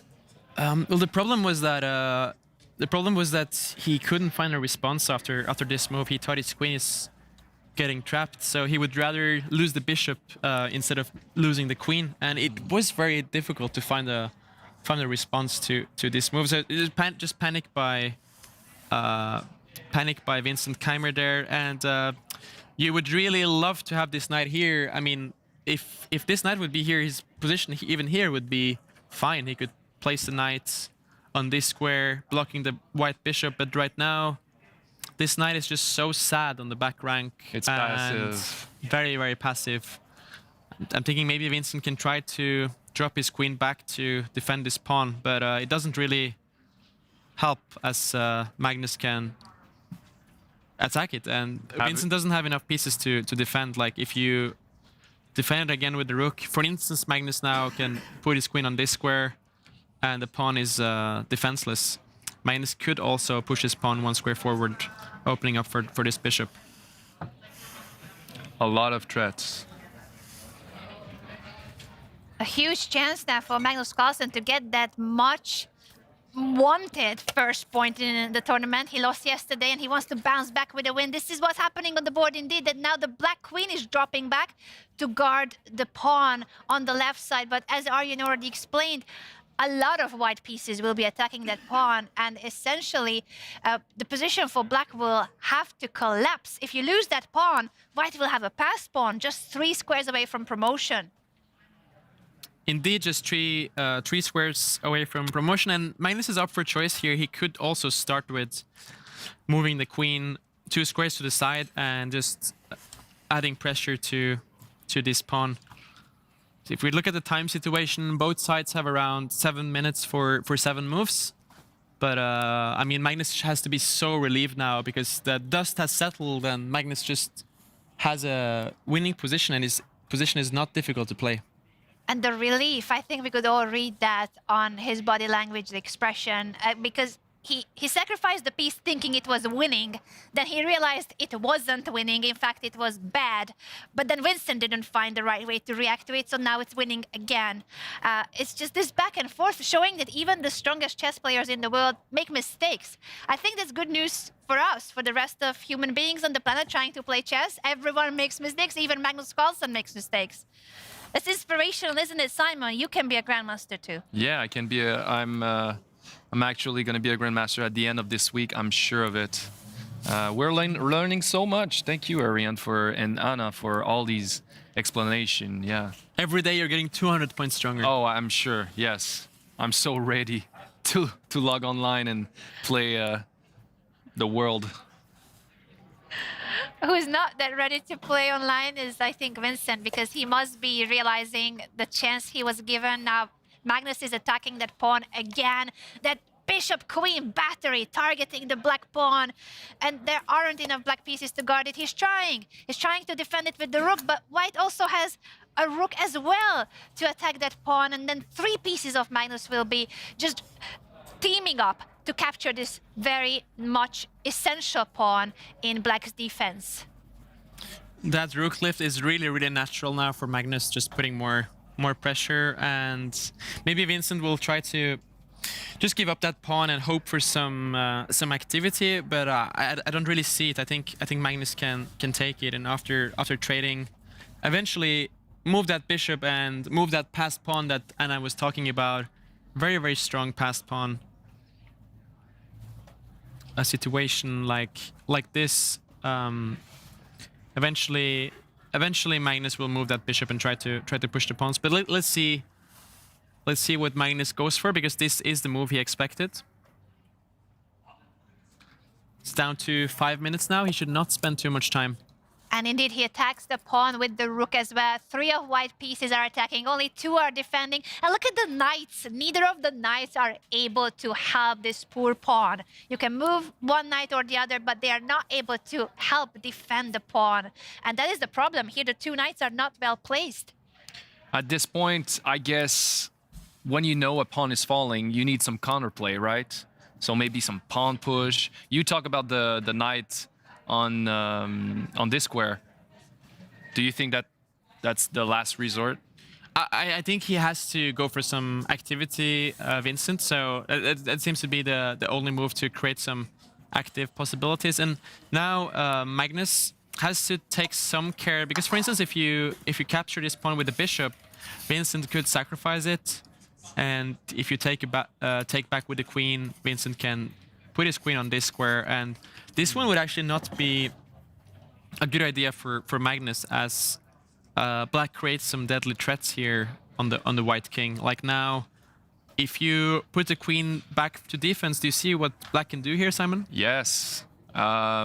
Since the knight is pinning the king, the knight can take the pawn on h3. Exactly. That's a beautiful fork here. The queen is pinning the white pawn, so this knight cannot be captured as its check.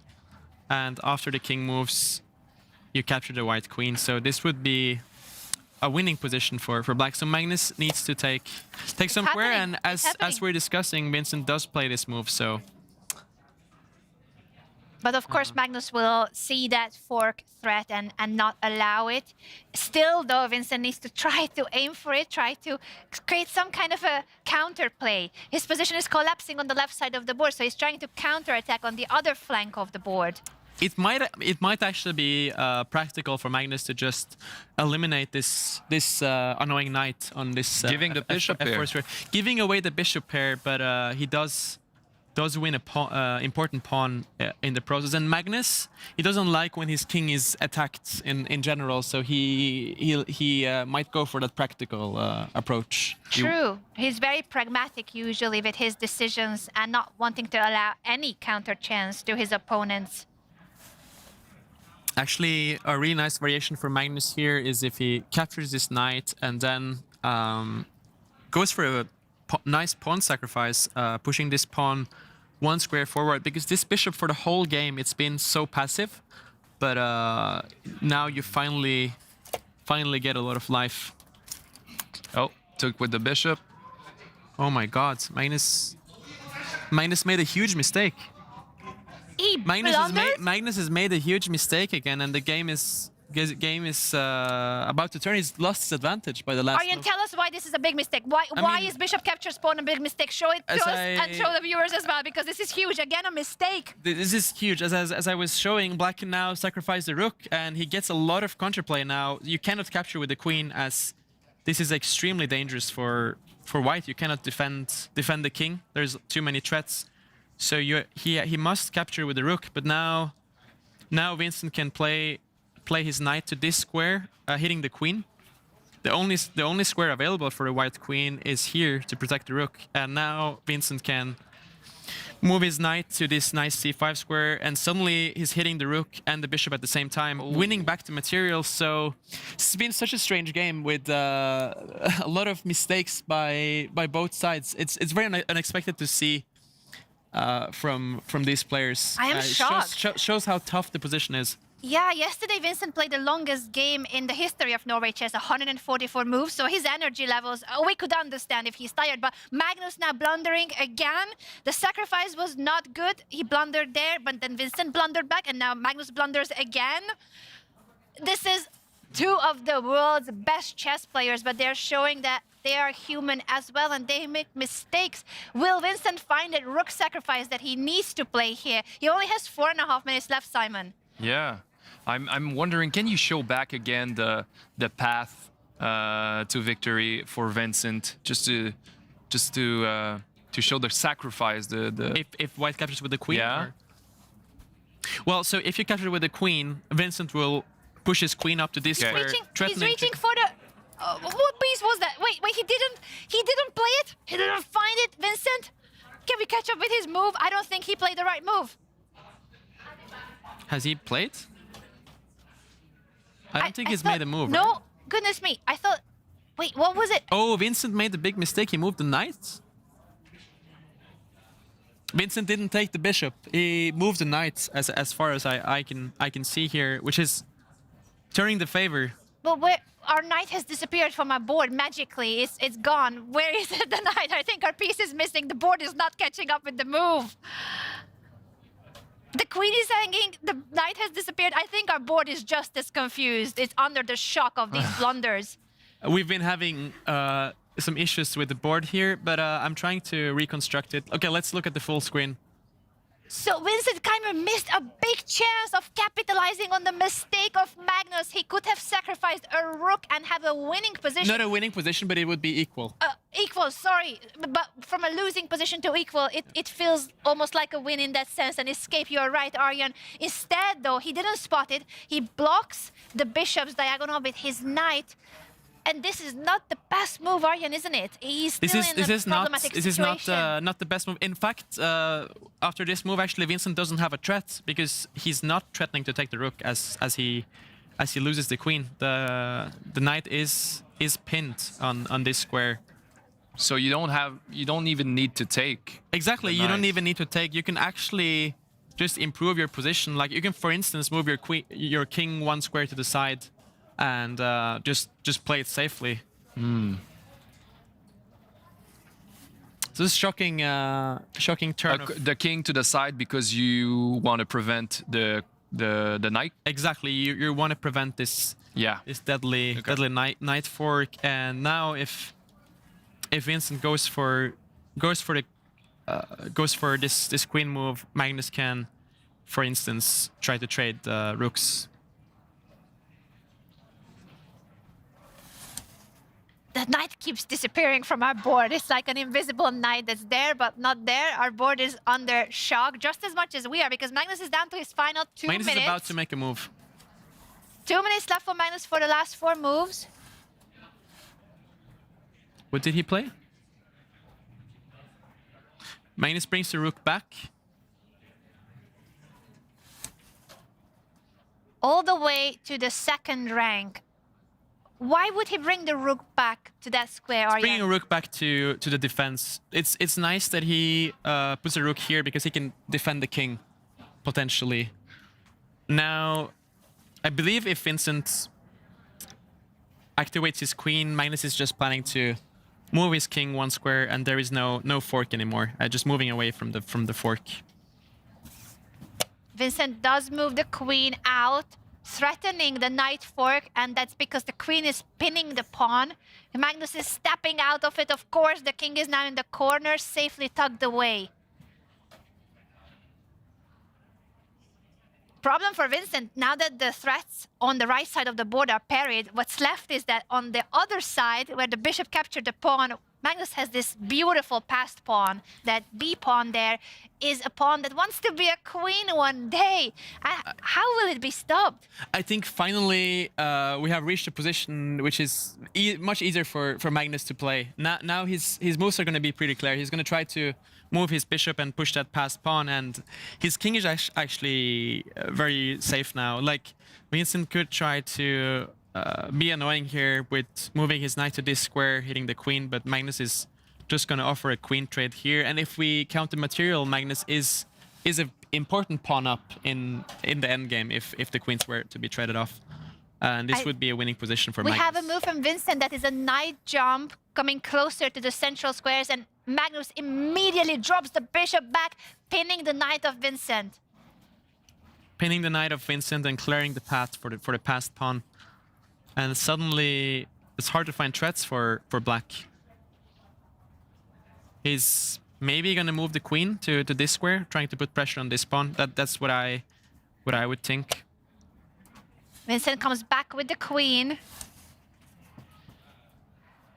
Up a pawn. Magnus Carlsen has an extra pawn, and that pawn is a very important passed pawn.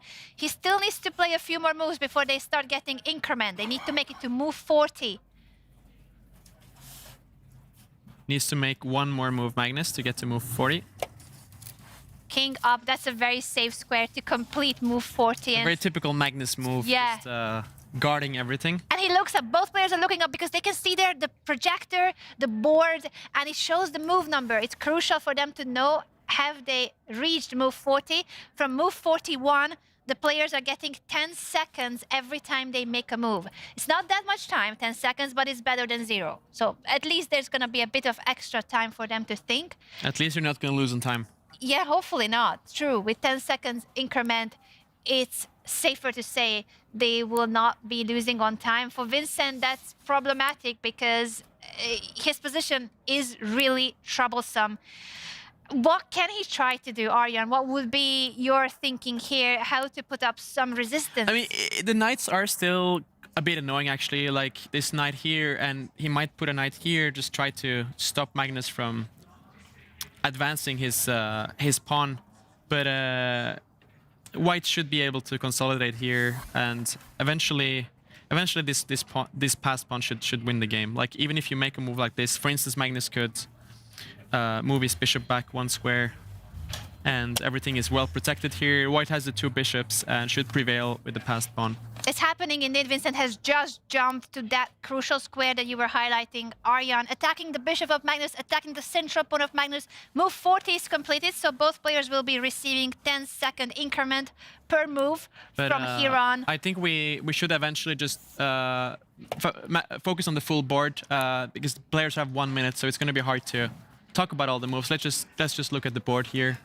We're going to get the moves very fast. I mean, they get 10 seconds per move, which is really not a lot of time. It is a blitz game. It's the final stage of the game, an end game with not much time, as you said, Arjan. I think we need to focus on this game since Magnus Carlsen is about to bounce back in the tournament and get his first win. Vincent Keymer down to 33 seconds. Pushing the pawn in front of his king. Trying to create some attack on the white king, but at the same time, this move also creates weaknesses for Vincent's king. So I don't think Magnus is too unhappy to see that. I think he's going to move his queen 1 square up. He does. Now he's ready to play on the light squares, Magnus. That's so instructive how he's using the light squares. So the pawns of black are on dark squares, and therefore he's using the light squares for his pieces to infiltrate the position. Queen up, guarding one of the key squares where the white queen was heading. Magnus might be considering now, yeah, he does go for the queen trade. I mean, he's materially leading here, so it makes sense that he trades off the queens. And this passed pawn is going to be too strong. And it's an endgame now that the queens are off of the board. You have an extra pawn, a very healthy extra pawn. That extra pawn is a future queen. It's still, of course, a couple of more moves to be played for that pawn to reach the other side of the board. But in an endgame like this, that's a winning advantage to have an extra pawn that is a passed pawn. Vincent's king is coming closer. He's trying his best to hold up some defense here. Still, these knights are very annoying. So Vincent is trying to put up a fortress here, and like White's light squared bishop is not great at the moment. So maybe actually he should not have traded queens there. When I'm looking at it, black king was more weak with the queens on the board. Might have been a mistake by Magnus in time trouble there, but still Magnus has great chances to win here, but he has to find a way to break down black's defense. Maybe activate the rook. That's what he does with a check in the corner. King goes up, and now pushing his pawn, offering a pawn trade. Taking it with the king. Improving his pawn structure there. One minute left for Magnus Carlsen, 34 seconds for Vincent Keymer. The knight comes back.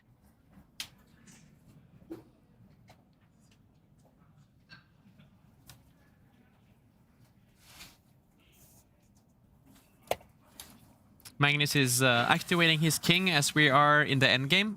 It's very important in the endgame to play with an active king. And also to take a sip of water here and there. Hydration now that they have reached the time control and get some extra time. But still not much time to breathe out. Not much. There's no rest here for these two grandmasters fighting it out over a very complicated game. It has had its ups and downs, but now Magnus Carlsen is in control in this endgame with the extra pawn. Vincent got 10 seconds. Magnus famously said in 2021 that he doesn't believe in fortresses. So let's see if he can prove his statement here. He said that, and then it happened in his game against Fabiano, the fortress and almost fortress. King is coming closer to the central squares. Both of them are maneuvering their pieces into better positions. Only 9 seconds left there for Vincent Keymer. He makes a move to get the extra time. 10 seconds added to his clock. Will Magnus continue marching toward the left side of the board, in this case to the top of the board? Trying to bring his king all the way around to the other side to support his pawns. A rook trade offered by Vincent Keymer. Will Magnus want to trade rooks or avoid it? He's giving a check. Yeah, I don't think he should trade rooks. It's going to be very hard to win this position without rooks. The rook is coming all the way back to the corner, to the home ground. He's not looking for a draw. Definitely not looking for a draw, you're right. 20 seconds left for Vincent Keymer. He's in a really tough spot here. Wants to move the rook again, but he's hesitating. 10 seconds left. King moves. Is Magnus going to bring his rook to the other side? He might do that, but first he's using his king to get to the other side of the board, to the queen's side, as we say. He's maneuvering his king to where his pass pawn is. 10 seconds left for the German rising star here, moving his king closer to the pass pawn. Both of them are heading to the same side of the board with their kings. Magnus does have a solid time advantage here. Vincent down to seconds, while Magnus has 1 minute more, which can play Five, big. 4, he might flag 3. He moves the rook with 3 seconds on the clock.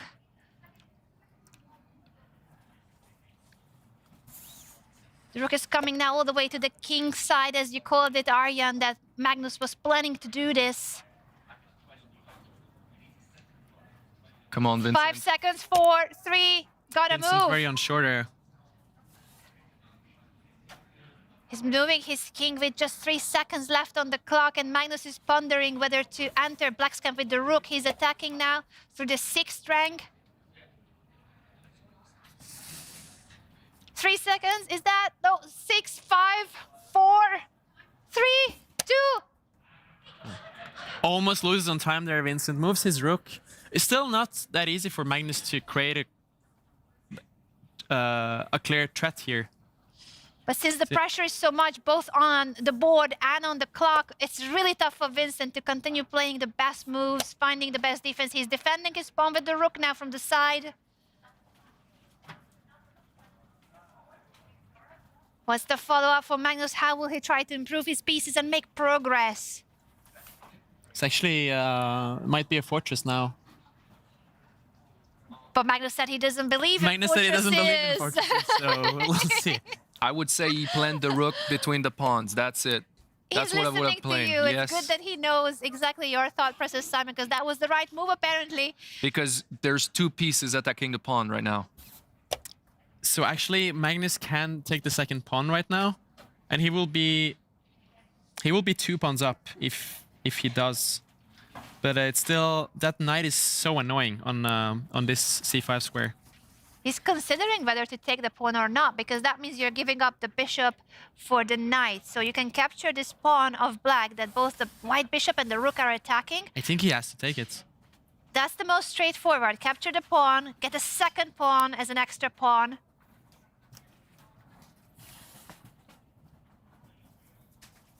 The bishop is better than the knight, but when you get some compensation like this, it's tempting. He's going really low on time. 10 seconds left for Magnus. Going back with the rook. Meanwhile, Alireza has won his game against Praggnanandhaa. In classical, getting 6 points. Getting 6 points. Wow, so we're gonna he need has to won both his rewind that games. once we are finished here. But this is so tense. The rooks are maneuvering. Magnus Carlsen trying to win this endgame with an extra pawn, but not much time. Magnus doesn't want to take that pawn quite yet, as he doesn't want to release the tension in the time trouble. It's moving around with the rook, but he can always go back to take that pawn. Also, the more you trade, the more drawish the game can be, right? Yeah, that can be. But here is the only question is it a fortress or can Magnus break through? Because he is a pawn up. He's trying to Finally get his activating king his king. active. Vincent about to move the rook back to the back rank. King is coming all the way up, supporting the pass pawn. Vincent is coming back with the king. So in case Magnus infiltrates with his king, there would always be a check to push the king back. Magnus therefore instead attacks the pawn of Vincent with his rook. It's getting very tough for Vincent here. He has to find the only move, bringing the rook back to defend the pawn. That's the only piece that can guard the pawn. The knights are busy, cannot protect the pawn. He He finds the best move. Such a passive move, but he had to find it. It was the only way. 19 seconds left for Magnus Carlsen.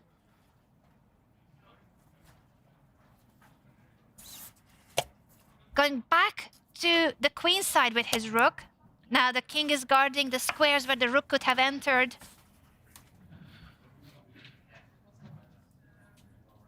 "12 seconds for Magnus. The rook coming back. That's where it was before. Yeah, why is Vincent thinking here? He should just repeat the position. Repeat the move. Vincent, try to repeat moves. Magnus' rook is moving a lot. You can see it's... Oh, Vincent goes back to the square where the king was before. So Magnus is changing now the strategy. The rook is going all the way up. The knight is attacking the rook. It might lead to repetition. If the rook comes back all the way and the knight jumps back, would we see the same position 3 times? In chess, you can claim a draw if the same position appears 3 times on the board. Magnus is aware of that. I don't think he's going to go back all the way. He has to choose a different square for the rook. He made a move with just 5 seconds on the clock. Hesitating there. He's attacking now the same pawns that he was attacking earlier, trying to capture it. Oh, that's a good move by The pawn Vincent. is being pushed. Now the rook is coming back, so it's a different position because the pawn has pushed since this rook move happened earlier. Will Vincent jump back to the square where his knight was, activating it again? Oh, Magnus. Such a tense moment. The final seconds in the game. Magnus seems pretty frustrated right now. Cannot find a way to make progress. The knight is back to where it was, and that's a beautiful location for the knight. It's the one that has been guarding the whole position of Vincent. Magnus should have captured that pawn earlier when he had the chance. Yeah, exactly, but he no longer can. He's trying to get in with the rook, but the king is guarding the entry squares. Rook is coming back now to the king's side. Vincent uses this chance to activate his rook as well. I mean, Magnus has to be careful to not get mated on the queen side. True, his king could get into trouble. The rook is getting in to the position, pinning the knight of Vincent, but there is no immediate threat. Vincent might use this chance to activate his rook as well and get into white's camp. The king is guarding the knight now. That's what Vincent chooses instead. Magnus can capture the knight right now and change the pawn structure, and he does. But it still seems to be a fortress as the bishop cannot improve. And actually, yeah, that was the threat of Magnus with the rook move. I didn't even notice that because of the pin, that capture was always the biggest threat, and therefore the king had to guard the knight. Vincent is defending very precisely in this position. He moves the rook to where the passed pawn is on the same file. Magnus's king is maneuvering now elsewhere, coming all the way back. And Vincent is playing some waiting moves. Magnus's king is now on the edge of the board, trying to get closer to black's camp. Vincent is going to drop his rook back. To threaten with some checks on the open file. Actually, he chooses a different approach. He's using now the other open file to get into white's position and maybe attack the bishop of Magnus. Magnus is still a pawn up, but his passed pawn is so well blocked that he cannot make progress in this position. Such a tough position to crack. Magnus is trying his best. Now he's bringing his rook back to avoid the black rook from getting into white's camp. 20 seconds left for Vincent Keymer. He has been doing such a good job with the defense. Magnus so far couldn't find a way to progress. Everything is protected in Vincent's camp, and right now, actually, Vincent can just move back and forth. He doesn't need to do anything. Magnus cannot create a single threat in the black position.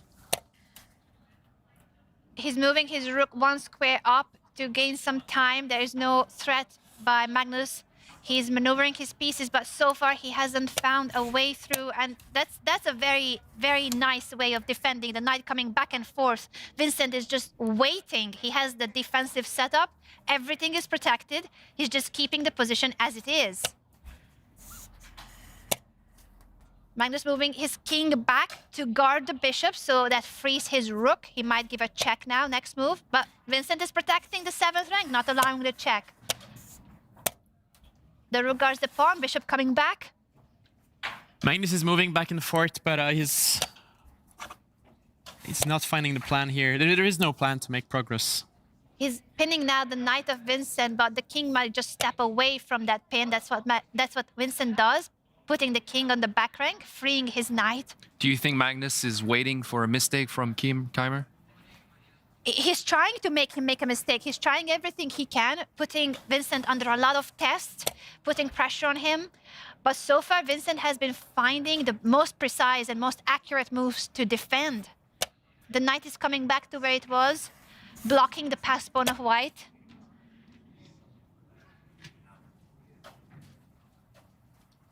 Will Vincent just jump around with the knight or move the king? He's choosing the king move. The king really wants to invade on the queen side, but the knight is doing an excellent job blocking it from getting there. And Magnus Carlsen offers a draw. He had the advantage earlier in the game, a winning position, but he couldn't find a way to manage to complete the attack and win the full point. It's a draw, meaning that these two are heading toward an Armageddon game where one of them will emerge as a winner. That's a frustrating result for Magnus Carlsen, who sacrificed the piece. Then Vincent blundered. Then Magnus had it all again. But he couldn't convert it. He could not get the full point in this game where he had all the chances. Yeah, he doesn't seem happy right now.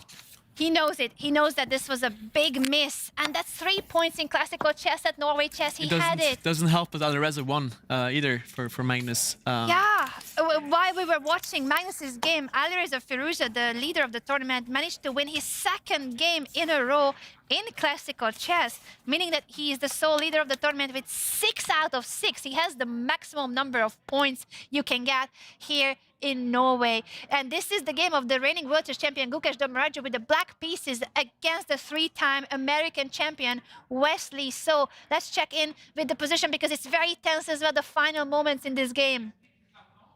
There's also a really funny endgame where the world champion has a queen and a pawn against a rook and a knight, which is a material advantage for black, but actually the rook and the knight does an excellent job here and seems to be a fortress. You cannot really push your passed pawn because white is controlling it really well. Also very low on time. This is the ending phase of all of the games here at Norway Chess. The time scramble, 14 seconds left for Gukesh. He's pushing his pawn. A very hard construction to break down for Gukesh here. He really wants to get that pawn to this f5 square, but the white knight and the rook is doing an excellent job protecting it. Wesley gives a check. The king has to now go back or to the edge of the board. And he moves his rook back. He's just going to try to keep these pieces in this exact construction as it hinders black from making progress. I believe Gukesh maybe has to try to activate his king. He's going now toward the central squares with the king, indeed. Check again by Wesley. The king makes it all the way to the middle of the board. Rook comes back to attack the black pawn. Wesley's looking up there for a second.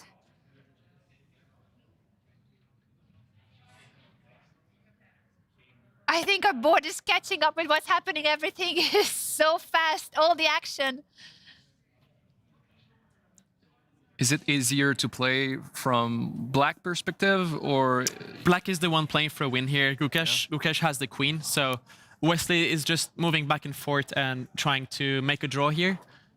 It's actually a bit similar in a way to the previous game we were watching, where white is trying to hold a fortress, and a fortress just means that you have a setup which your opponent cannot break down. That's what Wesley is trying to set up, indeed, the same way that Vincent was doing it against Magnus Carlsen. So material advantage for Gukesh, but there is no easy way to convert. He's down to 6 seconds. Makes a move, pinning the knight over the 3rd rank with his queen.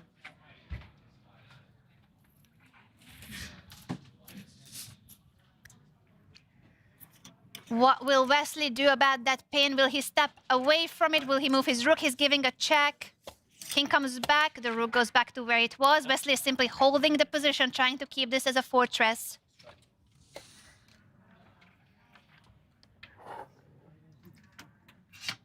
Wesley now can decide to move the rook again or move the king out of the pin. He still has at least some extra time, over a minute, and trying to figure out the best defense here to not lose this game against Gukesh. Wesley is hesitating there, but that's a good move. Moving the rook one square up, and he's still sitting tight and holding the fortress. Holding the fortress.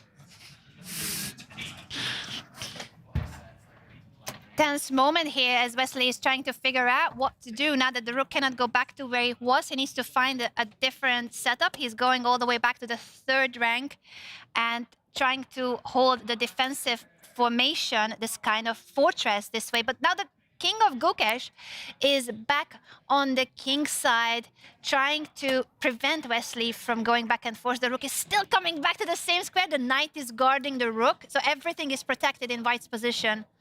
Wesley is saying, nope, you're not coming forward. You stay there, buddy.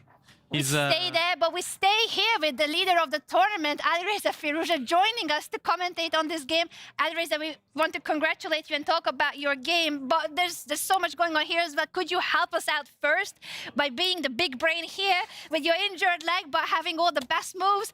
What is happening in this endgame? It's very hard to say, huh?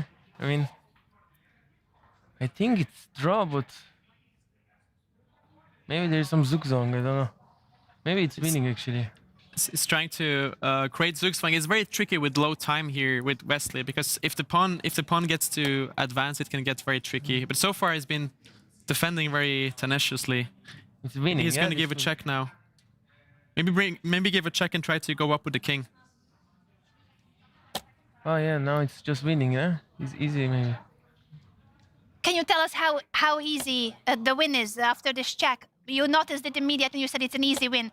What's the reason for that? I thought king could be caught like queen e6, but queen d4 now by Wesley. Maybe is Wesley gonna put his rook to f5 again, all the way back to the square, trying to stop goes rook f3.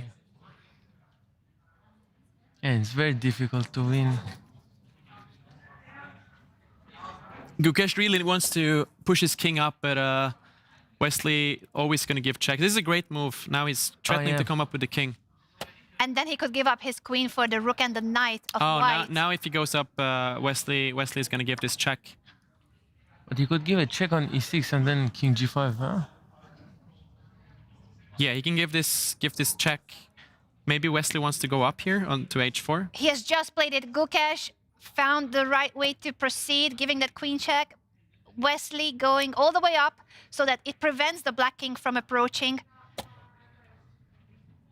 The white king might also get checkmated. Yeah. It's very very exposed. There might be some nasty check on this square. And therefore, Wesley gives a check to the black king. I think he's just going to move his king here, but then Wesley is going to repeat the position. And I guess you have to be really careful for the white knight that can fork at any time. So always keep that in mind, right? Yeah, you always have to be on the look for knight forks. I think Gukesh is doing a great job here. As 94 is not draw. I think it might be a draw on the spot. Yeah, 94 is just 94, draw. 94 is a draw on the spot. Is it? Because now the pawn is hanging and you're threatening a knight fork to win the queen. So black has to give this check. White moves back. But you cannot really hold on to this pawn like you... Oh! Oh, he didn't play it. He did not find it. He had a brilliant move, the knight jump, but instead he moves his rook. Position is still a draw, but it's makes his job harder.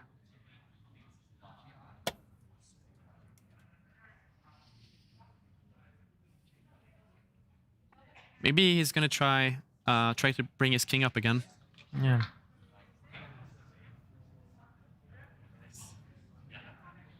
We already have passed 100 moves. This game has been played for a long, long time. Gukesh played 144 moves yesterday, and today, again, he's in this very, very lengthy endgame, trying to break the fortress of Wesley. A lot of long games in this tournament. Yeah. Will he have the energy? Will he have the stamina to do it? He's centralizing his queen. He's trying to put white in Zugzwang, which means that you're struggling to find useful moves. But I believe Wesley can just wait. Yeah, exactly, with this move. How far are we from a 50-move rule? Do you know when was the last pawn push or It's trade? actually a long time. Very long time? No, sorry, it's only 22 moves now, so it's very far from 50 moves.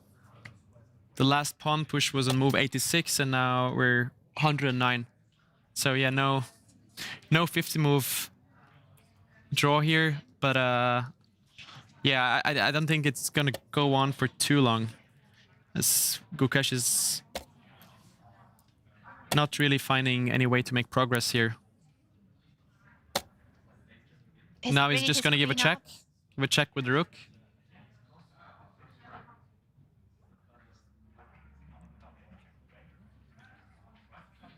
The king's gonna go back. Alireza, while we're watching these moves out, let me also ask you on the side about winning the first 2 games with your injured leg here. Like, how do you do it? How do you beat Magnus? You're sitting there so casually, so chill. Yeah. Then you beat the guy. Now you win again. You're leading the tournament with 6 out of 6. What's the secret?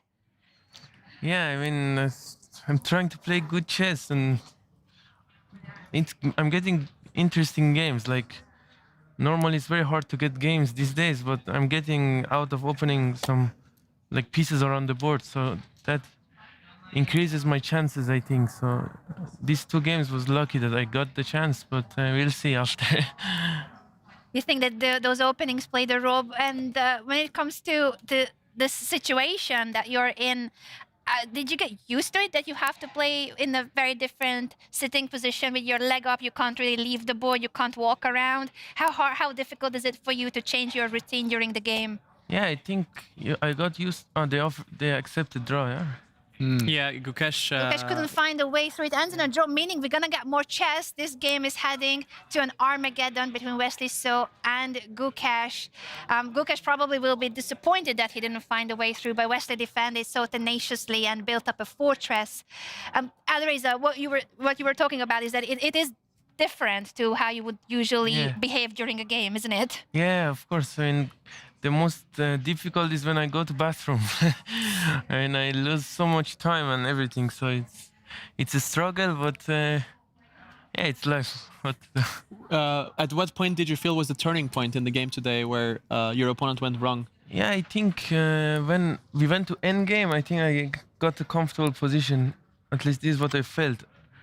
When you got your rook to the f5 square? Rook to f5 square, I felt like my position is very comfortable here. Well, we have a chance to show it actually to our viewers, the board and the key moments from Alireza's game of today. If we could bring up our analysis board, because that was a critical moment. Oh, we actually have video footage of the final moments of your game. It's a rewind. Yeah, it became a very unpleasant endgame. Yeah. Oh, there was a bit of a hesitation where the king would move. Yeah, I got the board here, so we can look at it. So Alireza is pointing out on move 27 when Pragg offered a queen trade that he made a mistake here. Yeah. And he evaluated this endgame wrong. That it's. I think he kind of, from what I understood after the game, he said he was too scared of this knight d3 b4 to get mated. That's why he thought endgame is his best chance. He was afraid of this? Yeah, and then b4, b5. Suddenly, because he calculated like rook g8, knight d3, take on g2 and a5. Creating a dangerous creating a dangerous attack on the black king here. Because I have always some sacrifice, knight c5, knight takes a6 and stuff. And once you got into the endgame, were you confident that you're gonna win? Yeah, I think here is white is very unpleasant. White has very pleasant position. The rook on f5 is tying black. Pawn on e4 will be hanging for a whole game. So the only thing is that I should activate my knight on e1. And here, if you would make a move like this, you're just gonna activate the knight, yeah? And knight c2, knight b4, knight a2, knight c3, like in the game. Yeah, in the game, this knight became very, very strong, and this bishop is so bad. Yeah, the bishop, the black bishop cannot make any threat. Bishop. Yeah, this bishop, the dark square is not so great. Eventually, black became very passive. This was a really nice maneuver here, getting the knight to the c3 square to attack the central pawn. And eventually... Yeah, here is just up a pawn. And yeah, you gotta... Once you got to the endgame, it was very confident. Yes. Because I'll get the e4 pawn, and then it's very easy. Yeah, it was a very smooth conversion afterwards. And you're two out of two wins. It's an amazing start. And I believe yesterday was your first classical win against the Magnus, right? Yes, I mean, you've been so close. Yeah, many I was times. close. Yeah. Yeah, that's huge, and we hope you can keep it up. Thank you, thank you. I think before we let you go, I need to give the final question to Simon. Simon, you have done so many impressions of Alireza already. Alireza, have you seen Simon being you, and what do you think of that? Yeah, I saw some videos, but yeah, it's interesting. It's interesting. Yeah, I've done a few, not a lot, but yeah, it's you're always fun to watch, and yeah, thank you. I like you really much. You're Thank you very a much. great inspiration for me. Thank you. I think more videos are on the way. I Yes. see it in Yes. Simon's eye, of the course. inspiration. And you're going to buy something for your leg as well to yeah. make sure it's the proper representation.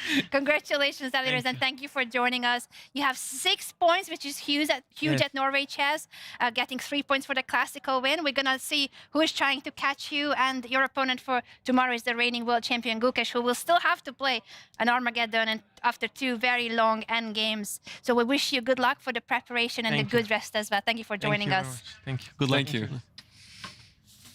I believe we have the Magnus Armageddon starting very soon. Yes, there's going to be plenty of Armageddon action, and we still have this Armageddon between Zhu Jiner and Bibisara, where Bibisara is the tournament leader, and she's trying to get an extra half point by winning this Armageddon game. So a reminder to our viewers, in Armageddon, white starts with more time, but in case of a draw, it counts as a win for black. That's how we always get a decisive result in Armageddon.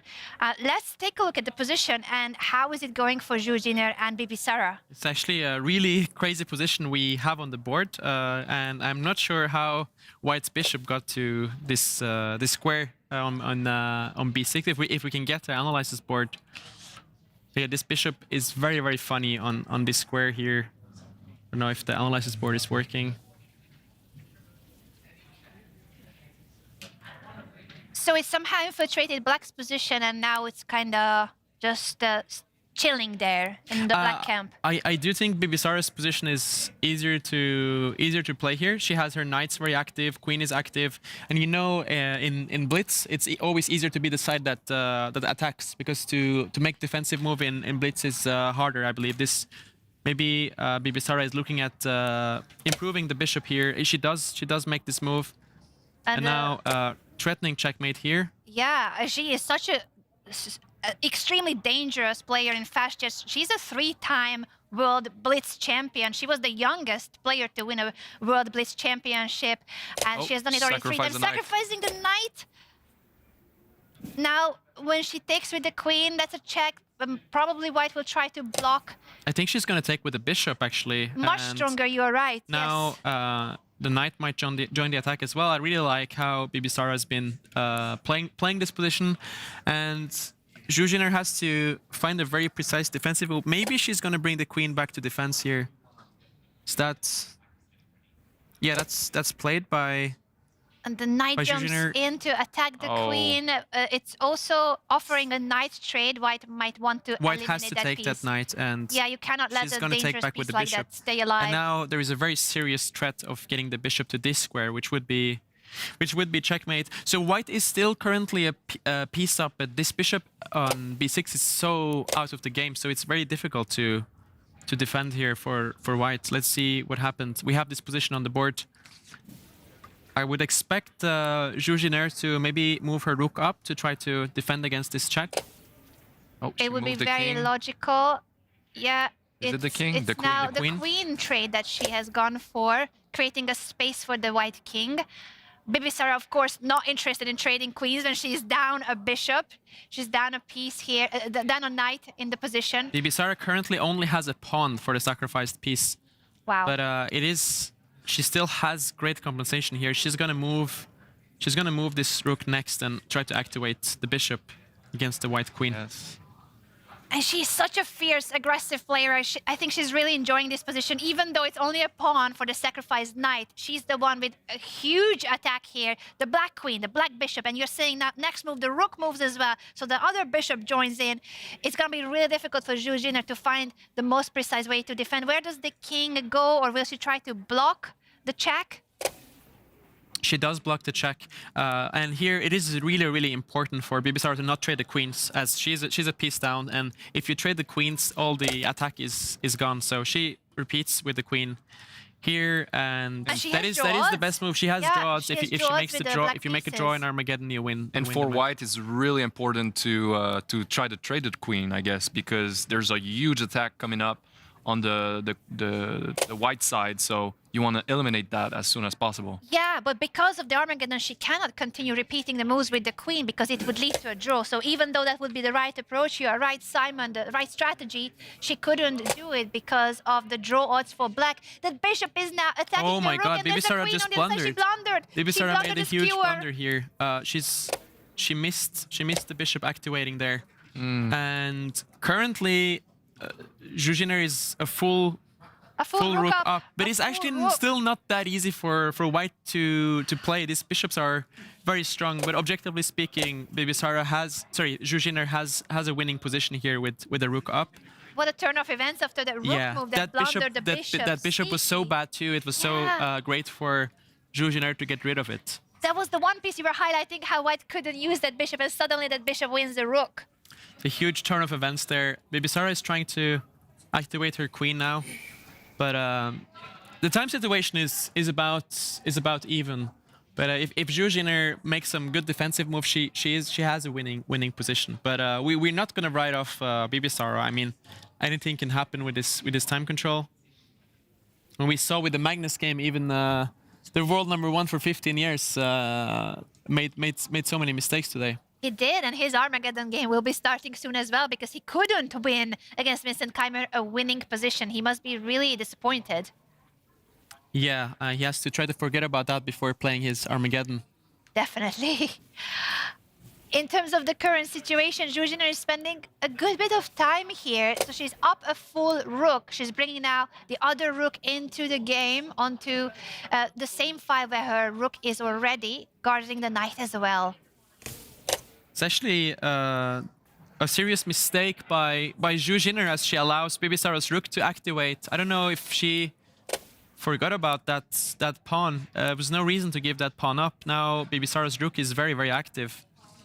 She's trying to compensate for it by also activating her rook and attacking the black pawn. It is truly a crazy position. Zhu Jiner is a full rook up, but the position is far from easy to win. Bibisara pushes her pawn there. And that pawn could be a monster if you keep pushing it, and it will be attacking the white king, chasing the white queen away first. I would not be comfortable here in Zhu Upper rook. Jiner's... Imagine having an extra rook and your position is still not completely winning. She's sacrificing a pawn now. She's just trying to get some squares for her pieces.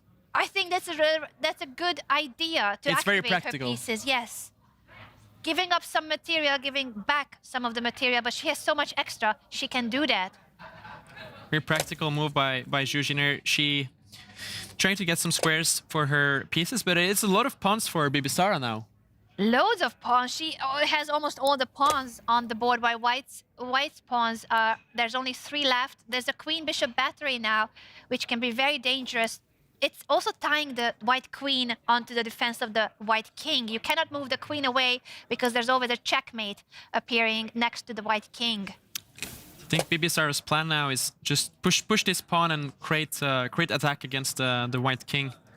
Very straightforward. I think she'll go for that. Because what can you do about those pawn pushes? It's very tough. As you said, the queen has to always protect the white king. Like if you try to trade queens, suddenly you get checkmated. So every move has a very high price here for Zhu Jiner.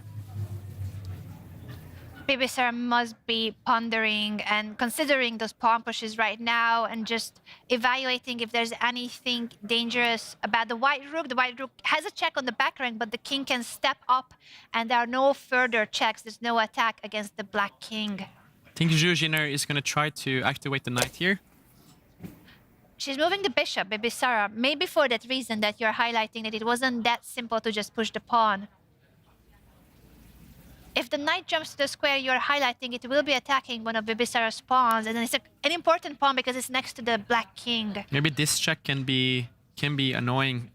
You can step the king back to this square and try to block the check, but it's very, very small margins here. If you make one slight error, you can end up being checkmated. But it seems like this is a very strong move right now for Zhu Jiner. She offers a queen trade, logical when your king is under attack to try to get rid of the opponent's queen. It's actually a huge mistake. Now she give her pawn away. Bibisara gets a very strong attack after giving this check. Will she spot it? I think she must be looking in that direction because that's such a natural attacking move. Give a bishop check. The king has to go to either the corner or up one square. But can she just take the pawn, you know, the f3 pawn? That's a good question, Simon. That pawn is hanging, and she just says, yeah, Simon, I agree with you. Hanging pawn, I take it. What are we doing here, Arjan and me? Like, we are looking at check, and you're looking at, hey, that's a free piece. It's a free pawn. Give it to me. It's a very natural move, but in fact, it was actually a mistake. Now, Zhu Jiner gets her bishop to defense with a tempo, but yeah, I still think it's very tough for White to play here, especially as they're approaching less than 2 minutes. When you say by a tempo, can you explain a bit what you mean by that? By a tempo, like putting the bishop in front of the king, so the bishop is protecting the king and attacking the queen at the same time. So Black has to move the queen away. You gain some time with moves like that. So if it's a move with a tempo, time efficient, it gives you a speed boost because the next move is yours again. You're forcing your opponent to react to your move, and then it's your turn again to play.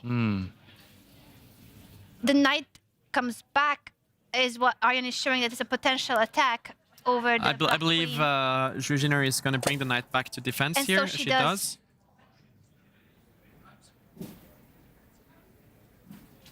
Where will Bibisara place the queen? To the edge of the board or creating a queen-bishop battery again? But actually, the white king is pretty safe here because if you give another check, White will just tuck the king in on this square. She just built the queen-bishop battery instead, so she's not going to the edge of the board. She's saying, I just want to continue pinning the white bishop, threatening a check. I really like that move by Zhu Jiner. She's creating counter-attack there. Checkmate. Threatening mate, so Bibisara's rook was forced to go back there. Still not easy. Maybe she's going to move the king one square to get out of this pin, to be able to at least move her bishop. That looks like a great move to be able to activate the bishop. Extra rook for Zhu Jiner, but it's still such a chaotic position. It's crazy, and she's down to her final 27 seconds. What move number is this, Arjan? Are they getting increment? This is move 38, so in 2 moves, they're going to get 1 second per move. Not much increment, though. Rook coming to the e-file, putting some pressure on the black bishop. Not threatening to take it, I think, is just to improve the rook in general and get some some moves in. His position is just too tough for White to play with low time. I think I really think anyone would collapse here with White. It's just such a practical position for Black. The white king is always in danger, and the black king is much safer than White's king, I'd say.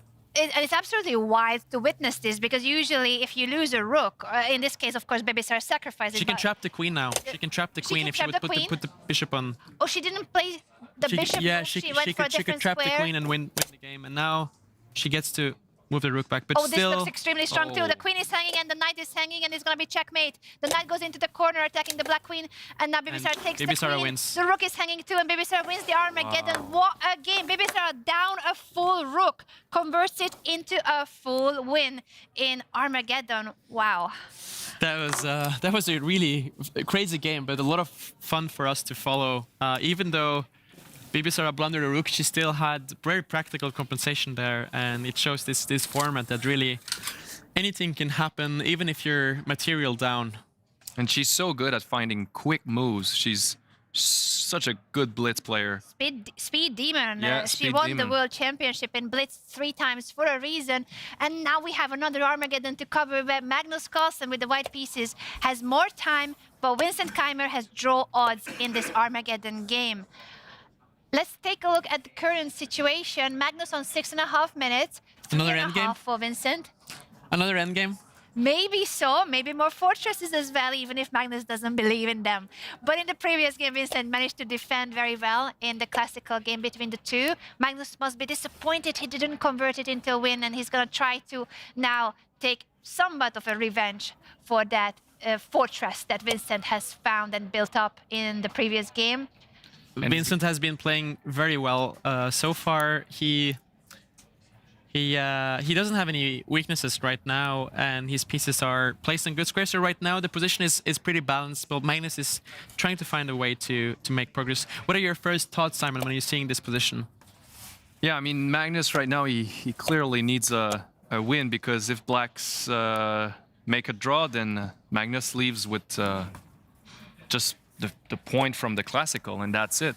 So from that position... That's an important point, because they were repeating moves, and if you continue repeating moves in chess, that leads to a draw. So Magnus cannot continue repeating moves. He has to find a different way to continue and try to make progress. No, this pawn, this black pawn is... There's an error with the board here. There's an extra pawn on the on the king side here, and I'm trying to get rid of it, but it keeps popping up. It seems to be happening today to us that we have magic on the board, so we could focus on the camera and see it on full screen, how the players are focused, even though it's, of course, not the usual perspective, seeing the chessboard from the side. But this is our best view at the moment in the playing hall, sitting right next to the players. There's a trade of minor pieces. The knight captures the bishop. And Vincent is pushing the pawn. Vincent sacrifices a pawn here. Yeah. Why did he do that? He might have gotten a bit nervous because it doesn't seem to be leading to anything I that really big don't. of a deal. I really don't understand that move. There was Magnus doesn't take it. He's not interested in the pawn, but now that's a passed pawn. Wow, Vincent wanted to give up the pawn, but Magnus doesn't want to take the pawn. Yeah, he wants to improve the piece's activity. But Magnus is going to clinch this now. Means that pawn move by Vincent was that very knight unnecessary. maneuver by Magnus is really strong because it disconnects the rooks of Vincent. So now the pawn is hanging again, the pawn that Vincent pushed earlier. Vincent is pushing now on the king's side, trying to create weaknesses. Will Magnus take? He's pushing, he's push. just keeping everything closed. I think that's a very pragmatic decision. Vincent's trying to continue on the king's side, breaking through. Magnus is going to be taking that passed pawn and have a pawn up. That being said, he did have a pawn up in the last game as well, but this one, I don't think we're going to see a fortress again. He definitely hopes there will be no more fortresses with the extra pawn in the endgame. He's considering what to do, whether to take the pawn. He has quite a lot of time on the clock, so he's using his time advantage to consider all the options. He does take the pawn. We see a rook trade. Pawns are being traded on the king's side now. The pawn is being pushed. Magnus is approaching that pawn with the king and also activating his king in general. Active king, very important in endgame, and he puts that king on a really nice square there, protecting his pawns. 4.5 minutes left for Magnus, only 1.5 for Vincent Keymer. He's dropping his knight back, maneuvering it to a different square. Same square that he had in the classical game, actually. He loves that location for the knight. Yeah, this is a matter of technique for Magnus now. He has a pawn up and a superior position. I think he's just going to push his pawn one square. That looks very natural. And that will guard the square where the knight was heading. So it looks very logical. I think that's what Magnus will decide to do. He likes to simply improve the position little by little, each time giving less options to his opponent.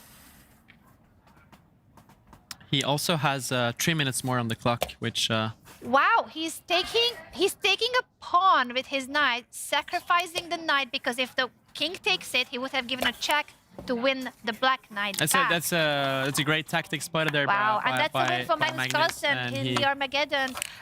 We were gonna need to rewind those final moves because it happened so quickly. But for Magnus, it's a relief that at least in Armageddon he managed to win against Vincent Keymer.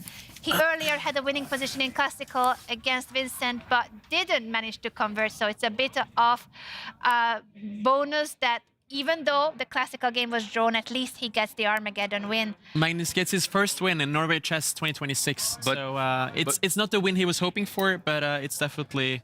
Yeah, still he's 4.5 points behind Alireza that he's leading the tournament. That is many points, Simon. But with 8 rounds to go, Magnus is Magnus. Magnus is gonna come back. And we do have our final game of the day still underway. This is an Armageddon between Wesley So and the reigning world champion Gukesh D. Wesley with more time, Gukesh with the draw odds in Armageddon. Let's see what's happening here, and we're going to try to rewind Magnus's game later when we catch our breath. Everything is happening so quickly here in the final stages of the games. This, so far, at least looks more peaceful.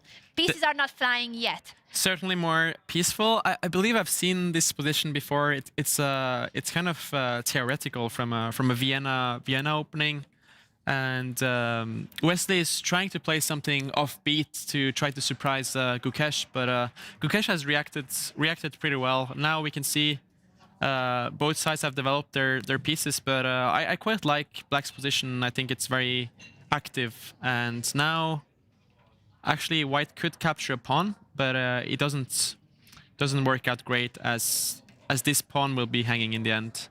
Let's see what Wesley is going to play. But if you move the rook behind the bishop, you're attacking the bishop and the, for example, after the sequence. Oh. He did take the knight, and now he's capturing the pawn with his knight, going for this variation that you were showing, Arjan. He does go. He does go for this variation, and Simon is completely right here. He's actually, always right. Simon is always right. We know this. Yeah, we should. Simon, you should play the tournament, maybe. Yeah, I know. I mean, he is playing the tournament in a way, right? I kind of trusted Gukesh there as he seemed to be. He played that move very confidently, but actually he's just dropping this pawn. I assume that Gukesh thought he had some compensation here, but actually White is just a pawn up. Yeah, pawn up. Simon knew it. The rook is now in Black's camp as well. That's a great location for the rook to be on the 7th rank. And what will Gukesh do about this? He is the one with the draws here, but he has to fight with now this pawn down situation, attacking now with his queen, the white rook, trying to chase it away, and then also attacking the white pawn on the edge of the board. It's attacking both the rook and the pawn. So nice tactic. I was thinking about maybe a very funny move for Wesley would be putting his rook on this square. Wow! And if you take this pawn, I'll take your bishop. Just going all in on the fork check here on the king and the queen. And that's the same reason why that rook was untouchable on the square where Arjan placed it, because there's always a knight here. Kind of a similar idea, actually. So he's planning if Gukesh takes this pawn, Wesley wants to put his rook here with a deadly fork on the white knight. So now if you capture the bishop, White will just, I mean, actually I'll probably just capture back, and it's very hard to unpin here. Like, if you move the queen, White will still take the bit knight and have this fork. Beautiful tactical pattern, winning the queen at the end of the day. And that's what Wesley is setting up here with the rook lift. We call it the rook lift, this special maneuver that the rook is maneuvering now on the 5th rank. Not actually, on this move is extremely strong. This tactical threat for Wesley is undefendable, and Wesley is completely winning right now. What a move! It's then even stronger than the other rook move, isn't it? Or similar strength. Yeah, there's this rook move cannot really be prevented right now. In fact, if you try to stop it, White has another beautiful discovery, giving up the knight here, damaging the black king position, and then taking the bishop with a multiple attack. Fancy. Very fancy and beautiful tactical patterns here. What can Gukesh do? What's his best chance to fight on? Activating the rook looks very natural to me, trying to pin the white knight, but it doesn't exactly stop Wesley from placing his rook on this very annoying square. And now... Same problems, that pin, the knight fork. Yes, and Gukesh can try to move away from the pin, but I believe Wesley can just also move away, and there's still the same problem here with this knight on Wow. c6 struggling. And also that bishop in front of the white king, it also will be attacking through the diagonal. There's so many of white's pieces attacking that spot. Gukesh that down knight. to 2 minutes 40 seconds right now, and his clock is ticking. A very unpleasant situation for the world champion. He was in a situation in the classical game against Wesley earlier today where he was the one pushing. He was trying to win with the queen against the rook and the knight, and Wesley managed to build a fortress and defend precisely. But that's so frustrating when you have, probably earlier he had a winning position, or at least good winning chances, and he couldn't. It's very funny because if you think about it, it's really vice versa from yesterday. Yeah. Where he was trying to fight to make a draw in the classical game. Yeah. And then he won the Armageddon, and now it's completely the opposite. True, I guess it happens in chess. Luck comes and goes. And now he's on the defensive after having had really good winning chances in the classical game. He's coming back all the way with the bishop to guard that knight because he knows that rook lift was coming. He knows that rook lift is coming, and now white could still put his rook on this square and create his pin. Probably he's planning to move his queen maybe to this square, trying to guard against this knight fork. Actually, an interesting possibility for Wesley now is actually still giving this check, and after it takes, white can capture the bishop. We have to remember that Wesley is a pawn up here, so trading pieces is in his favor. But he's right now looking for something better than that. And look at the time situation to 6 minutes for Wesley, 2 minutes for Gukesh. He does play that rook move that's so annoying, pinning the knight. Queen to e8, as you mentioned, Aryan. Putting the rook here is very natural and strong. And it's happening. That's exactly what Wesley played immediately after the queen move of Gukesh. The white pieces are so active. White is up a piece and also has the more active pieces. This is not good news for the world champion. Yeah, and once this knight is going to jump, white is kind of attacking from every direction. This is very tough for Gukesh to find a move. Centralizing his rook there. What do you think, Simon? Do you think Gukesh is going to find a miraculous way to escape? That seems tough with, you know, the rook, the white rook, pinning the knight, not the knight, but the queen eventually. That's one thing I'm looking at right now. I'm like, is the rook going to be a threat for the black queen? And then Wesley is just double checking here. I think he's going to activate his knight. And black is very overloaded here with... He's pushing the pawn instead with the same idea that there's going to be issues because the rook of white is on the same file as the black queen. The black queen doesn't have where to go. It's almost trapped on that file. Yeah, between the two rooks. What happened here? There's a mistake in the I think board. we should go to the camera because let's, everything is happening so quickly. These are the final moments. There's a check now by Gukesh. He's trying to escape, but it's such a tough position for the world champion. Where will Wesley go with the king? He's going to move his king one square up, I believe. He can go to the edge of the board and into the corner as well, tuck away the king from checks. Yeah, looks pretty safe. Oh my God! Actually, Wesley has blundered here. He missed a tactical sequence by Gukesh here. After he moves the king, Gukesh can move his bishop, and then after Wesley captures the knight, he can move his rook to one square to the c8 square and attack the white queen. And if it moves, it takes the rook. A bit of a complicated variation there, as we cannot show it on the board. but Wesley has missed a tactical sequence by Gukesh. Is Gukesh going to play it? He sees it, he's sacrificing the bishop exactly with that winning combination, but winning or not, but it's the best chance he has. He might be back in the game, or more than back in the game. Actually, yeah, it's very complicated, but actually this move was a mistake, as Wesley now has a tactical sequence to... They both blundered. He had to move the bishop one square. I'll show it on the board here. It's happening so quickly. We gotta catch up with what has happened in the game. The rook is now pinning the knight. It's an extra piece for Wesley, but the knight is hanging. The knight is hanging right now, and Wesley finds the best move in the position, bringing the king back to defense. I believe Gukesh missed this resource, but now he has rook e5. Oh, there's a lot of pressure on that knight.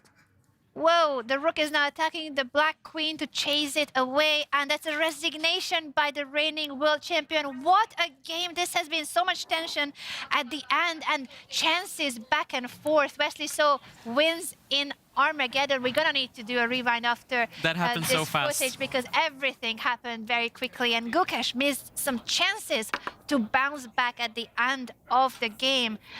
The players are discussing those complex variations. I wish we could hear them. Let's try to listen, because we do have microphones in the playing hall, and they're just whispering, even though there's no one else playing anymore in the playing hall. They are very polite. We're in a library after all. Real gentlemen. Very, very much so. There's no one else playing anymore. Guys, speak up. Yeah, if we get the analyze board, I could show what Gukesh missed. He had a great chance to come back in the game.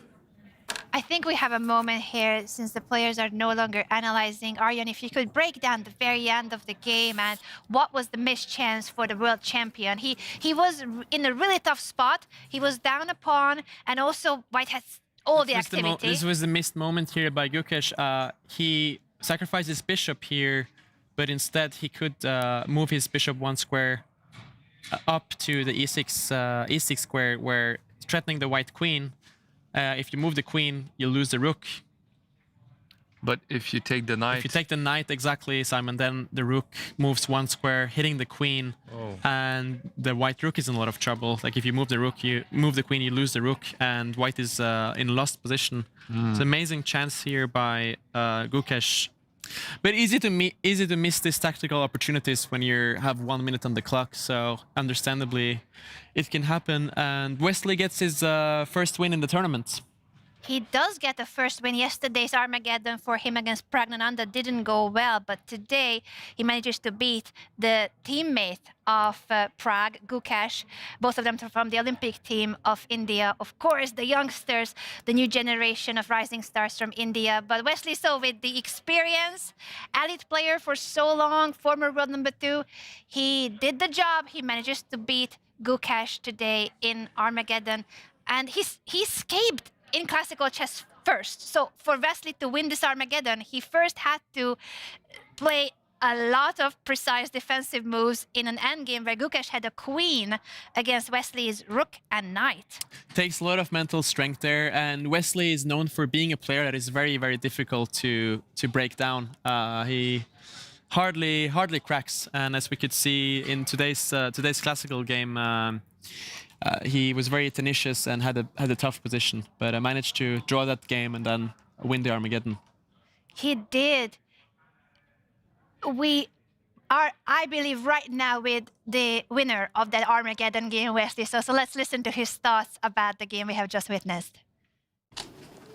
Wesley, congrats on the winning in Armageddon. But before going to that game, share with us what a crazy game was in the classical and how did you lose the queen? Unfortunately, I didn't lose more than that.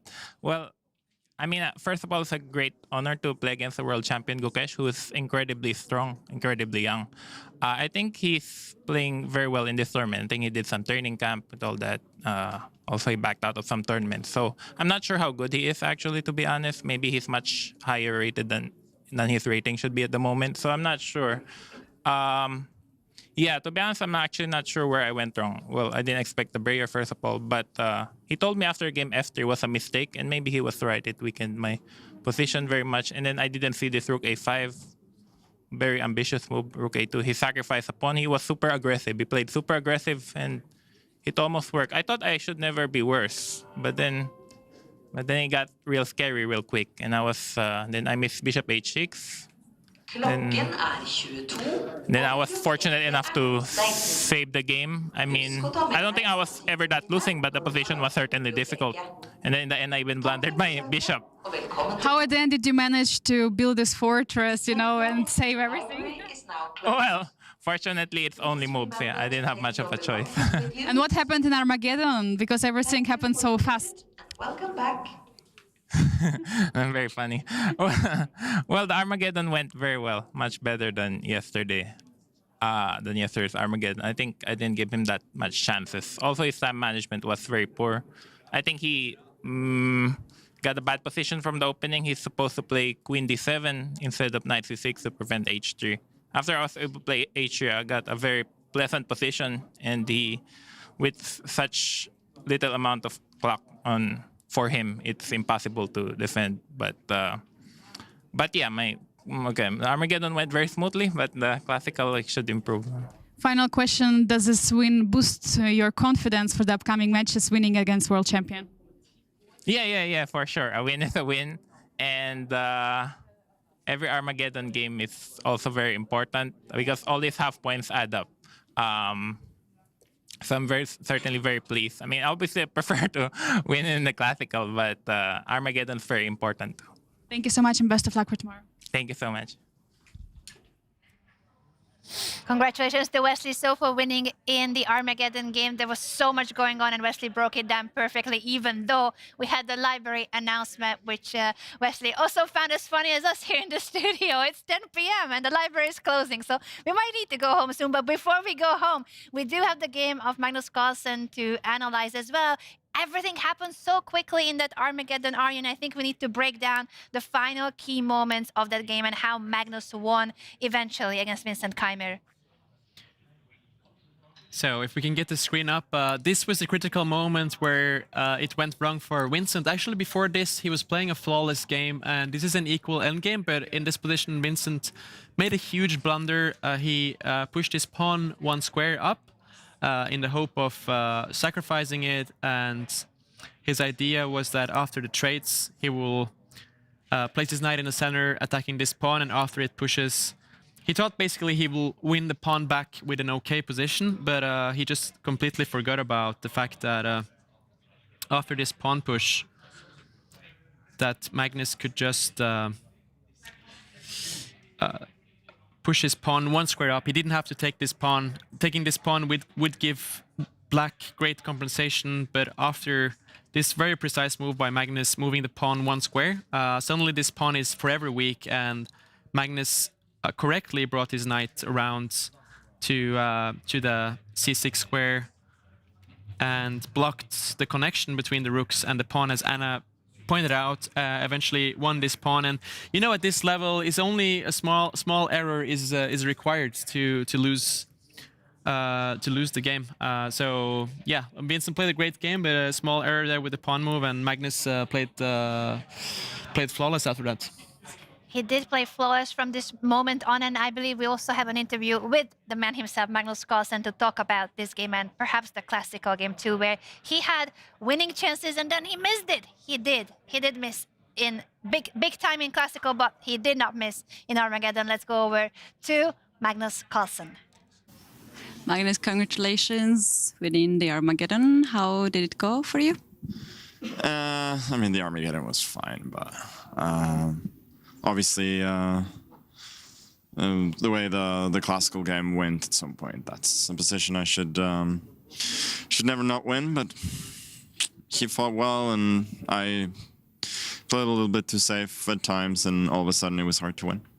Can you please tell us, when you sacrificed the piece on c7, what was your evaluation of that position, and what was the line you were considering? No, I wasn't sure, but I was mainly considering him taking back with the rook, and then I capture, I go c5, and I thought, well, I mean, I'm probably better, but it seemed pretty risk-free. Yeah, then, I mean, knight takes c7 was a little bit of a surprise, and I realized he has the idea of b5 96, which I didn't see at all. But I think then I take on d6, and it probably should be some kind of draw. Knight e8 shocked me. I mean, that was just a blunder. And yeah, then I should, of course, win the game.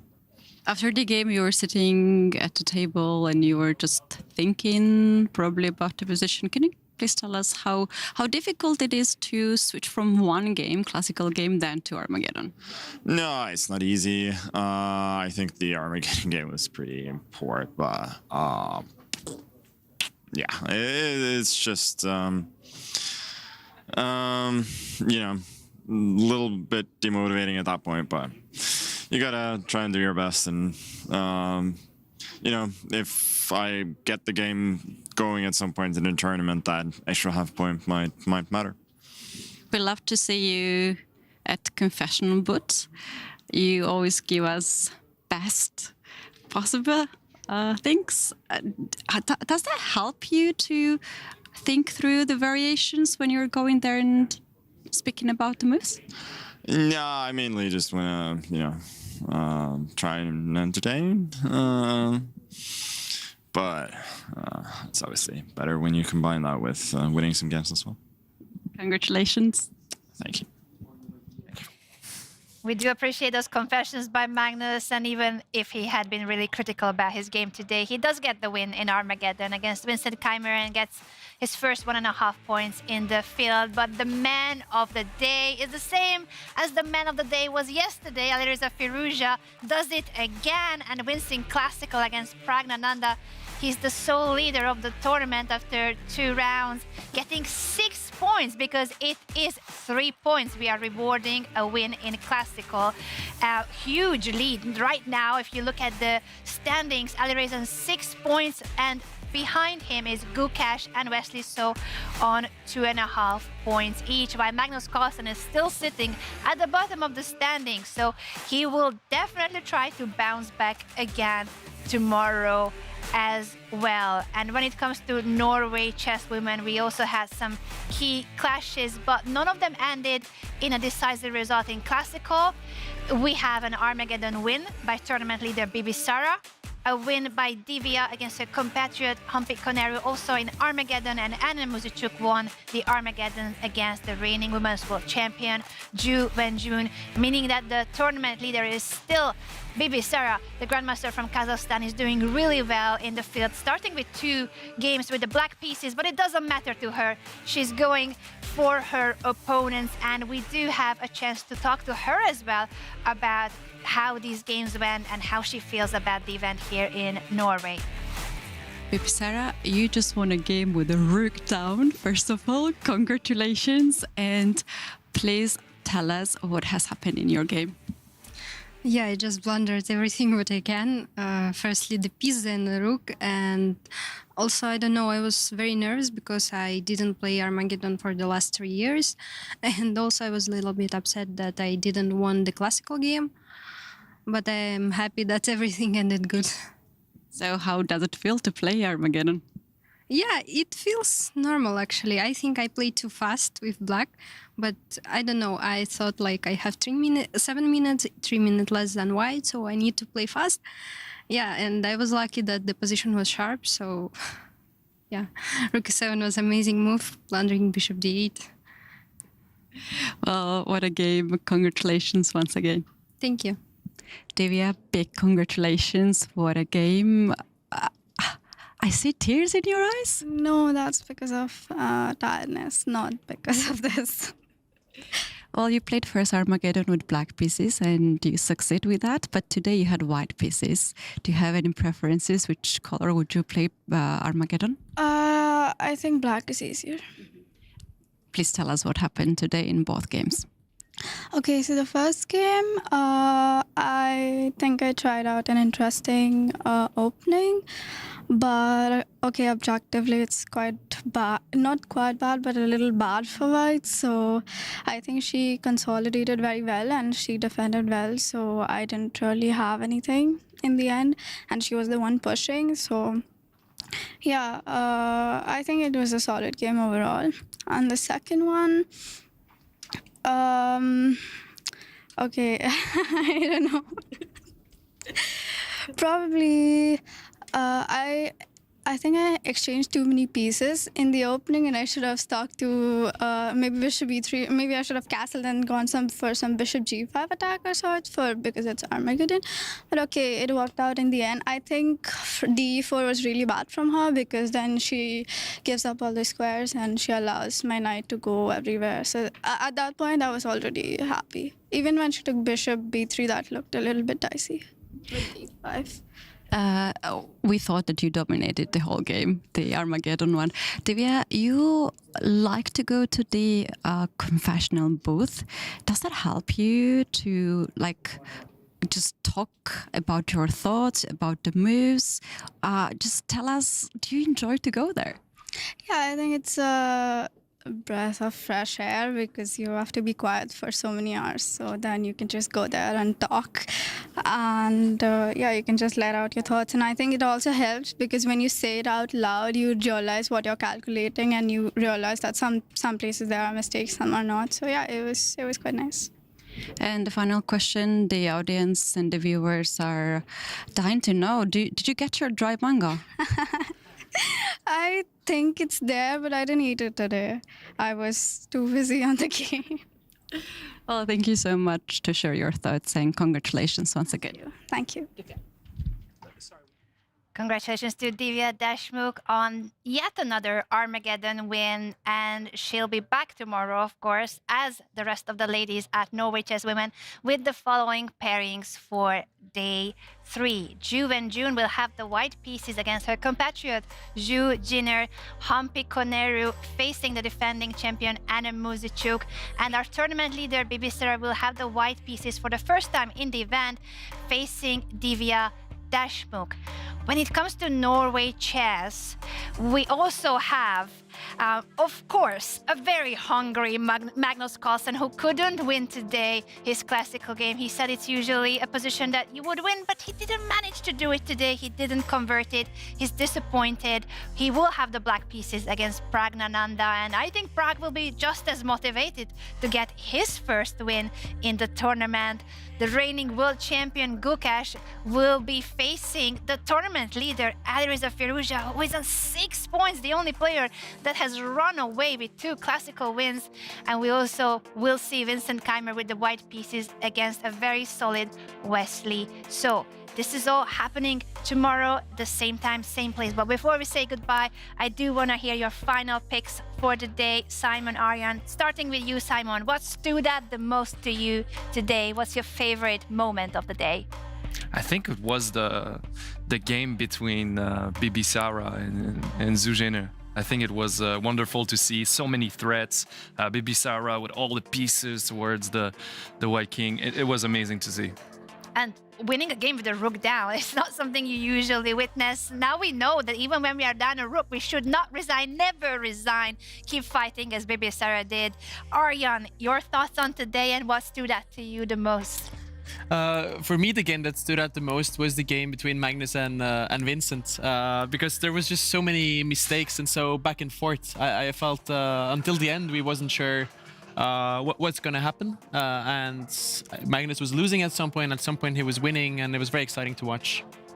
Such thrilling, exciting games. The tournament is delivering, the format is delivering, and the players are delivering. Tomorrow, we're expecting the same or even more, because this is Norway Chess and Norway Chess Women, and the action continues tomorrow at the same time, same place. Thank you so much for tuning in, and we hope to see you tomorrow for more of these extremely exciting battles here in the heart of Oslo in Norway. Have a great day, and see you all tomorrow for day 3.